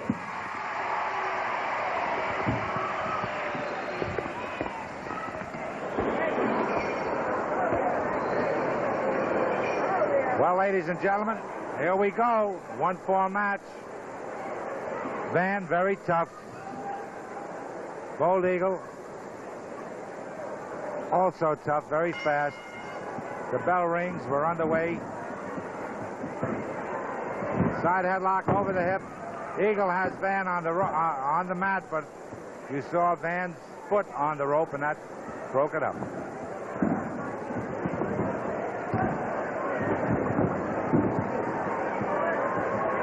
Little leg wrestling there by Bold Eagle.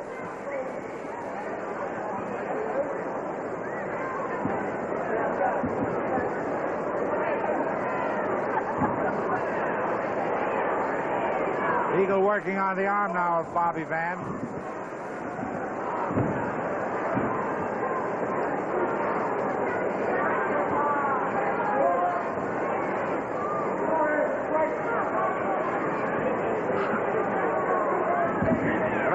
And a kickoff by Eagle. Eagle is very fast, ladies and gentlemen, as you can see.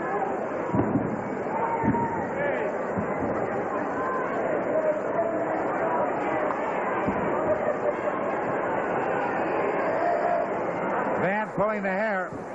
Boy, our next event, fans, the next match, what a match that'll be, a big tag team match. The vicious team of the Sheik and Sergeant Jacques Goulet. They'll be managed by Eddie Creechman. They'll be in there against Sailor R. Thomas and Dick the Bruiser. Boy, what a match that'll be. Right now, it's Bobby Van working on the arm of Bold Eagle, an armbar hold.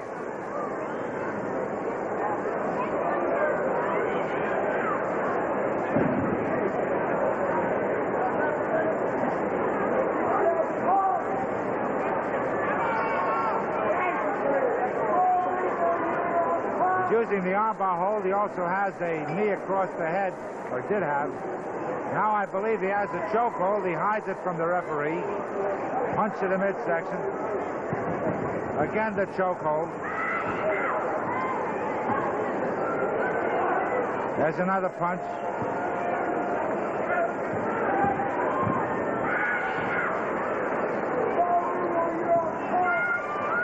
Van is right after Eagle. Has him on the mat.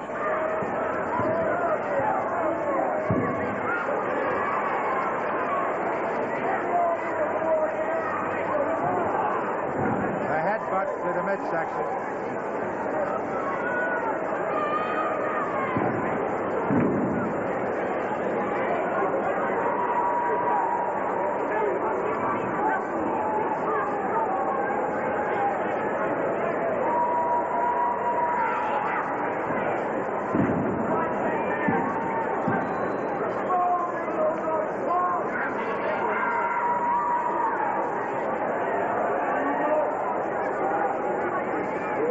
He punishes him with his side headlock.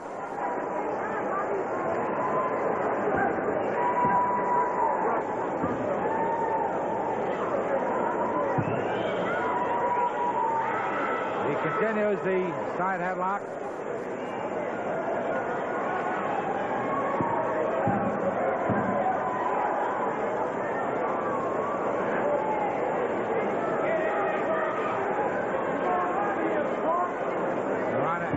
Feet. Van worked his way up to his feet, but Eagle brought him over again.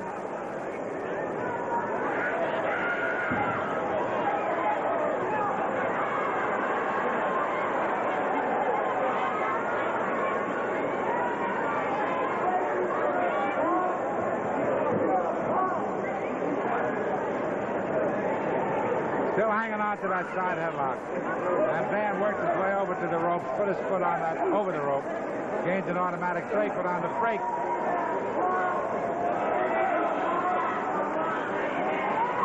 Throwing punches in there.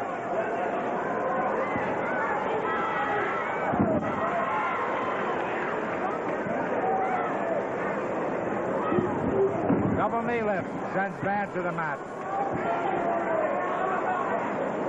Eagle takes over again, clubs him to the back of the head.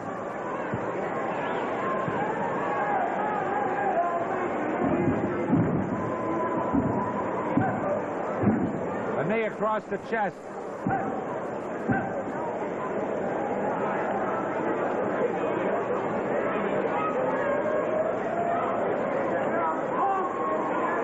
He's punishing that arm. Eagle has Van in a lot of trouble here.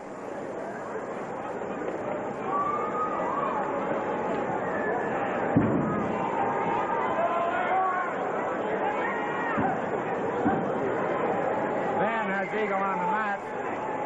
But there's a kick by Eagle right to the head.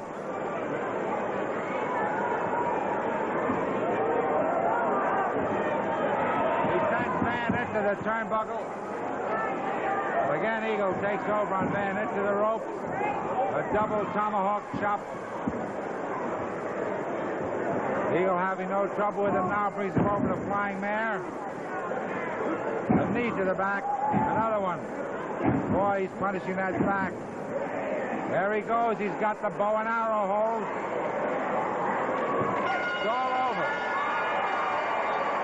Bold Eagle, the winner, with the bow and arrow hold. There he is, the winner of the match, Chief Bold Eagle. Fans will be back in a little while with our big main event, so stay with us.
Well, ladies and gentlemen, you know, on All-Star Championship Wrestling, we're very proud of the fact that here in the Middle West, we have absolutely some of the greatest wrestlers in the world. And you'll see on our videotape wrestling shows here on this station and also at the various arenas where we appear, such as in Decatur and Springfield and other cities in our viewing area, that we have only the top stars, such wrestlers as Jim Valiant, the Bruiser, Paul Christy, the Sheik, the Ernie Ladd, and others. Here, now, probably the most vicious match we've seen recently is a match between Ivan Koloff, who's signed to appear here, and Dick the Bruiser. Here are some scenes from the match that they had. Bruiser using a claw hold, and there's Bruiser using a very controversial hold, a pile driver, in which he put the Koloff out of action. So just thought you might be interested in that. I know that Koloff and the Bruiser, I feel they will be wrestling again in the near future, and perhaps we'll be seeing it here on this station or in the various cities. Now, fans, there are a lot of rough wrestlers in wrestling. It's a rough, tough body contact sport. It's hard to be clean. But we have with us a wrestler who is a former world's heavyweight champion. He's a gentleman outside the ring and in the ring, the world's most scientific wrestler, none other than Wilbur Snyder. Thank you, Sam. Thank you very much. What a title to hold up to. That's a lot. I don't think I could remember all of that. But as you know, as you were saying about rough, tough individuals in this business, wouldn't agree with you on that title or anything about it. But I pride myself in knowing a lot of wrestling holds and trying to be scientific. And I've certainly, you were talking a while ago about the younger generation in our business, and we've certainly got some fine ones. And I've helped out in many ways in getting these young men started. And it's always gratifying when you do something with a young man like this, and it turns out well. He turns out well. You know you've done your job well. Well, you know, Wilbur, I know 3 wrestlers that you've helped a great deal, and it makes all of us feel good. And they got their start in All-Star Championship Wrestling. One, of course, is Mike Snyder. Now, that name should ring a bell with you. And then, of course, there's Steve Regal and Spike Huber. And I know that every time they worked out with you, they learned something, and also you were an inspiration to them. And I'm sure that when you got started, such great wrestlers of the past, such as Hugh Nichols in California, and others helped you. So there was many, many of them that helped me, and I'm more than happy to do what I can for them, Sam. Well, that's wonderful, and the fans are happy, too. Thank you. A real pleasure to talk with the one and only Wilbur Snyder. Now, fans, here's one of the biggest men on the mat, one of the most popular men. That's it. That's the Yukon Moose. That's Moose the Moose call. call. That's right. That's when I just got my dog out when I was up a couple weeks ago up at the Yukon, up to my hunting lodge up there. I got a dog named King, and when I give him that call, he comes running, boy. And I'll tell you, and we have a lot of fun. We play in the snow, we run in the snow, we're in shape. And I'll tell you, a lot of these guys got a lot of holes. I know a lot of holes, but I rely on a lot of power. I like to punch. I like to throw my weight at the guy, and I like to use my weight as my advantage. I know you have one hold that when you knock a man down and you give him a big flying body slam, which you call El Squasho. That's the El Squasho. You really do squash a man. That is, I'll tell you, Sam, they're squashed when they get done with that. I'll tell you, if they can get up from there, they're tough. And they better be tough when they come and wrestle Moose Cholak, believe me. Well, ladies and gentlemen, you just heard from the king of the, well, no, your dog is the king of the Yukon, right. Moose Cholak.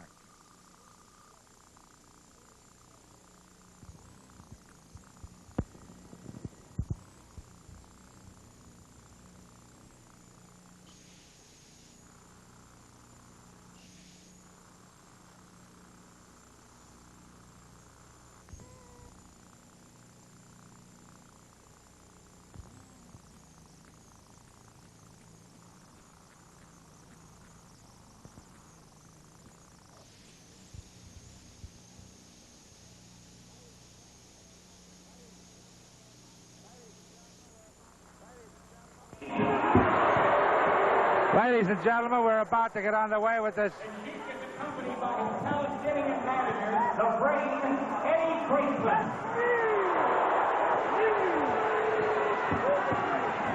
We're just about to get underway with a one-fall tag team match. The opposing team from Madison, Wisconsin, at a weight of 272 pounds, Sailor Art Thomas, and his partner, weighing 258 pounds from Reno, Nevada, the world's most dangerous wrestler, Dick the Bruiser. Hey, fans, this is a one-fall match. The time limit is a remaining time of the telecast. We had a little mix-up there at the very start when the announcements were going on because of all this wild action in the ring, but nevertheless, it's Sergeant Jacques Valois of the Foreign Legion and the Sheik, managed by Eddie Creechman and Aaron in this one-fall tag team match against Dick the Bruiser and Sailor Art Thomas. And Creechman wants to hold up things.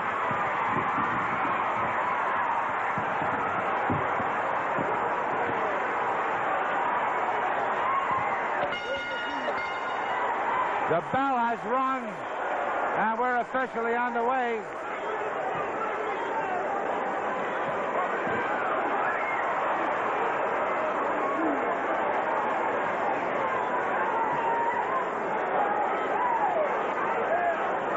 Sergeant Jacques Valois and the Sheik, two of the most savage wrestlers in the business. And it's Sailor Art Thomas, Dick the Bruiser. Bruiser is, oh, there's Creechman pulling the leg. He pulls the leg of Sailor Art Thomas. Goulet moved in on him, and Bruiser grabs Goulet, flashes him into the turnbuckle. The Sheik goes after Thomas. He's choking Thomas. Oh, man. All four of them are in there. The Bruiser went after the Sheik. The Sheik threw a chair. And every time... Oh, what terrific action in here now. They clubbed away with the chair. The Bruiser was about to get the Sheik, and the Sheik took off and ran away. The Sheik will not get in the ring against Dick the Bruiser. This wild man, the Sheik, glowering at the Bruiser. The Bruiser wants him. The Bruiser wants him.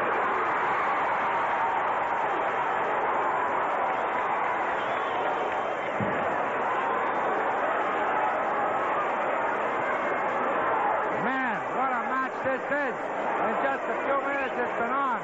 There's been tremendous action. Creechman is on the outside. Now it's Sergeant Jacques Valois in there against Sailor Art Thomas. Valois takes over. He's choking Thomas. He's choking Thomas. Hits Thomas to the back of the head. The Sheik gets in there. He has a metal rod, I believe it is. Some object. He hits Thomas in the throat. Now he's jamming it into the throat. And the Bruiser wants to get in there. There's the tag. Here comes Dick the Bruiser. And just as soon as Dick the Bruiser gets in, the Sheik gets out. And it's evident that the Sheik will not mix with Dick the Bruiser.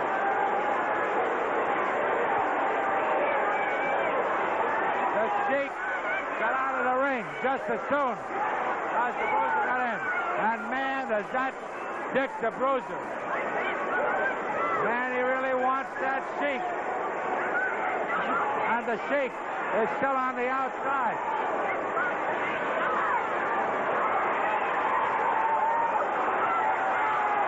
Boy, look at the Bruiser now. He's got Tom. He's got Sergeant Jacques Valois. He's twisting. He's twisting the fingers back. He's got him on the mat, working on an arm, trying to break that wrist. And Goulet's in trouble now. Has Dick the Bruiser ripped away. And Dick is allowing him to go over to the corner. So he will tag the Sheik because Dick wants the Sheik. Hey, look at this. He is offering the hand of Goulet. He wants the Sheik, and the Sheik will not get in the ring with Dick the Bruiser. Into the rope. Oh, what a backdrop. Now he's using a claw hold. He's using a claw hold. He's ripping away at the midsection of Goulet, and Eddie Creasman pulled Goulet to the outside to save him from more punishment.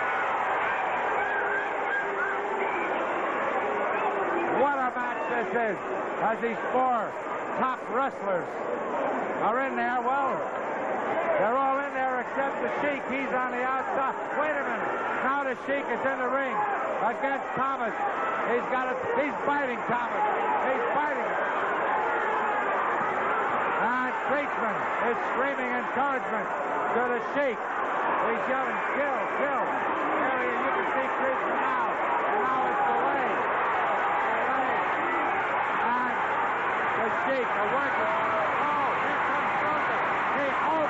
He almost caught the Sheik. But the Sheik went to the outside again. He just about had him.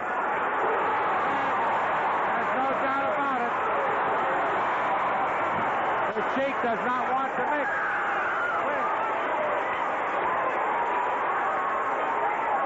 Dick the Bruiser. Here's Taylor off Thomas is working over. He's working him over. Goulet. Now Dick has Goulet. They've got him tied in the ropes, kicking him in the midsection. What a match this is. Oh, the Sheik has that metal rod or some object, whatever it is.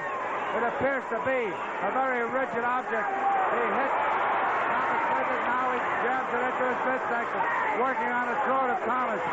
Meanwhile, Goulet is out of the ropes. There it goes again, right into the throat of Taylor off Thomas. It's vicious, savage, Sheik. The most skilled wrestler in the business. Meanwhile, it's Goulet thrown into the corner where the Bruiser kicks it. And all through this match so far, there it is. So far, the Bruiser has not been able to catch the Sheik. The Sheik, again, jumps out of the ring and kicks the Bruiser right after him.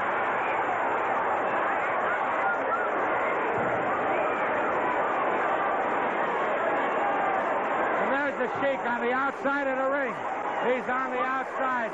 Dick wants him, but the Sheik is keeping away from Dick the Bruiser. There's that bear hug again. The bear hug. But he worked on the eyes. There's the tag. And it is Dick the Bruiser. He is after Goulet. He wants that Sheik, but the Sheik will not get in the ring with Dick the Bruiser.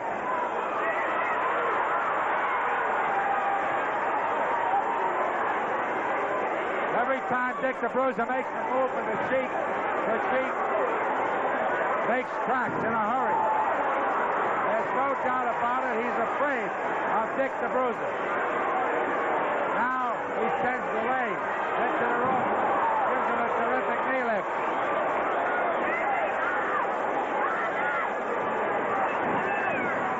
Got headlocked by Thomas. And there's Creasman. He throws Thomas to the mat.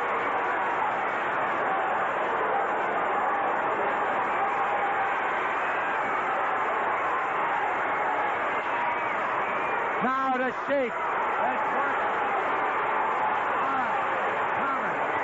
And he has Thomas in trouble. And here comes Dick the Bruiser. And Dick the Bruiser is on the outside facing the Sheik.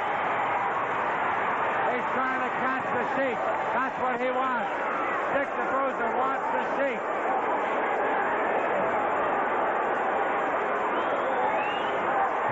This is a 1-fall match, man. The time limit is the time limit of our telecast. Oh, wait a minute. They're on the outside. The